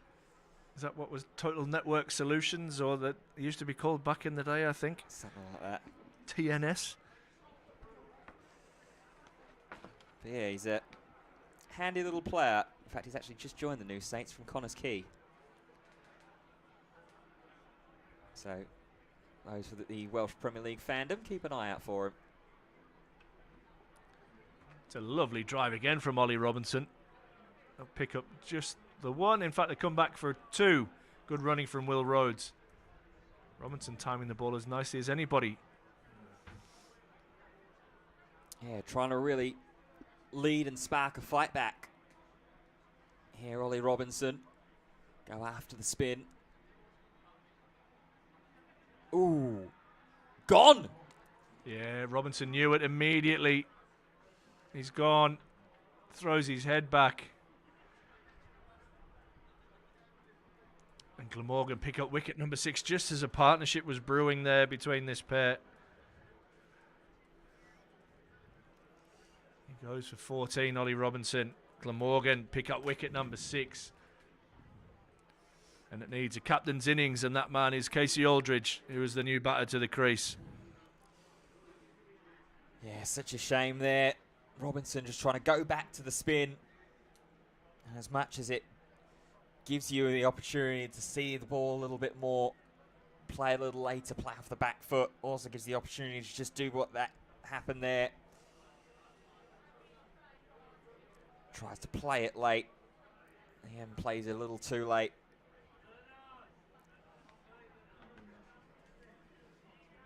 In comes Casey Aldridge, who hasn't necessarily been needed too much with the bat so far this season in the One-Day Cup. Batted in game 1, 23 not out. Didn't bat in game 2. And has a big challenge for game 3.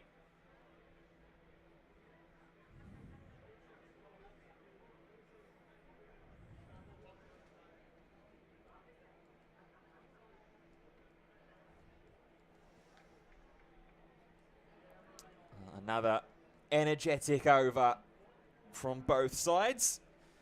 But it's Glamorgan once again come out of it with their heads held high. Durham 97 for 6. Yeah, in real trouble, Durham. Glamorgan right on top. John Davies, I want to go clubbing, I'll go to the 100. If I want to watch cricket, I'll watch Glamorgan. There you go. Pretty nicely summed up.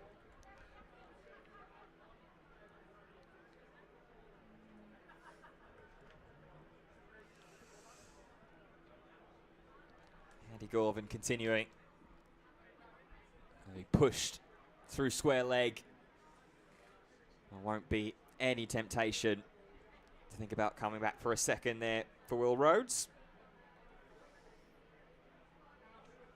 Durham up to 98 for 6. And even with Durham maybe not necessarily performing on the pitch, there's still a really good noise around South Northumberland Cricket Club this afternoon.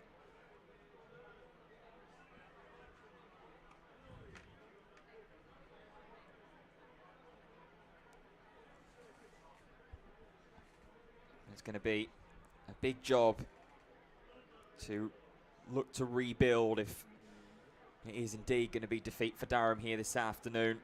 Away to Yorkshire on Friday. Yeah, I was just having a look through the fixtures there. They come thick and fast in this competition, don't they? At York as well, another outground. It's a little road trip for Durham. Friday and then Sunday they head to York, to Hampshire.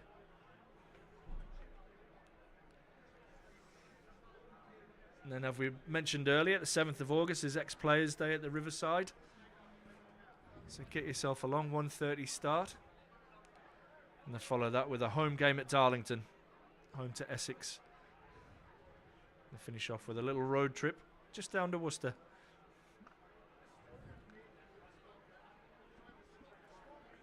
So it looks like their record after today will be 2-1. 2 wins to start. Heading towards what looks like a heavy defeat here at the hands of Glamorgan. Yeah, to make things interesting when it comes to the table, Durham currently 3rd in Group B. You've got York above them in 2nd and Worcestershire below them in 4th, everyone on 8 points. Half a cry of catch. A wild throw in that Corvin darted out of the way, then gives a little bit of a filthy look to Dan Douthwaite. Yeah, with second and fourth currently playing against each other. And Yorkshire looking like they should be in a comfortable position to win at home. As that one pierces the gap through the covers. There is a man out in the deep. Casey Aldridge is away. And he'll retain the strike as well ahead of the next over. Just 2 runs for Durham off the 19th. 99 for 6. Yeah, limping along at the moment. 99 for 6. Will Rhodes, 31. Current top scorer. This is very assured. So far, has had no real support since coming in at number 5.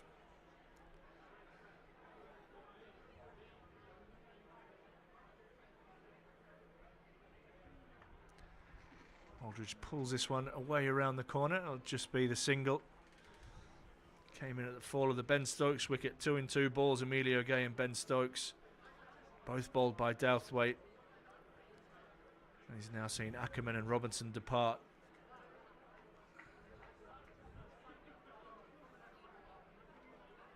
And it's been the old cricketing cliche, just running out of partners, even for Graham Clark.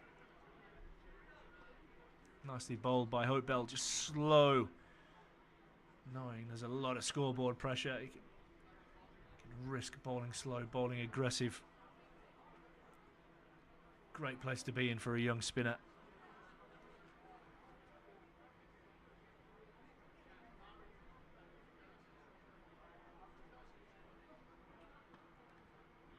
Aldridge tries but won't beat mid-off.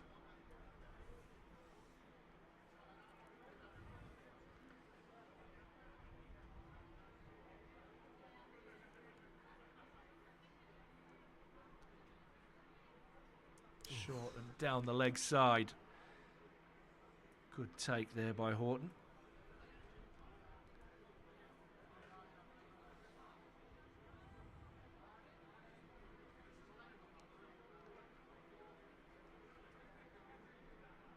Ooh. Half a cry of catches that went through.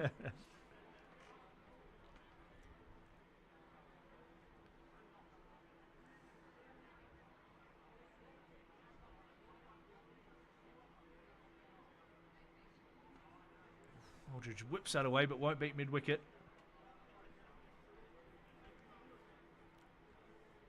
Tell you what, looked like he tried to destroy that one, Casey Aldridge. Flourish, wasn't it?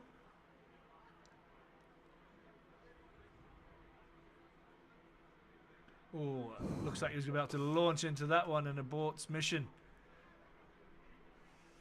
Ends the over, 102 for 6 after 20. Yeah. John, I will pass that feedback on about the moderator. I agree with you. Blocking up the chats. The commentator should agree with you about fixing. Mate, couldn't be further from the truth. I think you need to look in your own backyard a little bit more.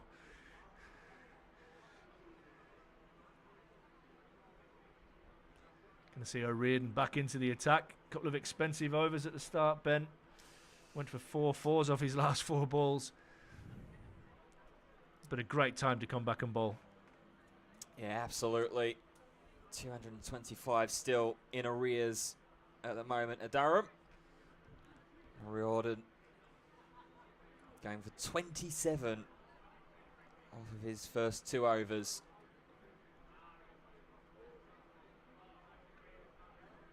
Trying to guide, but not out of the clutches of Alex Horton behind the stumps. Yeah, nice comeback that.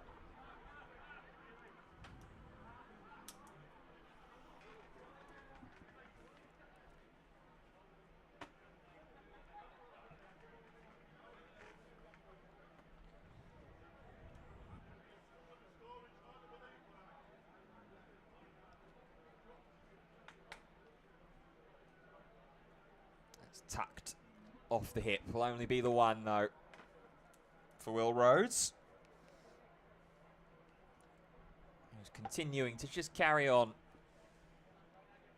as best as he can, be the flag bearer for Durham in this batting innings. 32 off 40. That run rate really started to slow down just over 5 and over. They need to go over 7.5. Driven, timed, 4. What a for beautiful Casey Aldridge. shot. That is Casey Aldridge. Up tall, hidden on the top of the bouncer, extra cover. Yeah, and as has been the case, not done too much with it either. It's just exquisite timing from Aldridge. Maybe that'll give him a little bit of confidence as well.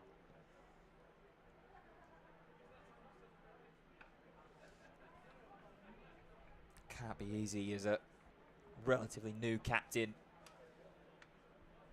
to see a bowling attack get taken apart for 326 and then sit on the sidelines and on the benches and see your batting order slowly crumble away. No chance for him to lead by example though. Short, dispatched by Casey Aldridge, and it will run away on this quick outfield for 4 more. Yeah, he's fallen into that trap again of just bowling too short, O'Riordan. Casey Aldridge didn't get all of that, but got plenty of it. Comfortably finding the rope. That was a nice safe boundary there. Nobody in the crowd were going to get hurt. Yeah, Sting sort of taken off of it after its second bounce. On it cleared mid-wicket. Shorter again. Aldridge trying to drive, but this time can't beat cover. And that will be the end of the over. So a slightly better return over from Connor O'Riordan, but still relatively expensive. 9 off it. Durham 111 for 6. Yeah, Nelson on the board for Durham.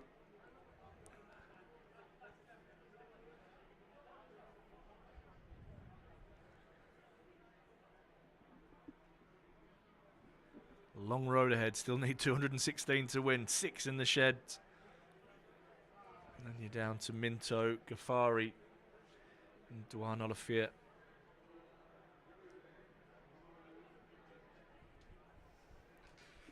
And here he is, a man with maybe one of the coolest names on the ground, Romano Franco. Yeah, I love this. What a time to come on the ball as well.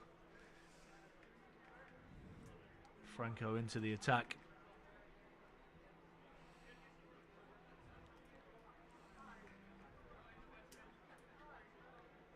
Oh, tidy start as well.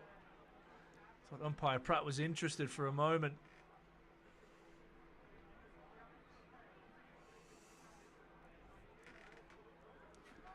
He's going to go down as a leg bite. Yeah, indeed.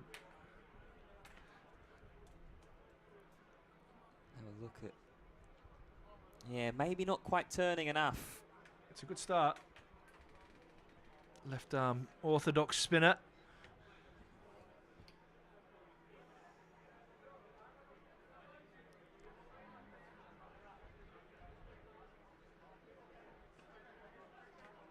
It's a good pace as well on this pitch. Firing it in, bowling stump to stump.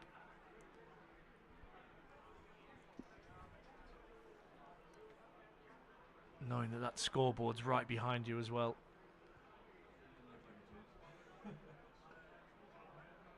Nicely punched down the ground by Aldridge. Franco hand on head.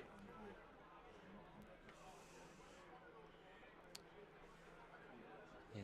Not been travelling too badly in the overall competition so far. 3 wickets alongside what would have been Andy Gorvin before a ball was bowled today, but he's picking up his 4th of the competition. Oh, a little bit of bite there on that one. Has Franco interested? Yeah, just Flung the arm backwards there on the follow through. Seeing something that he likes out there. A big smile on his face, hasn't he? That's a lovely drive by Rhodes, but it will find sweeper out in the deep. Just another single.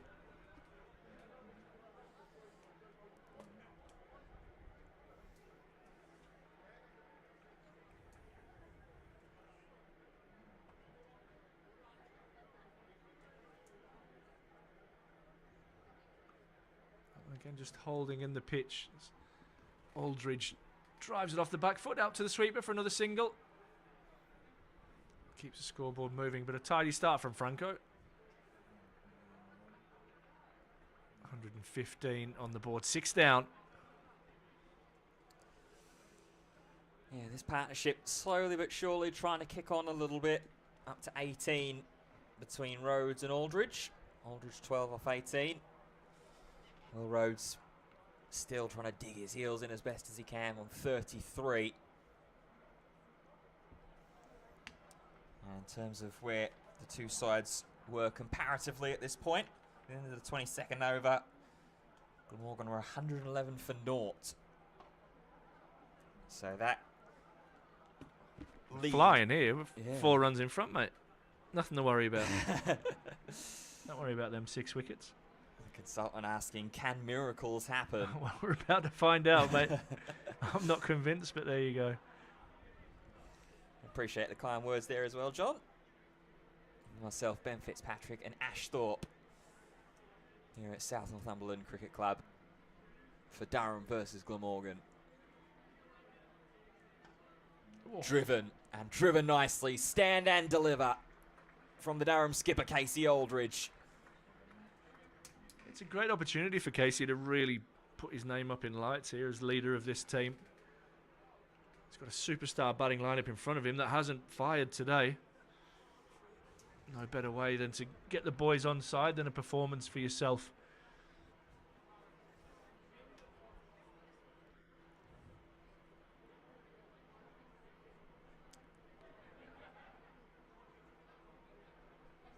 Shorts pulled away. 1 bounce 4. Skimmer for the crowd. Thankfully clearing them on the 1 bounce. Way into. Well, it hasn't hit a kid, has it? I think it has. You can see your mother cradling a youngster over there. Hope they're okay. I thought it bounced just enough to get over the top. A little souvenir from the cricket, a little bruise to take home. And a couple of tears. On an inside edge for Casey Aldridge. Picks up another single. It's even O'Riordan's good balls at the moment. Going for runs. He's leaking heavily here. Yeah, and the 3.4 47. overs. Yeah, 3.4 overs that he's bowled. 10 fours is given up. And quite a lot of them on that shorter pitch bowling.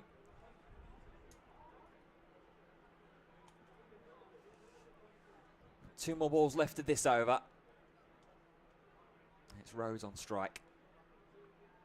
And that one a bit better to Rose. Will just glide around the corner. Still too short, isn't it? I'm sure our Glamorgan fans and those here in the ground watching need this young fella to challenge the top of the stumps. I'm sure he's trying. Sometimes you just have those days. I had one on Saturday. I bowled full bungers and half trackers for fun.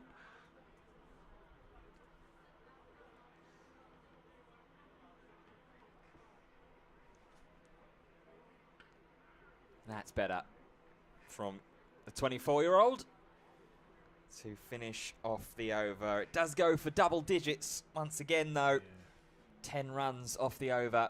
Durham requiring 202 more to do what, on face value, looks like is we the improbable.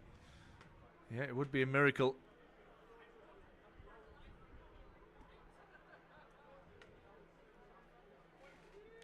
But we're here. We're ready for a miracle. Yeah, comparisons of Franco with Tufnell in his delivery, stride and action.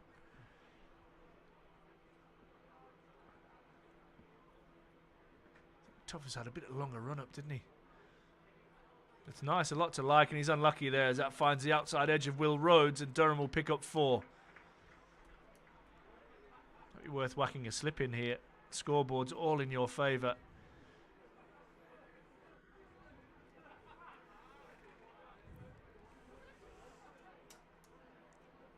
Just as you say, a little fortunate there. Was Will Rhodes. But Durham will take all the runs that they can. Deficit now under 200. Flying.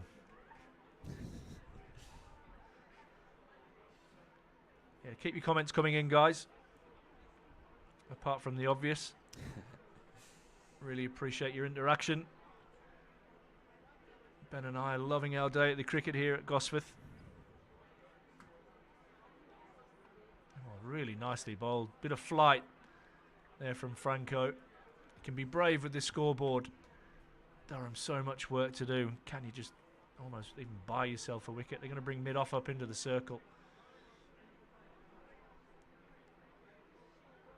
Oh, brilliant from Franco. Slip in place as well. Enjoying his work. I was just about to mention Gorvin put himself into the slip. Yeah. Sign of how far ahead they are, Ben, is they've got 6 in the circle. They only need 5. This one's driven away but won't beat mid-wicket. Enjoying his changes of pace here, just playing around Romana Franco. 130 for 6, Durham.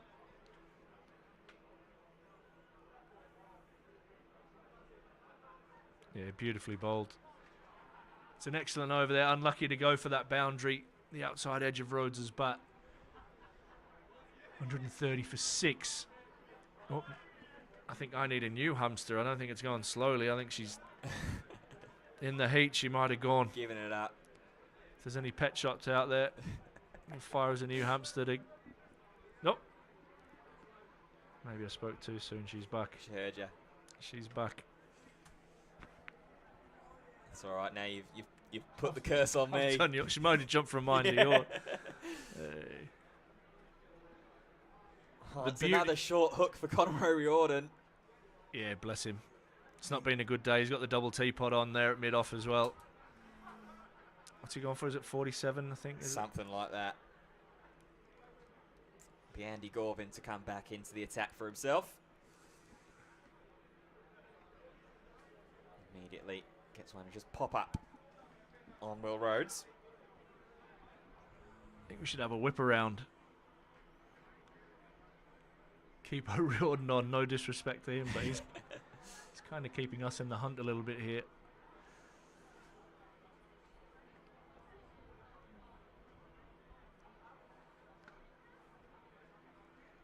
Push straight back to Gorvin.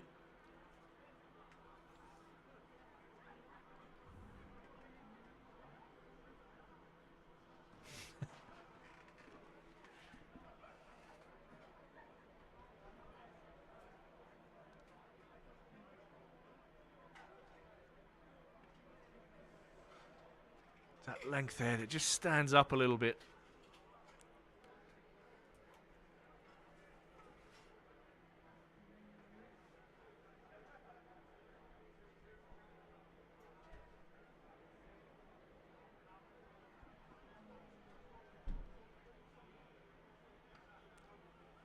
This one pushed down to mid-on. Will get the run. I'll take Will Rhodes off strike as well, up to 40. Aldridge as well, slowly ticking along. He's up to 21.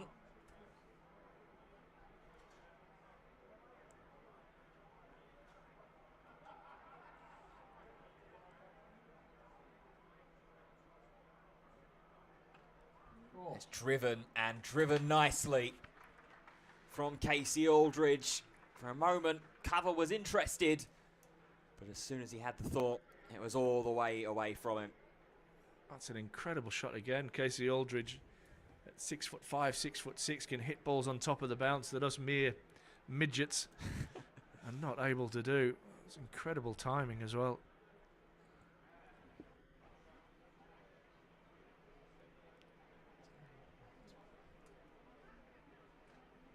Tries to drive again, this time a little squarer on the offside.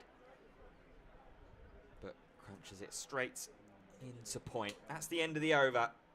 5 more runs from it. Durham 135 for 6, and that's the halfway point as well.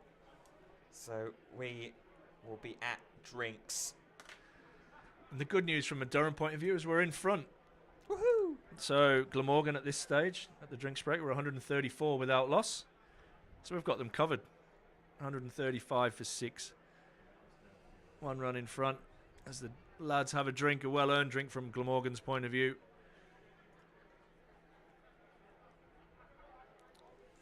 Started off the day beautifully with that opening partnership at 142. Zain Ul Hassan and Eddie Byram doing the business there. They lost them both in quick succession. Then some cameos really all the way through. Nichols 45, Hurl 23, Smail 20.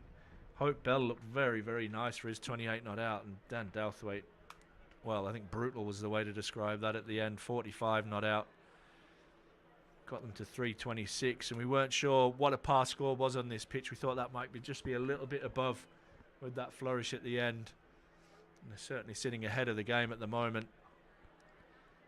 Alex Lee's going first for 11, and Emilio Gay for 1. Stokes first ball without scoring. Clark for 28, Ackerman 9, Robinson 14. Leaves Durham 135 for 6. Good news is there's a partnership brewing here between Will Rhodes, and the skipper's come in and look very fluent. He's on 25 not out, Casey Aldridge, but Glamorgan firmly in the driving seat. Yeah, absolutely. This partnership between Rhodes and Aldridge up to 38 for the 7th wicket. That is far surpassing any other partnership that Durham managed to put together so far. Second highest is equalled by the opening stand between Clark and Lees for 22. And then Rhodes and Robinson, who put on 22 as well. But it really has been a case of punches in bunches. Getting rid of Emilio Gay for 1. Ben Stokes, first ball, the Golden Duck. Stumps rearranged by Dan Douthwaite. And then just not giving the Durham batters the opportunity to stretch their legs. Continue to put the pressure on, even when a player like Connor O'Riordan, who, no disrespect to the youngster, has found it tough out there. Just not giving him any chances, any excuses to bring Durham a little bit closer into this contest. At the moment, Will Rhodes, who as we mentioned was a standout in the List A competition last season for Durham. And the skipper looking to really cement his name on the Durham shirt for the One Ball Cup. I've just been asked if Franco plays for Spain with Sebastian Hughes-Panan. I will find out. It's a good question. I'll go straight to the source.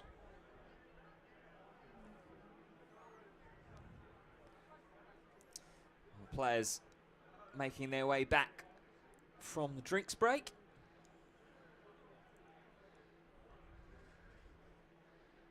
It will be Franco who will continue to Will Rhodes. Yeah, been impressive, the left arm spinner. His variations of pace.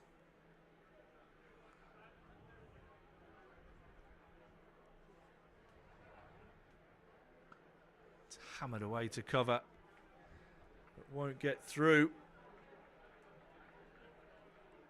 Nichols the man doing the fielding. He kept that in front of him well.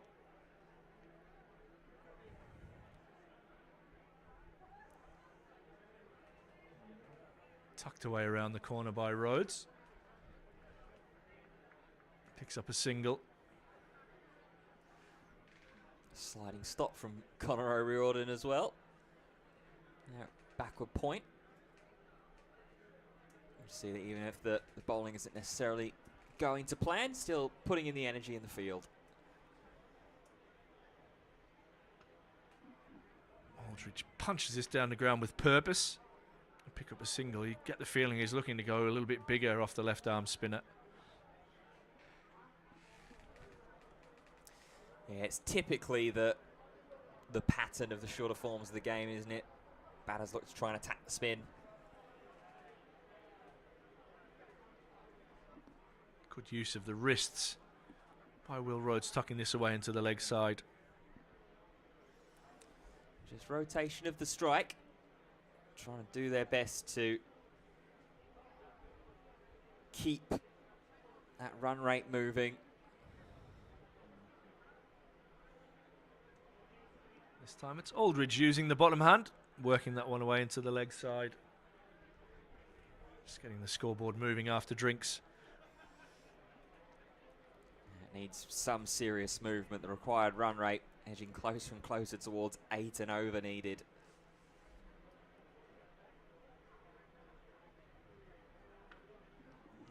Short arm jab, a couple of bouncers, and away to the Portaloos for 4. Maybe a good description of the delivery. Yeah, not the finest that we've seen from Romano Franco to end that third over from him. But what it will do for Durham is just keep that run rate moving a little bit. 8 runs off the over, trying to meet the required run rate, at least the trajectory that it's driving towards. Yeah, it's interesting there. Last comment. Interesting is such a strong lineup bottled under 10 overs.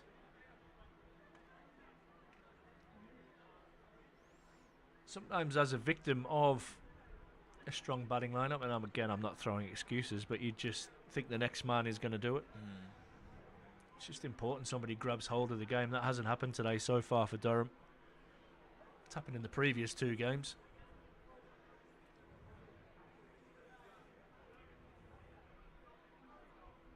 Oh, finds the edge of the bat of Will Rhodes. Trying to get all the way away. Reckon it might have also been glove. But they won't mind. It'll be 4 more to the total. And that is going to be the 50 partnership between these two as well. That's 50 for Will Rhodes. 50 for Will Rhodes. I think it is also the 50 partnership, actually. Yeah, you're right. So 50s right. all around.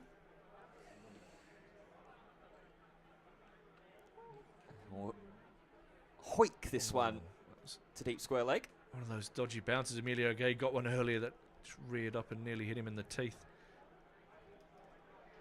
Yeah, 50 and a 50 partnership. It's important that this continues to build.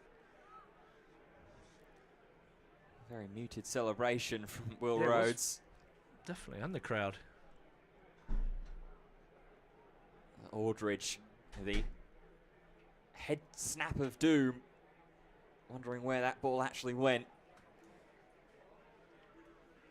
And it went to safety, went for a single, and another cumulative milestone reached. 150 for Durham.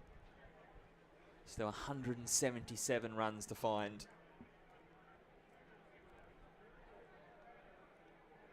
With what will be 23 overs left to go at the conclusion. Pitched up slightly. They've got Henry Hurl in a catching cover. Corporate hospitality in full swing down to our left.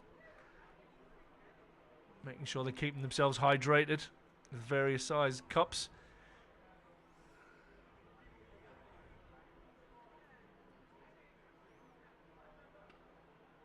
Again, that niggly length from Gorvin, 150 for 6.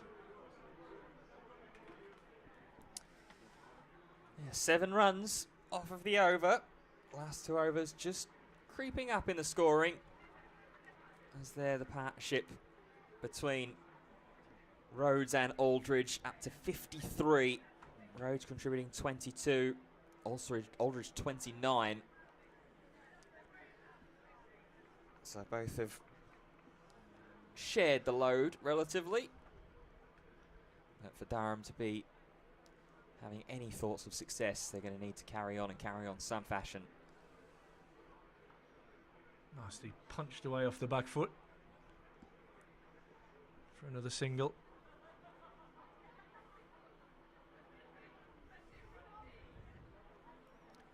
Romano Franco into his 4th over. Charlie says we need Tom Seymour, who's the marketing director for Durham, out on the pitch and with some short filth. I'd love to see that. That would throw us right back into the mix.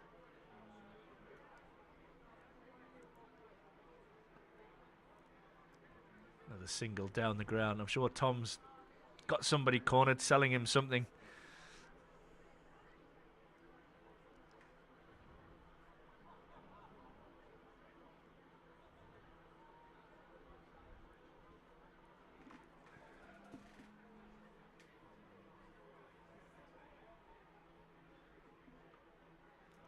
Again, nicely played by Aldridge.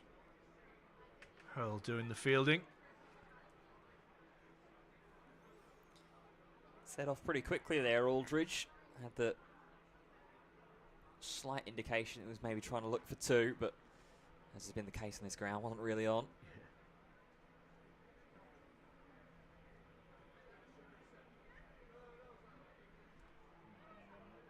Nice and slow and an excellent single. Picked up. Nicely played by Rhodes, lovely soft hands.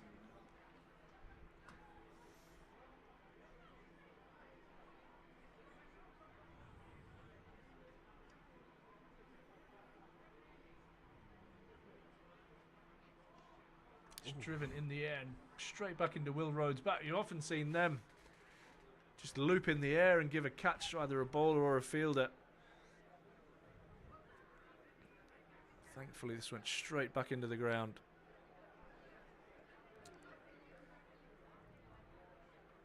Oh, well bowled, sliding back into the right-hander.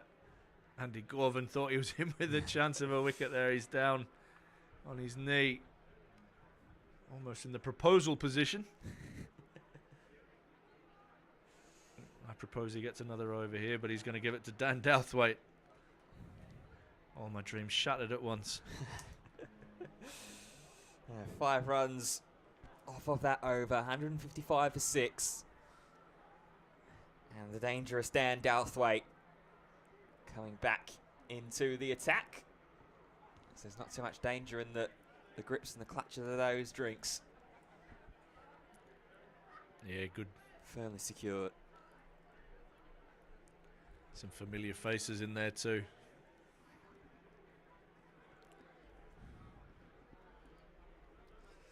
So Douthwaite back into the attack. 2 for 12 of his first 4 over spell. And he's greeted with a flat bat down the ground. It's a great diving stop at mid-off to prevent what surely would have found the boundary rope from Casey Aldridge. That's Will Smale doing the fielding there. Excellent bit of fielding that from Smale. Looks certain to head to the boundary. It would have been some return delivery from Dan Douthwaite into his second spell. Reminder, the first 3 balls of his first spell was wide, bowled Emilio Gay, bowled Ben Stokes.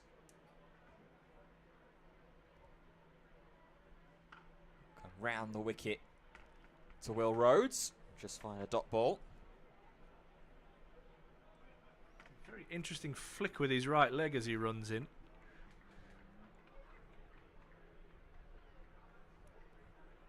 Keep your eye on that, this ball.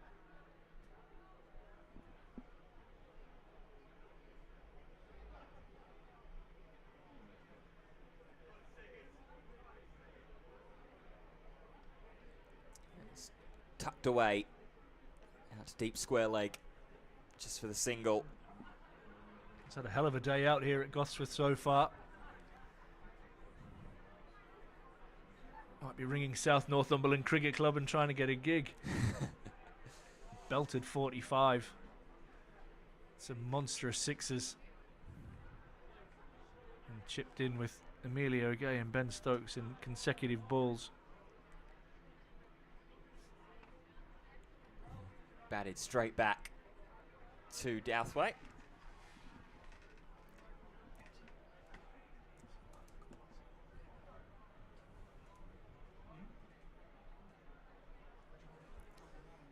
Charging back into his mat, the big navy compression sleeve. Skip into his run-up. And it's going to be a wide. There's a lot of effort from Douthwaite at the crease. Yeah, which is quite something considering his run-up is more of a jog. It's not a sprinty run-up. He's a strong boy, isn't he? Yeah. Not to shoulder. All the power coming from that upper body.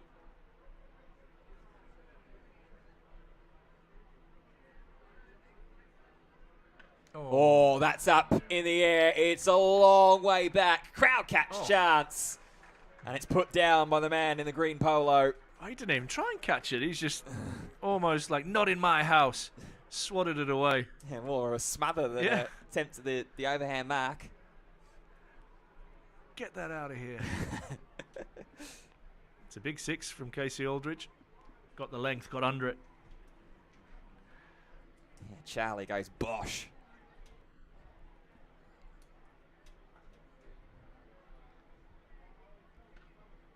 A bit shorter and a drop of the head as Aldridge plays and follows through with the drive. So end of the over, not as destructive as Douthwaite's first over of his first spell. In fact, quite the opposite. It's 9 runs from it, 164 for 6. Good news is we're over halfway. Only need 163 to win.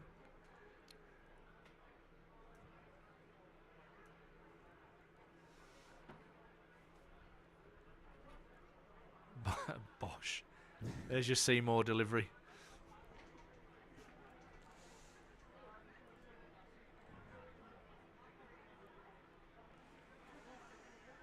Rhodes continuing to camp out on 54. I was just having a look there. They only had 4 in the circle, and I think it's Al Hassan at mid-off has just raced in to make sure he's the 5th.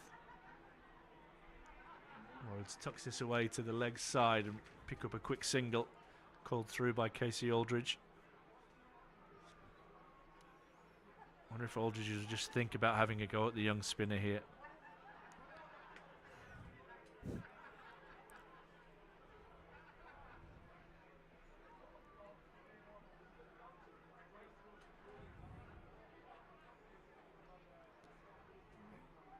Thick inside edge. We'll bring Aldridge another single as he moves along. He moves on to 40.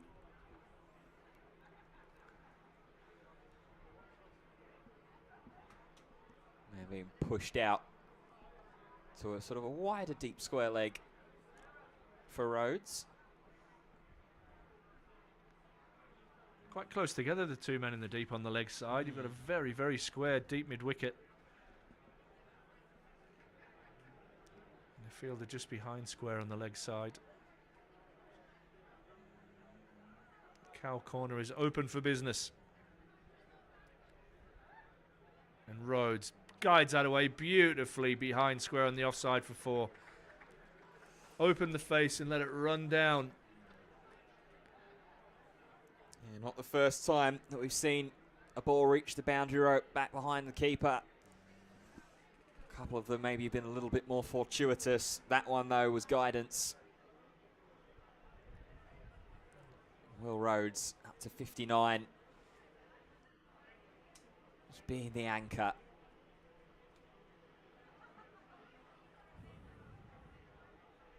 And picks up a single off the next ball. Good batting from Will Rhodes.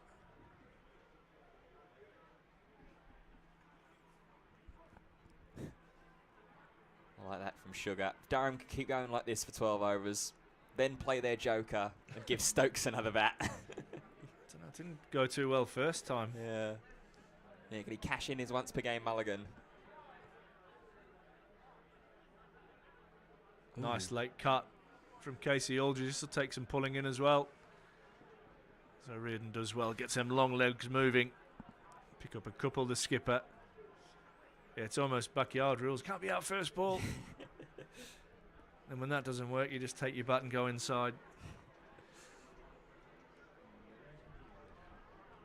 173 for 6. Came together with a score on 97, this pair. There you go, the lads up on the balcony. Like sun loungers there, aren't they? Oh, refreshments, beautiful. Thank you, Ross. So these guys at the media company, they're not just all about themselves. Well, some of them are, Stevie.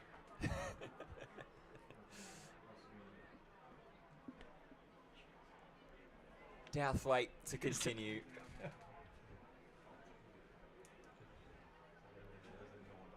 Pretty much exclusively bowling around the wicket. Turning left-handers. Guided back behind point, just for the single.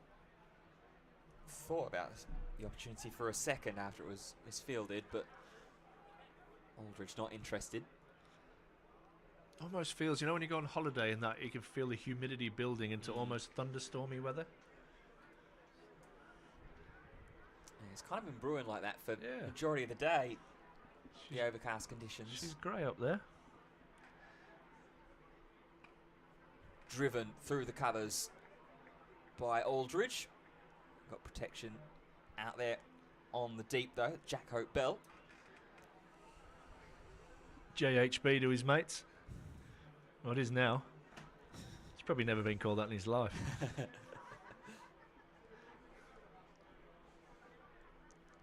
think you should interview him after, Ben.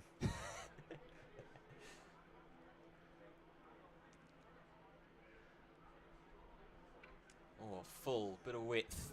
Trying to cut away his Rhodes. He's going to launch into that Will Rhodes.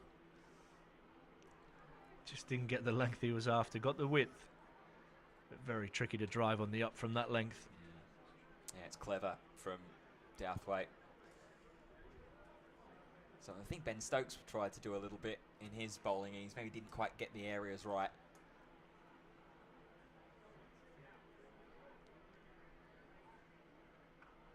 That is a bit of width this time. Rhodes does get a hold of, but can't squirrel that away from Henry Hurl at backward point.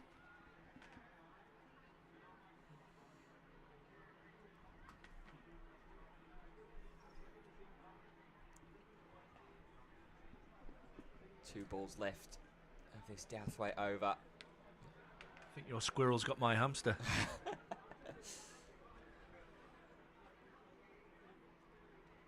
Bit shorter, bit that's a straighter, gap. tucked off the hip, and doesn't quite pierce the gap. Bit of relay out on the deep square leg boundary. We mentioned last over how there's quite a considerable gap between them out there. They will come back for 2 though. We're murdering them on the twos front. Surely that counts for something. Yeah, in the lead by 1. Yeah, there you go. All the little wins count, the 1%ers. Last ball of the over. It's slightly back of a length again. And dumped into the leg side by Rhodes for 1. So he'll retain the strike, as that will end the over. Another 5 runs from it. Durham up to 178 for 6. Mate, you wait till we catch them on the sixes. Yeah, Casey Aldridge all of a sudden is going to start teeing off. Yeah, saying there's some heavy clouds over Washington. Yeah, we can see them. Might be drifting north slowly. The wind is coming from that way.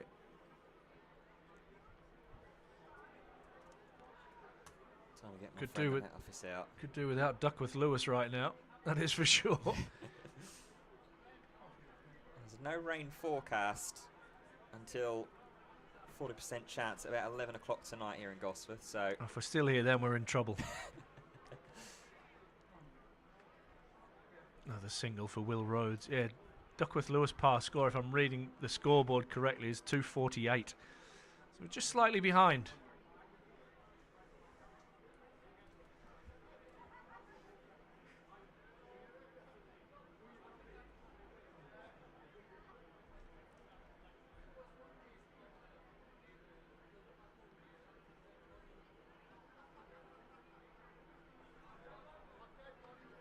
That's really nicely played by Aldridge. Some work to do for Hurl out in the deep. Rhodes touches and comes back. Gets us another one in front on the 2.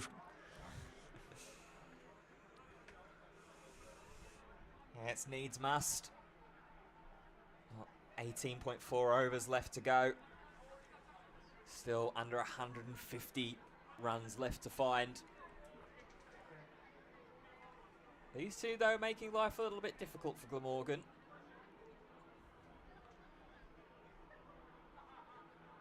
Oh, chipped away aerially, but doesn't carry to mid-wicket.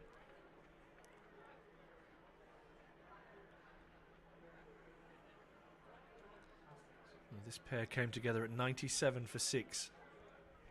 So a good rebuild. But much more work to do.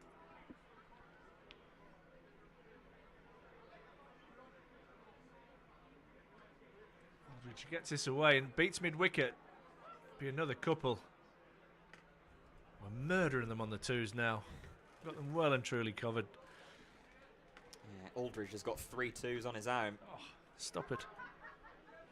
So is Will Rhodes, actually, sharing the 2s.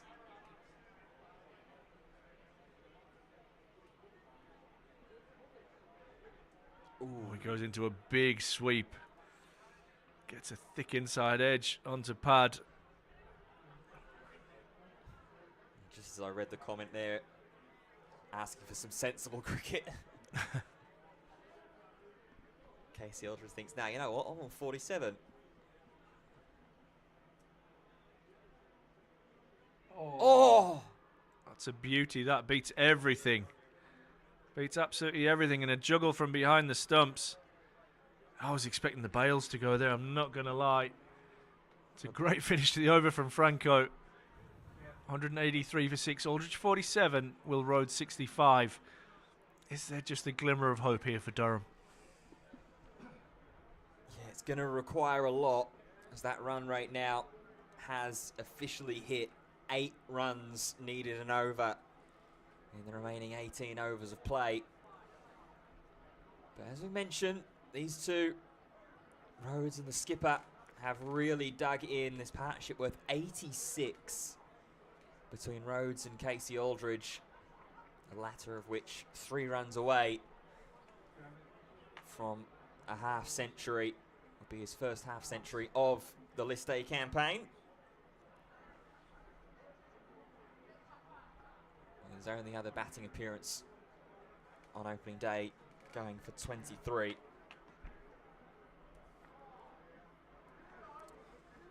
Douthwaite continuing on into his 3rd over of this spell.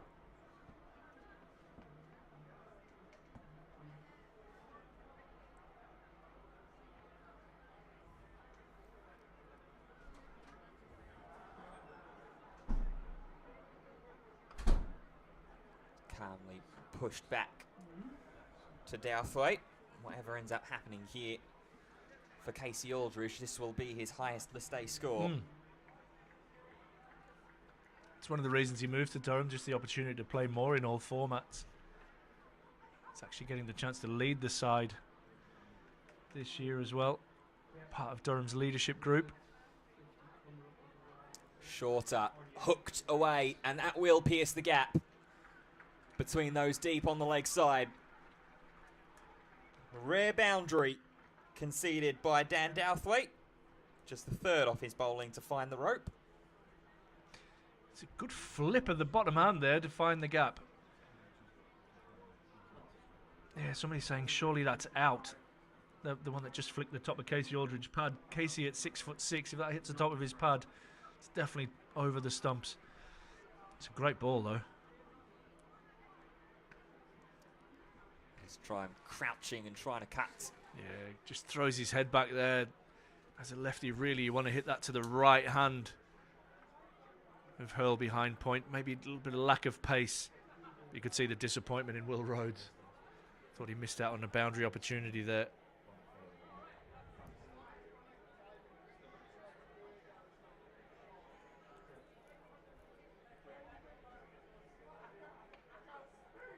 Again, doesn't quite beat point, but a misfield by Henry Hurl will allow Will Rhodes to call his partner through and get a single.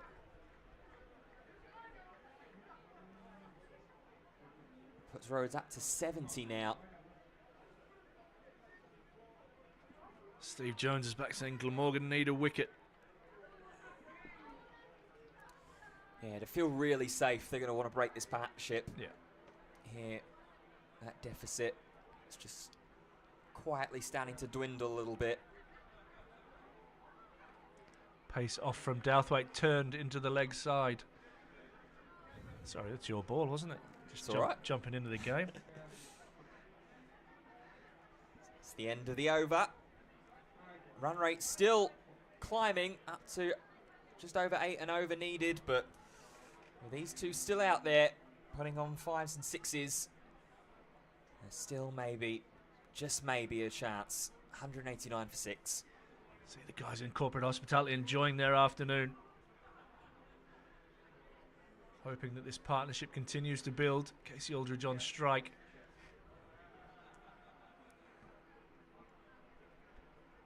Drives nicely but won't beat. Gordon in the covers. Gordon almost looks like the school teacher that's in charge of the team out there.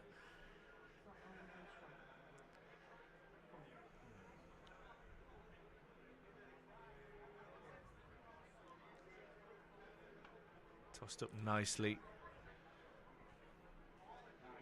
by Franco's bowled well. Yeah, I've been extremely impressed with Romano Franco. He's been really, really solid. This one cut away but can't beat Byram at backward point.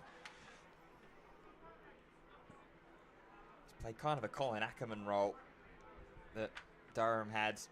He only gave up 24 with a spin. At the moment, Franco 0 for 35. How many bowled? 8 overs, Ackerman? Oh, beautifully bowled. Franco, great areas. Been really impressed with him, just mixing his pace up.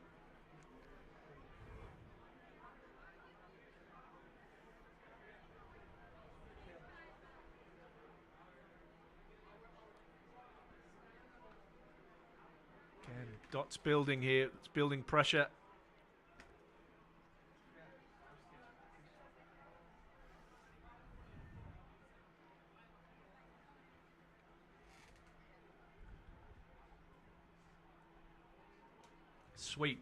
Sweeps away for 4 and will bring up 50 for the captain. Casey Aldridge keeping Durham in the game. It's been a really tight over from Franco as he raises his bat to the crowd. Casey Aldridge, still lots of work to do. 193 for 6. Yeah, whatever happens, Ash, this will be a knock that Casey Aldridge will be proud of, or should be proud of at the very least. Played a real captain's contribution when Durham really could have just tumbled over and collapsed. Has stood defiant, has tried to lead by example, and even if Durham do go on to lose the game this afternoon, try and give Durham some belief and some platform to rebuild off of ahead of the next fixture on Friday. Yeah, they're not out of this game. If you look at runs to balls, 138. Sorry, 134 now needed after that boundary. You just look at the wickets lost is the problem. Andy Gorvin is going to turn to one of his opening bowlers, Zain Ul Hassan, back into the attack.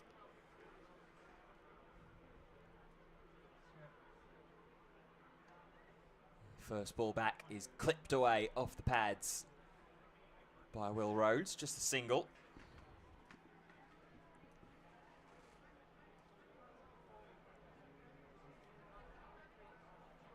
Ul Hassan, 2 for 25 in his opening spell. So the first wicket of Alex Lees, who skied one up to JHB. Driven through the covers to the fielder on the deep on the boundary for just the one.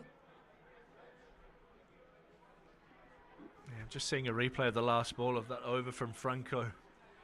It's fired and down the leg side. And got exactly what it deserved. There's a bit of stick coming in for the poor lad. He says the Glamorgan players are officially on their holidays, although Franco has an essay on how to bowl a maiden. Harsh. But I can't argue with that last ball. Yeah. I mean, if we're being really, really harsh and really, really critical, Oh, go on, do it. all of the Glamorgan bowlers would have that maiden essay overdue. We're still awaiting a maiden. There you go. Just remember where we're sitting. The Glamorgan players have to walk past us on the stairs to get to the change room. Yeah, I'll say it with a hushed voice. This man is the only one who's actually come the closest in terms of total runs given up. The first over of the Durham reply going for just one. Of course, obviously, Romano Franco came close in that previous over before the boundary from Casey Aldridge.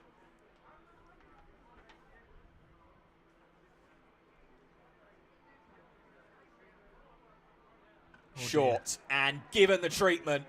Oh, no. Into the crowd once again. Nearly went to the same place. It hit the youngster earlier. Oh, gee. But that's thankfully cleared everybody in the crowd. Oh. That's the 200 up for Durham. Yeah, 100 partnership as well, mate. Slowly trying to step on the accelerator pedal where they can. Just ticking off some milestones, aren't they, along the way? Yeah. And the longer you bat out there, the easier it gets. That's a beautifully executed shot there as well. Yeah, he's hit a couple, hasn't he, on the pull? Yeah. Dropping a man down now. Out at Cal corner. Which brings third man up into the circle. So does Aldridge have the touch if he gets any width?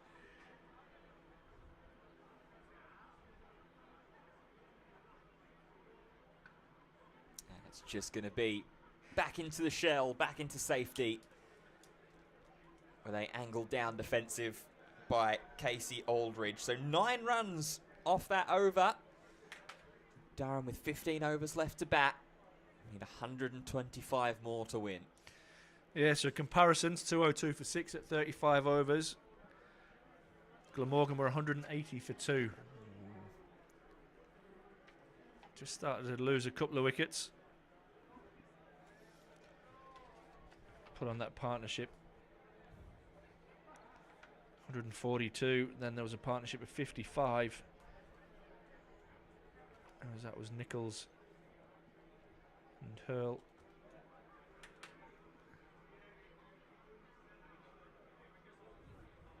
Might have been Smale actually, wasn't it? I've got my order written down as it were on the team sheet rather than in batting order. Staying in the game, Durham.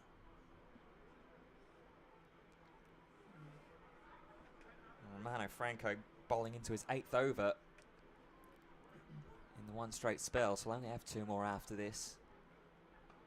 Cotton ball chance put down. And off your own bowling, you've got to grab them. I mean, he made a spectacular effort at it. However, I know nothing's easy in your follow through, but I think that's a chance that should be taken.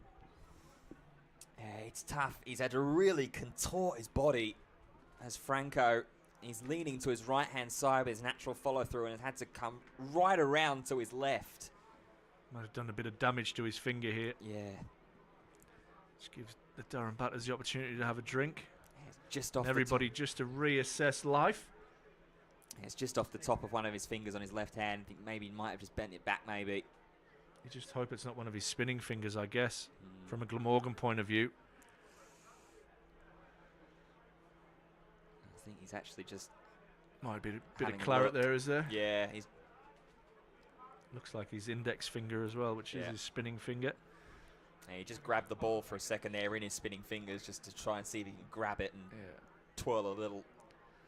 Yeah, so a chance for Aldridge. Will that prove costly at the back end of this game? Because Durham just hanging in there at the moment. This partnership came together at the score 97 for 6. Now 204 for 6. Both batters, well, I was going to say past 50. Aldridge has already moved on to 60 and Rogers on 73. Can they push this as deep as possible, I guess, is where that they'll be looking. Still Minto, Ghaffari. And who else do we have? Olivier, yeah, to come.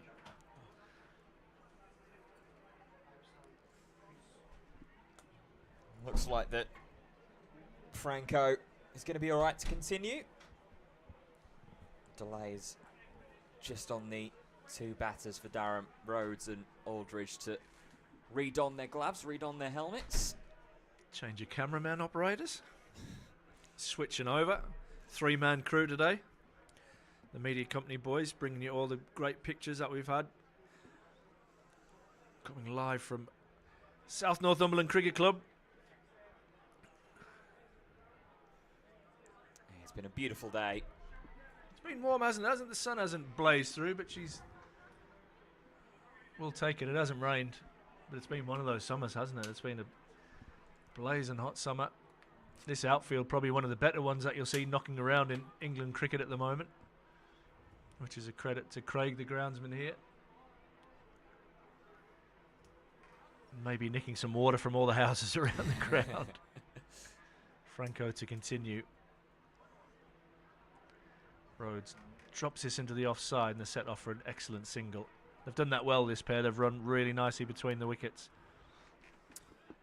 Yeah, it's been a hallmark of Durham's approach pretty consistently throughout all competitions, actually.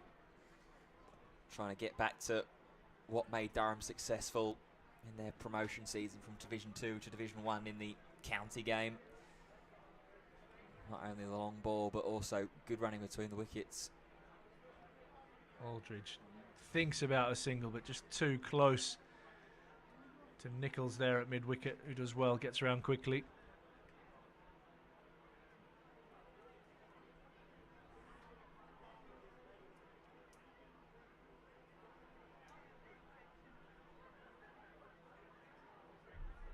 Oh, just holds and bounces in the wicket, surprises Aldridge. It's good bowling again from Franco. Can he get out of the over?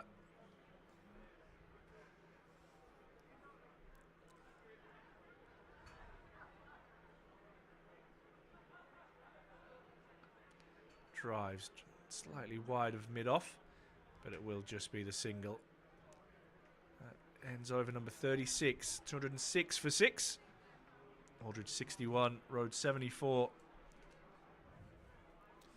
Durham just hanging in there, needing 121 for victory. Yeah, continuing to just travel along as Will Rhodes has called for a new pair of under batting gloves, or in fact I think it might just be ditching them. Just took them off, I think, the inners. Yeah. Might just be starting to choke that bat a little bit harder as they come to the back end of the innings.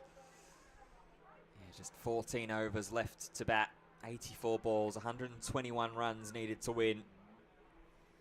And for Glamorgan, they can find 4 more wickets, and we'll be going home a little bit earlier. Zain Ul Hassan is going to continue. His first game back since being on paternity. Has been pretty impressive as well. Strong with the bat, 65, 5 4s, 3 6s.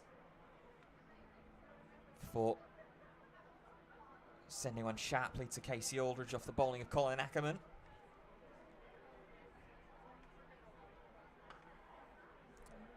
Just dropped through mid-wicket for a single off the batter Casey Aldridge. And of course picking up the wickets of both the opening batters for Durham with the ball, Graham Clark being bowled, and Alex Lees skying one up to Jack Hope Bell, who settled under it at mid-off.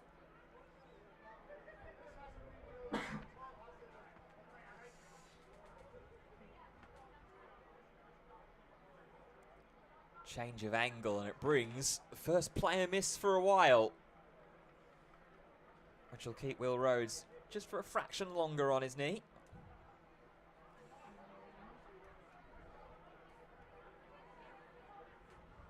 120 required.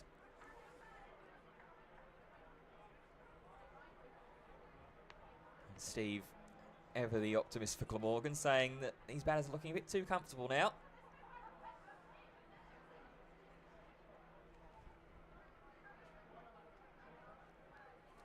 I reckon they can finish this out, because once Franco and Douthwaite are done, I reckon they've got nothing.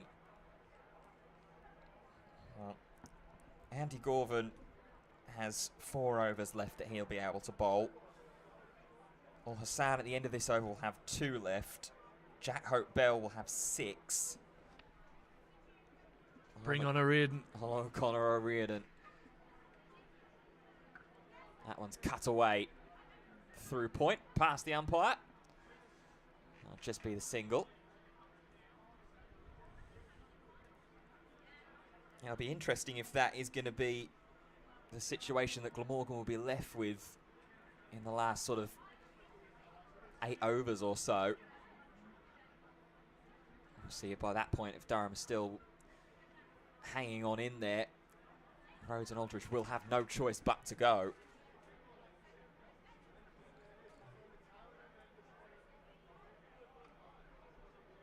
Pull a little back of a length there from Ul Hassan. Aldridge navigates it well.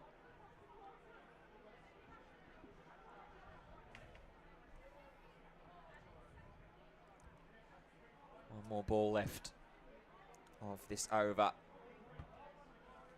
Over number 37. And the 8th over for the number 27. Oh, and it's heaved up over the top and all the way over the top. Little fist bump there as Will Rhodes moves on to 81. And Durham finished the over with a bang, 215 for 6. It's a great flick of the wrist again from Will Rhodes, just helped it over mid-wicket for 6. Not trying to overhit it. Just every time you think that Glamorgan is sneaking away with a quiet over, only 3 from that over, up until Rhodes drop kicks one into the crowd. The equation now 112 off 78 in terms of runs to ball ratio. Around the 9 and over mark. Right.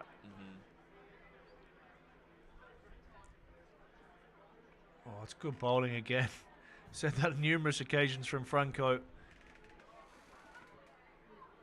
Just getting the ball to grip into this pitch.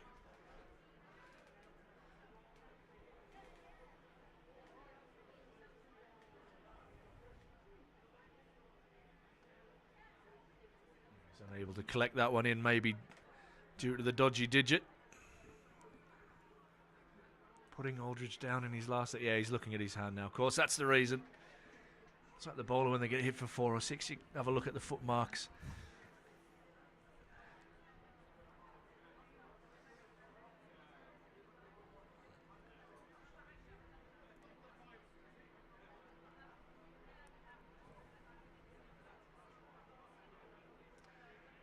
Rhodes tucks this away into the leg side.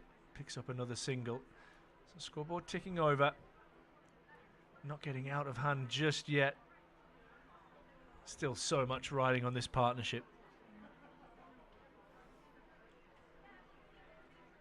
Yeah, the run rate over 8.5 and over. Tosses it up. Hits it away through extra cover. We'll get 1. Rhodes touches, comes back for 2. That's incredible running, Will Rhodes. Average dive, but good running. And it was Rhodes trying to be positive there. The call Aldridge through. He was very happy, the Durham skipper, to just settle for the single. Rhodes recognising the game situation. Might need some new gloves there with that dive. In fact, maybe just a little tactical timeout between the two. Yeah, always good after a quickly run too. Just get the breath back.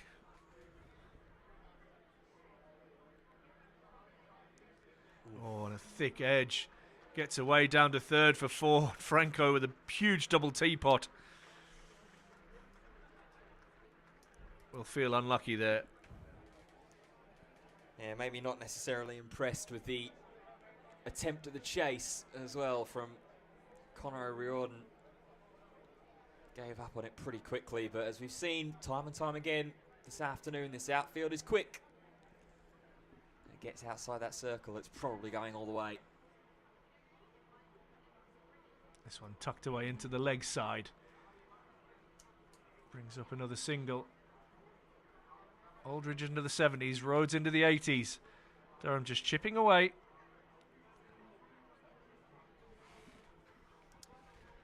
It's another 9-run over. That one off the bowling of Romano Franco this time. So just doing their best here, Durham, to try and keep up pace with that required run rate, which has been hovering around about 8.5 upwards to potentially 9 and over. 103 runs, 72 balls remaining. Maybe that's what that sort of tactical timeout was between Rhodes and Aldridge after being called through for the 2, is we've not got long left. If we want to win this game, we've got to take some risks. We've got to go now.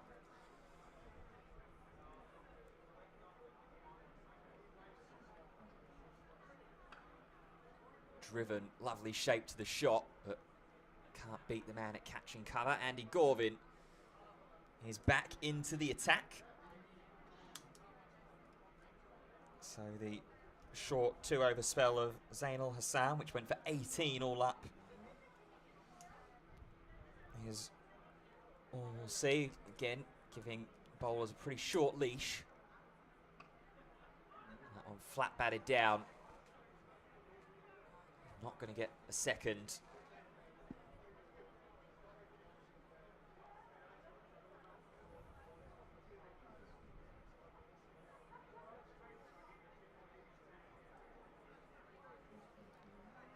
Deficit 102 as fielders on the leg side will go out. Mid off up in the circle. Man the covers, point, backward point, and sweeper out deep on the offside. So Rhodes will try to go to the leg side. Can't find the gap. Lots of questions from the Glamorgan fans on the live stream chat around how Glamorgan are going to get through their 50 overs with the bowlers that they have left.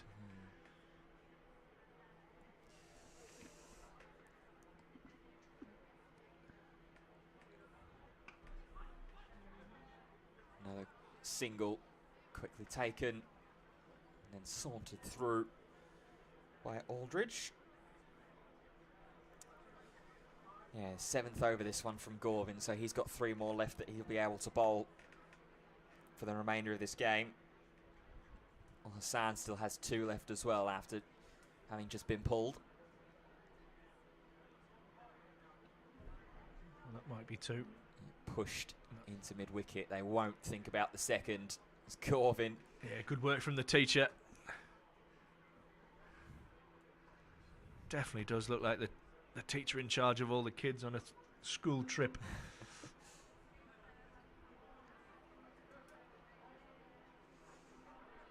Will be the last ball of this over. Can he teach his students a lesson? Ooh.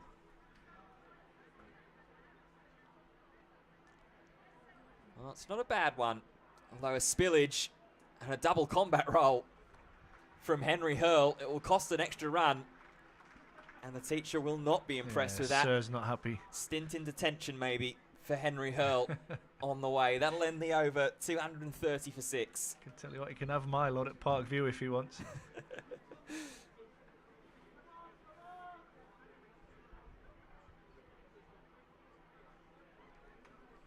That required runs to win now in double digits.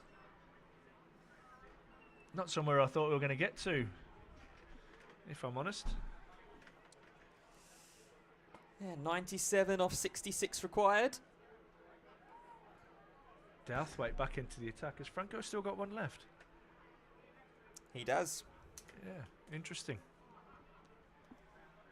Yeah, maybe just a little bit of concern about that finger that was potentially caught or bent backwards off the drop chance of Casey Aldridge. Slower ball tucked into the leg side. This ground is too small for a 2, or is it? Oh, he's got to be close.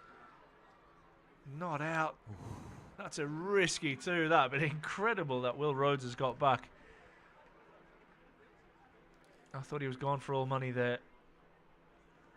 Yeah, I thought he was in big trouble. Maybe it was just a little bit of a laboured dive from Alex Horton. But Durham realising the task. Got to try and take those risks, try and squeeze the 2. Simon's asked a very interesting question on if this partnership carries on and Durham were to win. I'll tell you what, we'll come back to that at the very end of the game.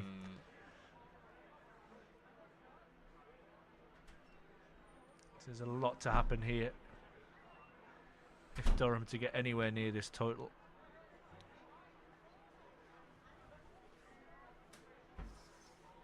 Rhodes potentially just learning his lesson, taking the single from that one. Not willing to take on Eddie Byram and Henry Hurl.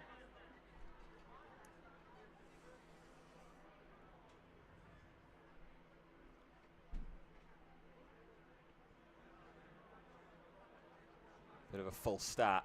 Yeah, just the bowling marker in the wrong place there.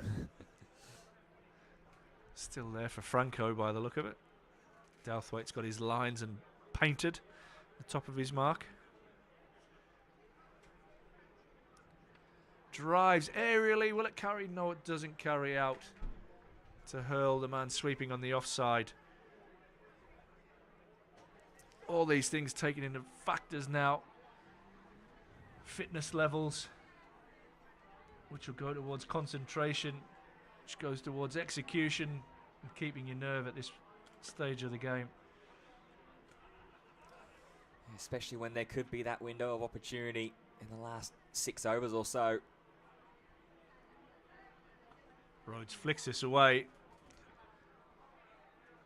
Oh, Aldridge slips and he's going to come back and somehow gets there. It was like a baby giraffe there at one stage. I've seen it at club cricket a few times, and if my mate Graham Race is listening, I've seen him fall flat on his grill a couple of times, and I was expecting Aldridge to do that, but thankfully for Durham fans, Casey's legs are a little bit longer than Race's. Pointing the finger there at Rhodes. And maybe not as many painkillers. Yeah. Yeah, I've been there before in junior cricket. Man at the striker's end. With an enthusiastic call of yes for a quick single, and I've gone, oh dear. My poor old 5'7" frame. Had to put the big dive in. I got there. Won't say much about what my end score was of that game though.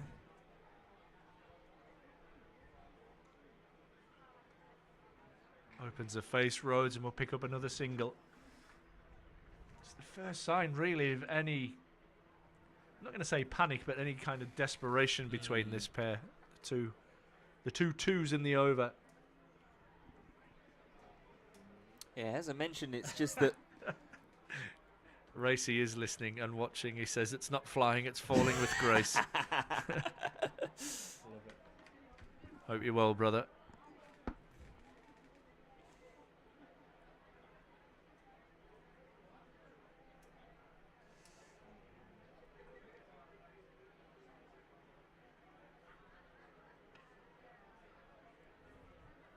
I don't mind that from Aldridge, just taking a moment and just realising that don't need to panic here, Durham. They're still in this game. They need 90. Yeah, and 10 overs left to play. So 60 more balls. And comparatively, Oh, come on. Glamorgan with 219 for 3. So they had 3 extra wickets, but about, what, 18 runs behind. And now is potentially where that conversation is echoing around the Glamorgan fielding unit, is who is going to make up these last 10 overs. So we've got Zayn Al Hassan that's still got 2 overs left to bowl. Romano Franco's still got 1 more. Andy Gorvin, who's going to continue, it looks like here. It looks like a bit of Hope Bell. JHB for you, mate. Ooh. This could get interesting real quick. It is going to be JHB that's got the cap handed to the umpire. He's still got 6 more overs left to bowl. He's gone 1 for 25 off his first spell. The one wicket that of Ollie Robinson, who just tried to go back to the spinner and caught an outside edge on the way through to Alex Horton.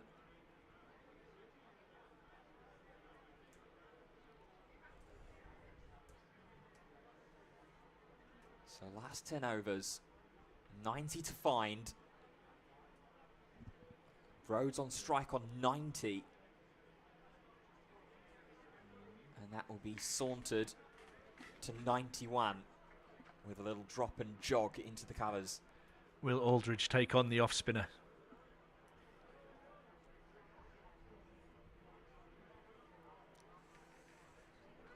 It's a big question. Will he give himself maybe a delivery or two just to see what the off spinner's doing in this 41st over?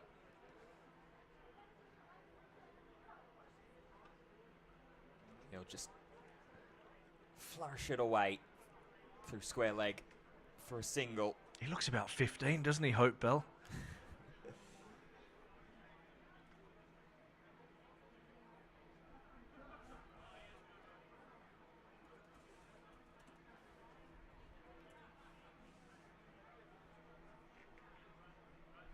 Oh, there's the time to try and take it on.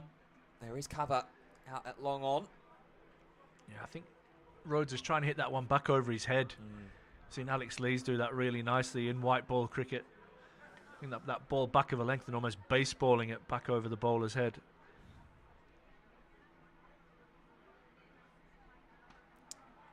Tries to go like that, but it is protected once again.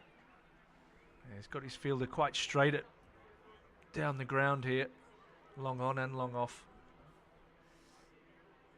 You weren't a million miles away, by the way, there, Ash, by calling Jack Hope Bell looking like he's 15. He's just turned 19. There you go. His birthday was on the 13th of July. They're going to try for the second, and Aldridge is stuck in no man's land, and it's going to be run out. Well, we saw it happen in the Glamorgan batting innings, with Alex Horton being run out for 7. This time, though, it's maybe worth just a little bit more. The Durham white ball skipper will wave his bat onto the grass as he is run out for 78. And is that maybe the chance for Durham gone up in smoke? Tell you what it does, it brings 2 left-handers in as well now. So you might see a few more overs from JHB. That's a shame. It was just on the brink of 2 there, and just they've run so well, this pair. But you just felt in the last few overs it was getting closer and closer to that moment happening. Casey Aldridge has played beautiful there for his 78 from 79 balls, but he has to go. Durham 241 for 7. Sorry, 242 for 7 because they got the 1, didn't they? Yeah, the batter's the run crossed. completed. Yeah. Hope Bell off of his own bowling, doing the majority of the work. Still 85 needed for Durham, and that all of a sudden looks a lot further away with Casey Aldridge walking off the pitch. And bringing James Minto onto the crease and up to strike as well. Has scored first-class 50, opened the batting for Durham. So more than capable with the bat. a very big pressure situation here. And they'll get off the mark with just the single. Will actually mean as well that he will retain the strike. So end of the over. The big 145 run partnership comes to an end with Rhodes and Aldridge. Durham, with 9 overs left to bat, need to find 84 more runs for victory. Yeah, highest partnership of the game, ironically. Came with Durham 97 for 6 and in all sorts of trouble.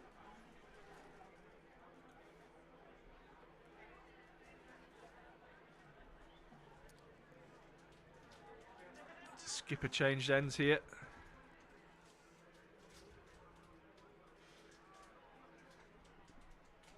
Yeah, you've got your wish, Sugar. Here's Minto.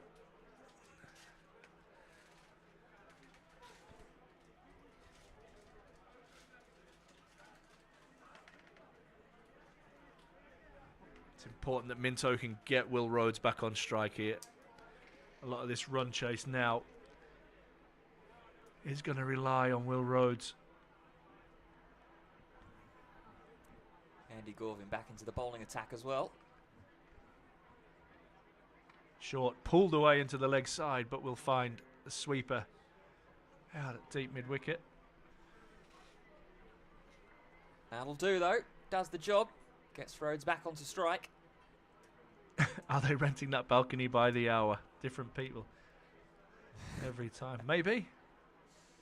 I don't want to throw any reputational damage towards that house. How they rent out their rooms, or for what purposes. Either that or it's one heck of a house party going on there. Definitely some good smells coming in from the high street. Was always the danger of playing here. Rhodes tucks this away. Several restaurants about 100 metres away from the ground. A concoction of smells wafting across. Does nothing for my hunger, being a fat lad.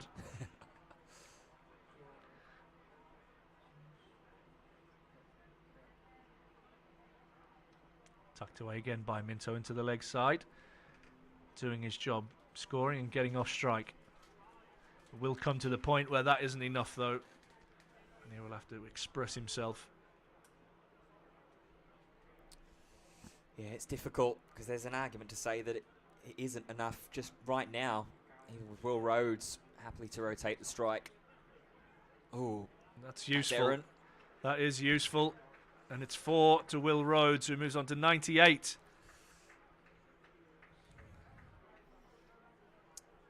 .250 as well. Up for Durham. Continuously just checking off those milestones. 77 runs now required. Frustration from Hugel there in the chat. Watch your line, Gorves. Punch down to long on, where Rhodes will keep the strike. So 8 from that over. 4 singles and the boundary. Moves Rhodes into ice cream territory. Not heard that one before. I like that one. 76 runs to find, 8 overs left to do it in. Jack Hope Bell is going to continue with the ball from the park end. I wonder if any of them have made their way to the ice cream van, or if they've got themselves their own private ice cream van.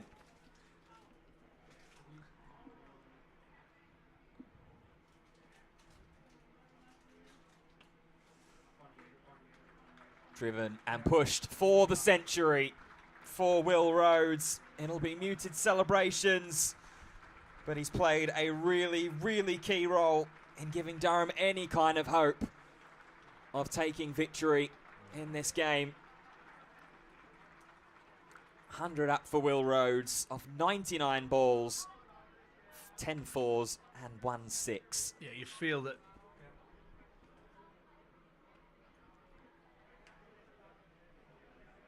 Minto keen for a second there as he flew out of the traps quickly, but apologies there, didn't want to talk over the delivery you feel that Will Rhodes is going to have to get 150 if Durham are to win here.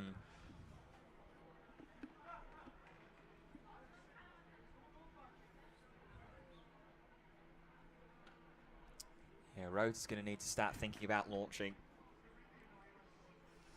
This is where this is a good matchup. Two left-handers in. You've got a young off-spinner who's bowled pretty tidily today.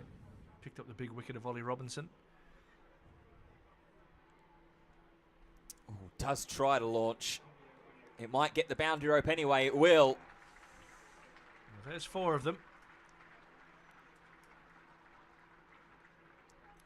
Yeah, maybe not quite ending up in the sort of area or range that Will Rhodes was expecting or was aiming for, but either way, valuable runs onto the board.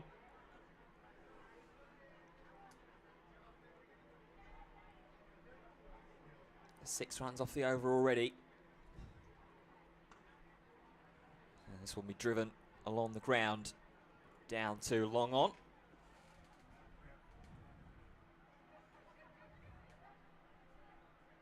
We'll give Minto the last ball of the over.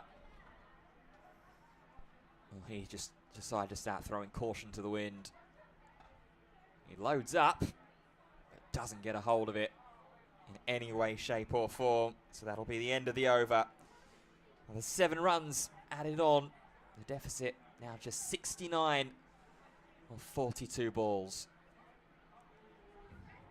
Yeah, just about 10's required per over now. So you're looking at a boundary and over. Excellent knock from Will Rhodes. Really good batting. Unfortunately involved in that mix-up with Casey Aldridge. Not that there's ever a good time for a run out, but that was a horrible time, just as Durham were just about sneaking level in the game, he felt. Zainul Hassan back into the attack. I'm just having a look down to the right-hand side. I don't think I've actually seen Aldridge emerge since that run out. Yeah, he might be in a padded cell at the back. Pace off from Al Hassan, driven down the ground by Will Rhodes. Just Ghaffari and Olivier to come.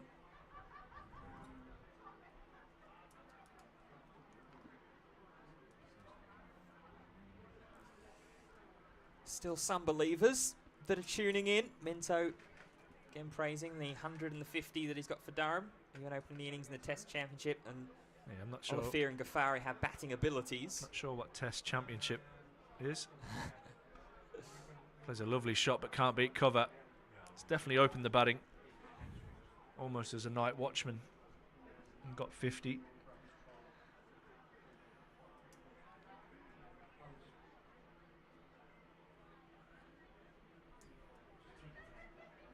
And Oliver and Ghaffari. Not sure who they are, but Olivier and Ghaffari are still to come.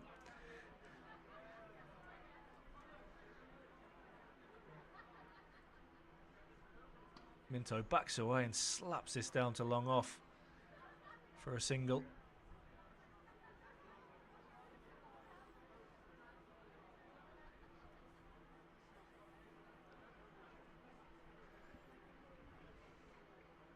Some more incredible smells coming through into the comp box. Not that I'm hungry. Not that it's been a long day in the hot box. Oh, full toss from Rhodes. Just pushes this down the ground.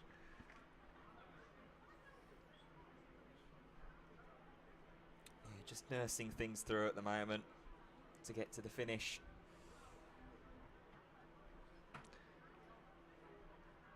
Interesting here that they're almost playing this over out. Just looking at the wind conditions, they're going to the left-handers offside.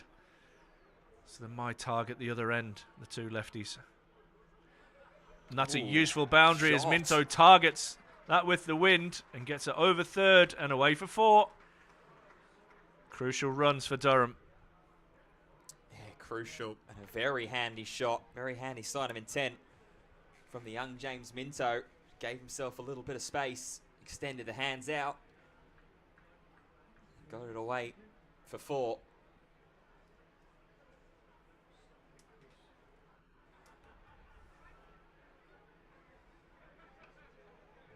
pushes and runs, takes the single. Throw, and Al Hassan gets a hand on that and stops it going for an overthrow. So ends the over, 266 for 7, 61 needed. James Minto, a product of the Norton Cricket Club. Produced lots of good youngsters. Young Luke Symington, part of the academy. His uncle Mark, I played with at Durham.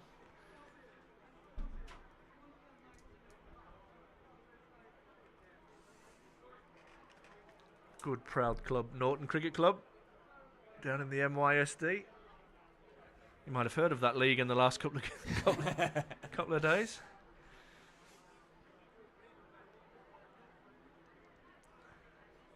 Well, change of bowling from the park end. It's going to be Dan Douthwaite who's going to come back into the attack. So not giving Jack Hope Bell any more time. Let's say swing and a miss, but it's a wide. First ball up from Douthwaite. So another handy run. 10 and over needed. Made it nice and neat for us, didn't it? Mm-hmm.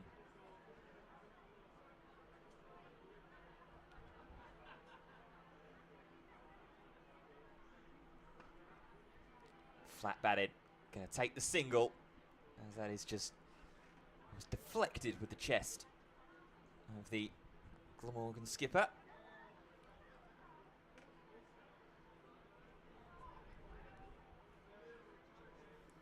Minto now made his way up to a runnable 11.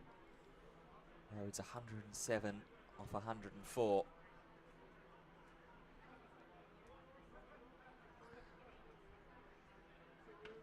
And Rhodes loads and fires all the way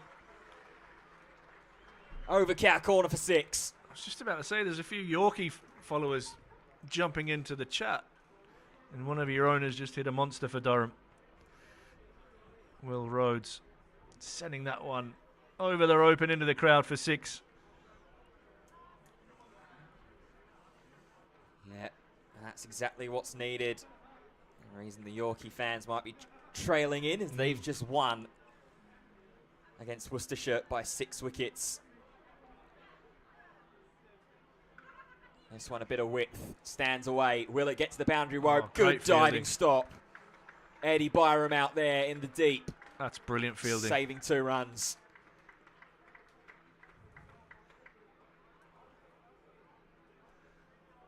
Yeah, our next destination is York on Friday. Yes, indeed. Sold out York as well.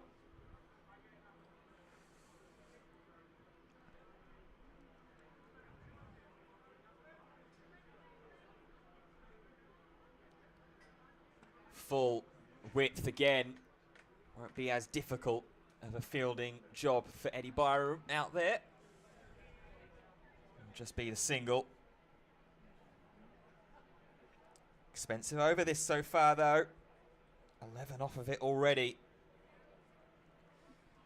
I feel there's a lot of synergy between Durham fans and Glamorgan fans. As somebody's just put, it's never stress-free with Glammy. We feel exactly the same up here in the northeast, mate.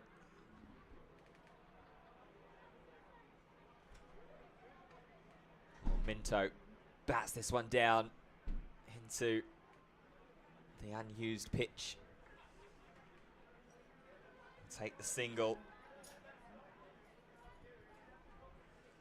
Just getting a little closer than the Glamorgan fans would have anticipated halfway through this Durham batting innings. Definitely closer than I anticipated. Yeah. 97 for 6. The deficit is now under 50. And it's guidance from Will Rhodes. It's class from Will Rhodes. Guided through the 3rd region. It's 4 more to the total. It's a seriously expensive over from Dan Douthwaite, who's barely put a foot wrong with bat or ball this game. 282 for 7 and 5 more overs to go. Yeah, it takes it down to 9 and over. Wickets in hand. If for Durham at the moment. And you feel that they will target that end. I mentioned it earlier, the wind definitely assisting the left-handers.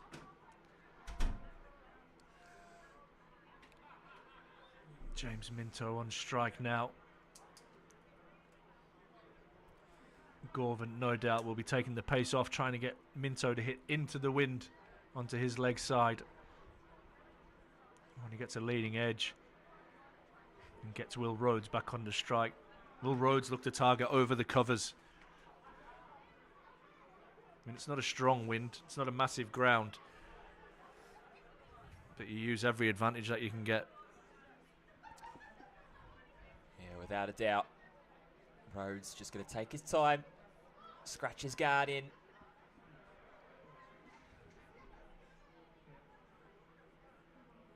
Oh, mind games. Yeah, abort mission. Mind games late on. The Glamorgan skipper saying, okay, Will Rhodes can try and buy a little bit of time. Yeah, that cover field there as well is right on the circle. In fact, he's outside it at the moment. Not a great time to get the yips, Andy.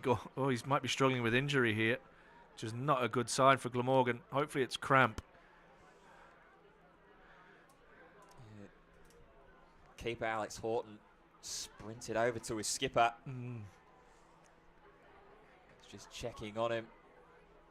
Hopefully it is just a bit of cramp, but he is favouring his left leg. Apologises to Will Rhodes. Tucked into the leg side. Will they think of two? It should just be a single. And it is. Tell you what, credit to the courage there for Andy Gorvin. If he is struggling with his left leg a little bit, went sprinting full pelt to try and chase after that ball.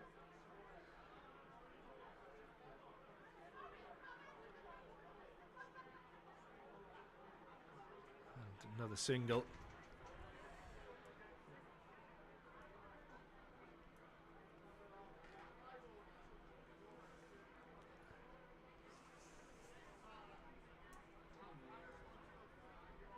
Barry, I'll pass your comments on about the moderator. There's been a few mentioned that today, especially with some overseas trends.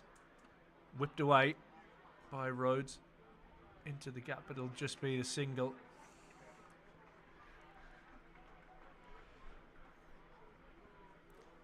It's been a day of that, hasn't it? The singles, where anywhere else you try and push that for two, especially with the state of the game. Needing just 41 now. Every run counts. And so again, tucks this into the leg side. And it will just be the single. Noticeable the difference in intent here from each end. Yeah, just happy to rotate the strike from the bowlers from the Grove end and then really try and attack anyone that's bowling from the Park end.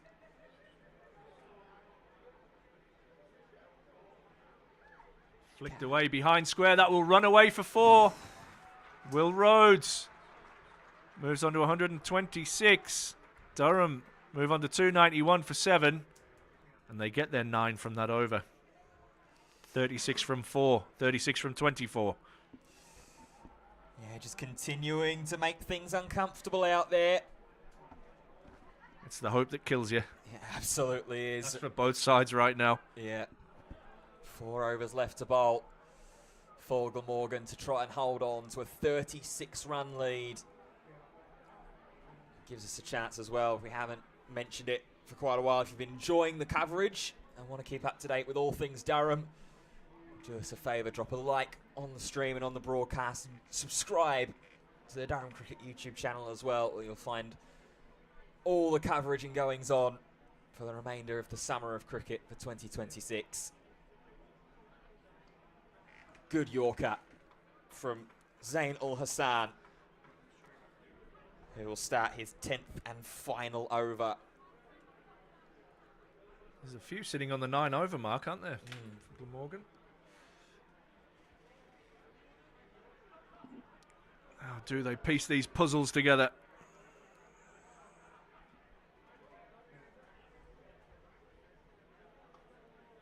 Driven down the ground by Minto. Will only be the one. Yeah, they've got their angles right, haven't they, Glamorgan, down the ground?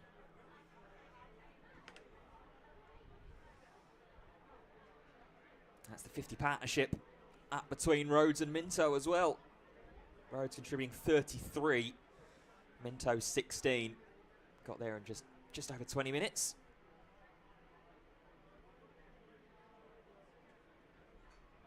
Rhodes comes on to strike, 126. Loads up. Oh, what a take! Crowd catch. Relax, relax, relax. That's a great stop.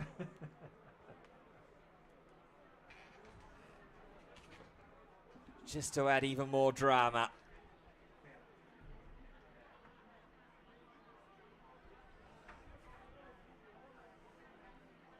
Prevents the chance of an extra run or two.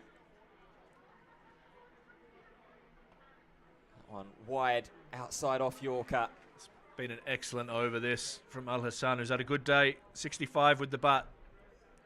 Picked up a couple of wickets.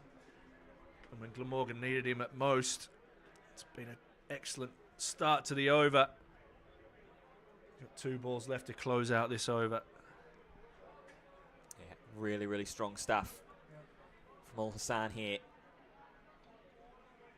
Little toe of the bat, that might race. It'll be a chance for the man at deep square leg. He'll rein it in. James Minto will be brave, take on and get the second. Paula, we hope you've had a good day, mate. Obviously, your knee injury there. Yeah, we wish you well in recovery. Last ball of the over, last ball of the innings for Al Hassan. It's going to be a dot ball, a precious dot ball off the bat of James Minto. Just 4 runs from that over. And what a way to complete the spell. 2 for 95, or 2 for 55 for Al Hassan.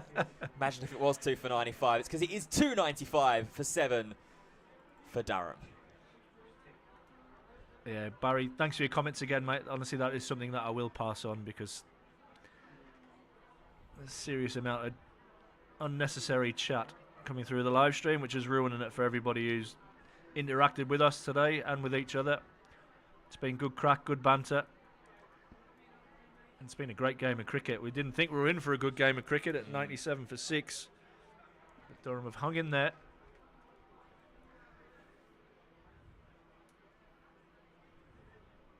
Still second favourites at the moment. We've got the left arm spinner Franco back on. To the 2 left-handers. Is this the over? Well, this is the last over that Franco will bowl. He's already bowled 9 so far, none for 52. Swept hard, but we'll find. Oh, it's gone through. It's gone through the bacon and eggs of the fielder out in the deep. Byram, who scored 76 earlier, has just gifted Durham 3 runs and kept Will Rhodes on strike. Wow.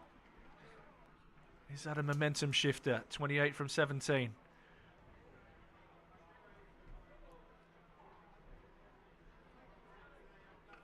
Oh, that's a hoik into the leg side. Can Minto, I was going to say get back, but he's hit it well enough down to long on.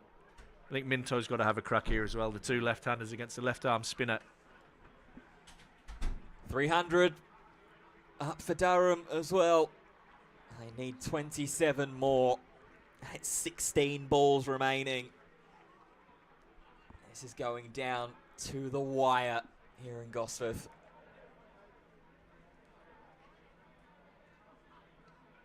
Minto maybe under instructions is to get me back on strike. Will Rhodes is going to take this chase on his own shoulders.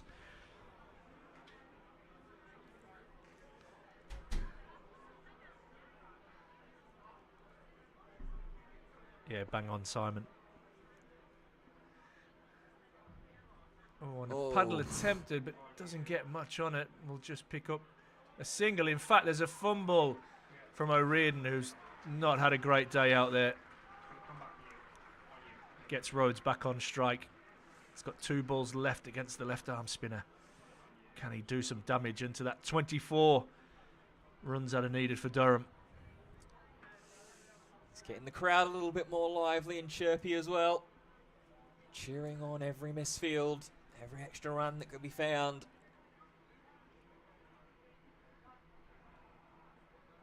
Swept hard, but straight to the sweeper out at Cow for just a single.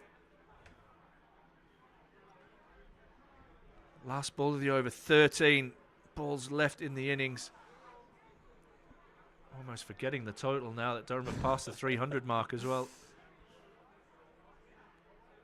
Minto, it's a dot to finish from Franco. And do you know what? He's bowled really nicely today. It's been a little bit unlucky.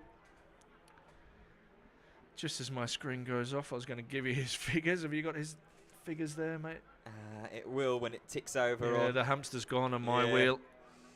Probably under pressure. But well bowled, young Franco. Well, the equation, 23 runs, 12 balls left to find it in. It's virtually 12 off the last 2 overs. So 2 maximums, an over will get you there. Well, that'll do.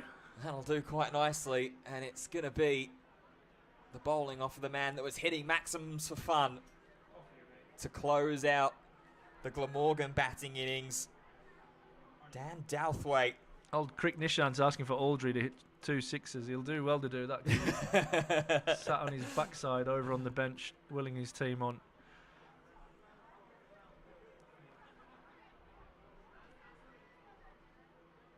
Oh, well, there's the 1-6 that we need.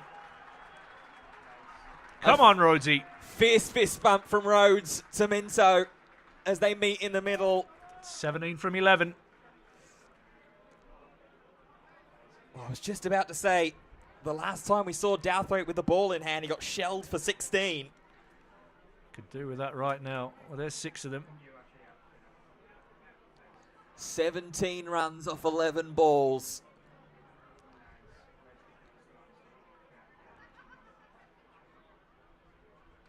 Goes again. Flat up. 1 bounce. 4. Another fierce fist bump from Will Rhodes. See what, this crowd is up and about right now. 13 from 10. Well, this would be an unbelievable comeback from the position that Durham were in. At the 18th over mark, they were 97 for 6. Emilio Gay and Ben Stokes dismissed for 1 each and 1 together.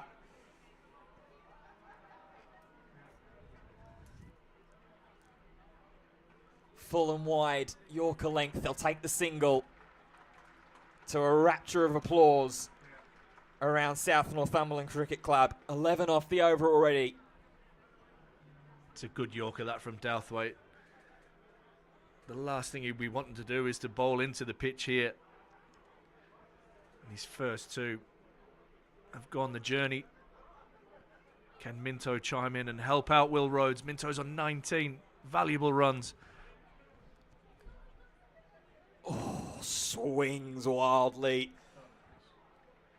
Tell you what, it's a good swing. It's a good swing. Just maybe a little bit of shape away off the surface late. Yeah, just took the pace off it.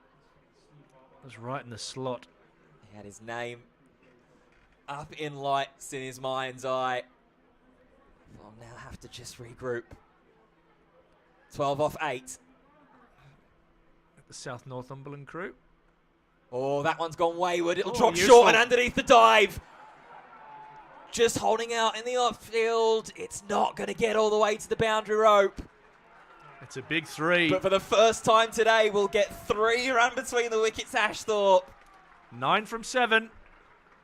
And I was just about to say that South Northumberland crew are down there. Nicky Phillips, Steve Harper, and a few of the boys watching on. 9 off 7. The energy is electric here in Gosforth. Over 12,500 of you tuning in to what is an unbelievable finish here.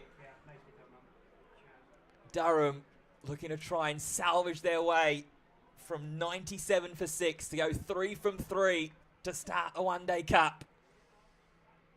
It's full, it's pulled through mid-wicket. It will just be the single. It will keep Will Rhodes on strike ahead of the last over of the game. The equation is seemingly simple. 8 runs, 6 balls. Well, that is the equation, and it is simple. Can we do it is the question. And who is going to bowl this last over? The skipper, who has just been struggling with a niggle in his left leg.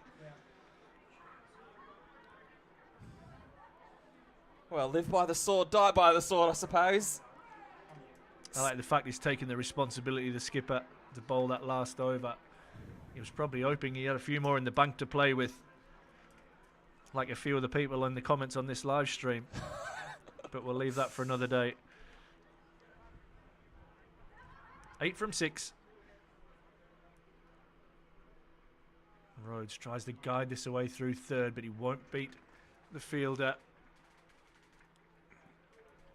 Quiet applause. 7 from 5. This crowd is invested. You guys on the stream are invested. Looks like a few have lost their investments by the comments on the stream.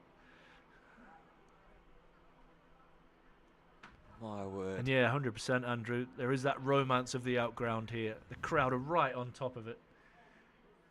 Almost like a football league ground compared to a stadium. Minto nicks it for 4! It was a slower ball. Gorvin found the edge, and Minto gets it down to third for 4. Durham need 3 from 4 balls. This is where cool, calm heads now need to prevail. They're certainly not up in the commentary box. There are scenes here in Gosforth. Oh, my word. I can't take this, Ash. I cannot take this. The beautiful game that this is. The beauty of 50-over cricket. The storybook fairy tale that could be.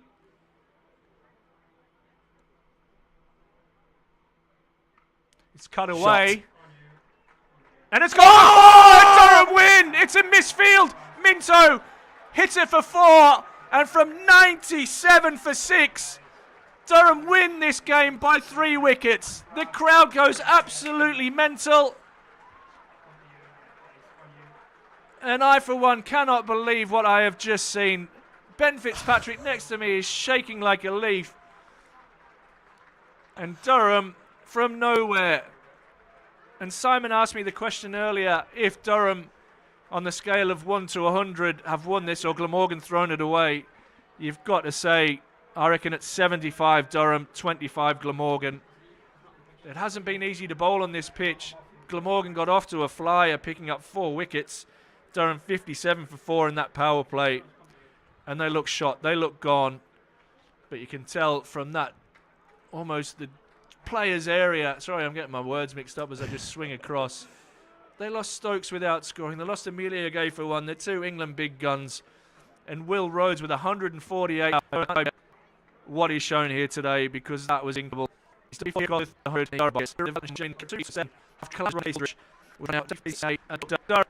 and within the